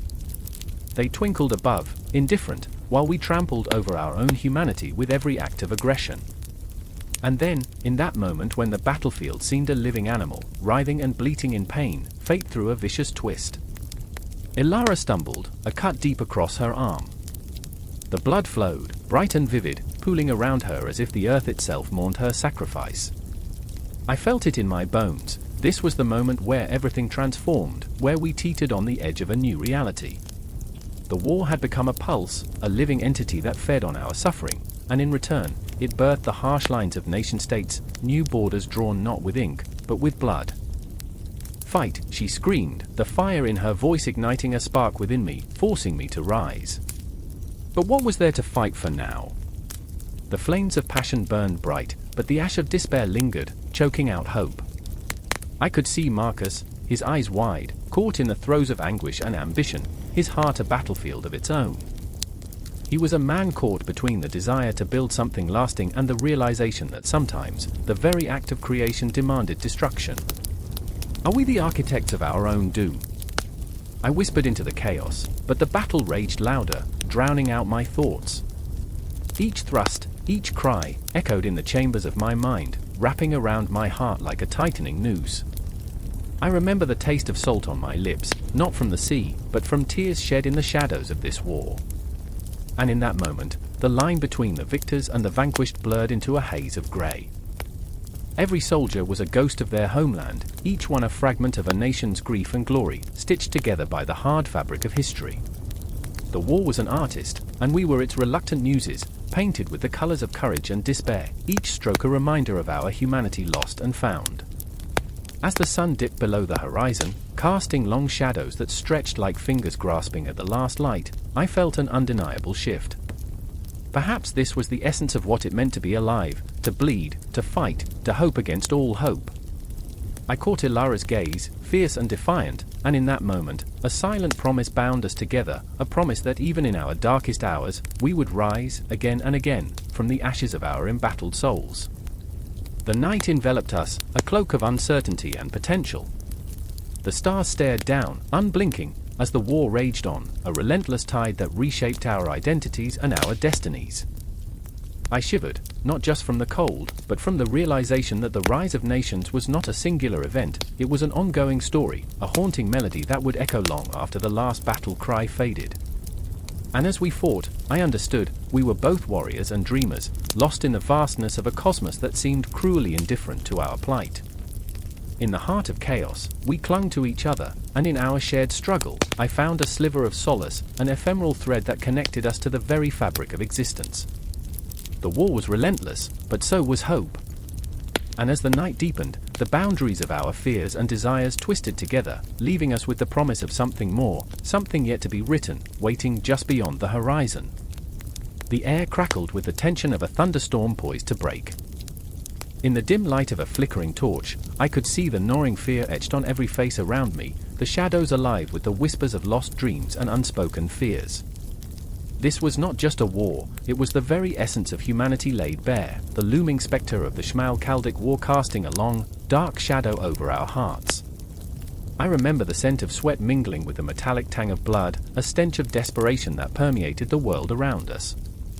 On that cold, unforgiving night, I stood shoulder to shoulder with Hans, a man who wore his burdens like stones chained to his soul. His hands trembled, the calloused fingers betraying a heart that yearned for peace but was thrust into chaos. I could see the memories flickering in his eyes, his wife, Anna, waiting at home, the curl of her hair, the warmth of her smile. But those thoughts were ghosts, haunting echoes drowned by the cacophony of steel clashing against steel. I promised her I would return, he muttered, voice barely above a whisper, as if speaking too loudly would shatter the fragile hope we clung to.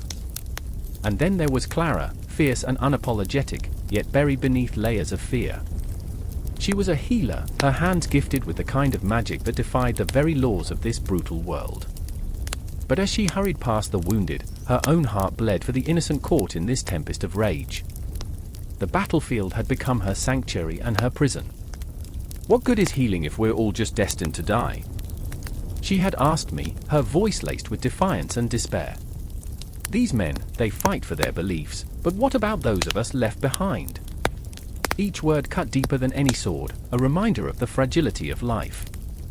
The Schmalkaldic War was a brutal ballet, a grotesque dance of survival where loyalties shifted like sand beneath our boots. The sky darkened with the smoke of gunpowder and the cries of the fallen, as cannons roared like thunder in the distance, shaking the very marrow of our bones. We had been thrust into a world where love and loyalty were mere distractions, where tactics evolved like a living organism, adapting to the whims of fate and fortune. The knights, once clad in gleaming armor, now bore the weight of the world on their shoulders, their swords growing heavier with each swing. I remember the moment the first cannonball shattered the silence, a deafening roar that reverberated through my chest, like the heartbeat of the earth itself. Men screamed, a chorus of agony that tore through the night, drowning our last shreds of innocence. The sky was painted with the colors of war, blood red and ash gray, a violent canvas of human suffering. Those who survived the onslaught found themselves transformed, not by valor but by the sheer will to endure, as if each heartbeat marked a verse in an unending elegy. The tactics shifted like shadows in the night. The mighty cavalry, once the pride of any army, could now be undone by a single blast from a cannon. Strategy had morphed into something unrecognizable. There was no glory in this fight, only survival. I watched as Hans, driven by the weight of his promise, charged into the fray, a desperate soldier lost in a sea of madness. His eyes, once filled with warmth, now burned with the fire of someone who had nothing left to lose. With every step he took forward, I felt the world around us shift, a cosmic balance teetering on the edge of oblivion. "Stay close!" I shouted, my voice raw with urgency, but time had slipped away like grains of sand through fingers. I could only watch as the tide of battle consumed him, a wave of darkness washing over the light of his dreams. In that moment, I knew that this war was a thief, stealing not just lives but the very essence of who we were, leaving behind only shattered fragments of our humanity. Clara, too, was swept up in the madness. The chaos morphed around her, transforming her healing hands into weapons of necessity. As she knelt beside a fallen soldier, a stranger, her heart ached with the weight of his life slipping away. "Stay with me. You'll see your family again," she cried, though each word felt like a fragile glass ornament, ready to shatter at a moment's notice. The soldier's eyes, once bright with dreams, dulled as he took his last breath, leaving Clara with nothing but guilt and the memory of a face she would never know.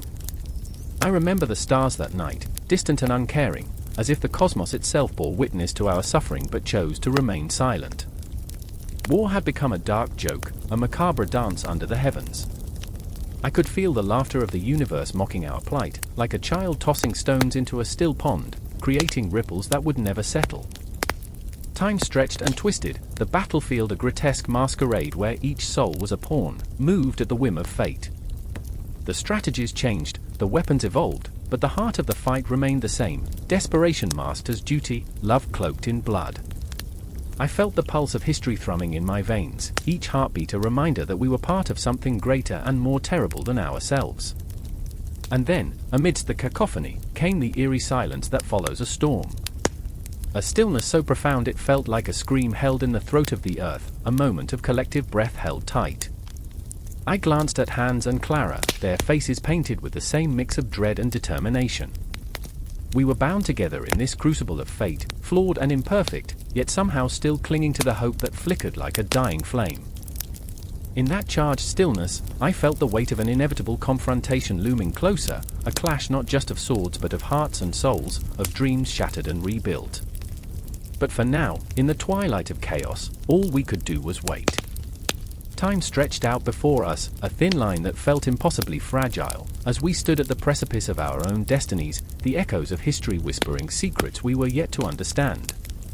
The air was thick with the scent of smoke and blood, a miasma that clung to the skin like a sin begging for absolution. I stood there, trembling, my heart pulsed like a war drum. Men, once friends, now enemies, collided in a cacophony of shouts and steel. I could feel the weight of history pressing down, a reminder that each clash echoed the prayers of countless souls tormented by faith. "Martin!" It was a scream that cut through the chaos, raw and desperate. I turned, eyes wide, catching a glimpse of Johann, his face a mask of terror. A fresh scar slashed across his brow, a testament to his fight against the tide of time and belief. He was the sort of man who wore his heart on his sleeve, brave, yes, but too often reckless. "We need to move." But my feet were glued to the ground, rooted in the anguish that unfolded before me. I remembered a night not long ago, when the stars above felt like eyes, watching, judging. We had sat together, Johann and I, sharing a bottle of wine, musing about God and freedom while laughter danced in the air, as intoxicating as the drink. Now, laughter felt like a cruel ghost taunting us from a forgotten past. "Do you think they'll forgive us?" I had asked, half joking, half serious, as the flames flickered in the hearth, illuminating the shadows of our doubts. "They better," Johann had replied, his grin faltering, "because I don't plan on asking them nicely." What a naive thought, I mused now, clenching my trembling fists. Where was the forgiveness in this whirlwind of bloodshed? Where was the tolerance that had once bound us together? "Martin!" Johann's voice pierced through my reverie, urgency lacing his words. The ground trembled beneath us, the cries of the wounded echoed through the night, and I could taste the iron in the air, sharp, metallic. I took a step forward, pulled by an unseen force. But in that instant, everything shifted. A figure emerged from the haze, cloaked in shadows, cloaked in anger. It was Hans, once a brother, now a soldier with eyes of a man possessed. "You," he spat, his voice thick with betrayal. I remembered childhood days, when we would play among the daisies, the clouds our only witness. We were the same once, dreamers, visionaries. Now, we were adversaries, caught in a twisted tale of faith and power, the thread of brotherhood unraveling. "Hans, please," I tried, my own voice quivering, "this isn't us." He raised his sword, glimmering ominously, a reflection of the darkness that had seeped into our lives. "You stood with the heretics. You chose your side." In that moment, I felt the universe contract, as if time itself held its breath. The weight of his accusation pressed against my chest. I was torn, heart divided. I had chosen freedom, yes, but at what cost? I chose humanity. I shouted back, my voice hoarse, a plea drowning in despair. But in Hans's eyes, I saw no understanding, only the cold fires of enmity. The battle surged around us, chaos swirling like a storm.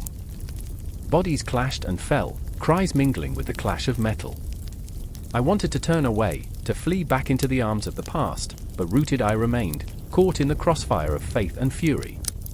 I remembered my mother's face, it was lined with worry, faith-battled uncertainty.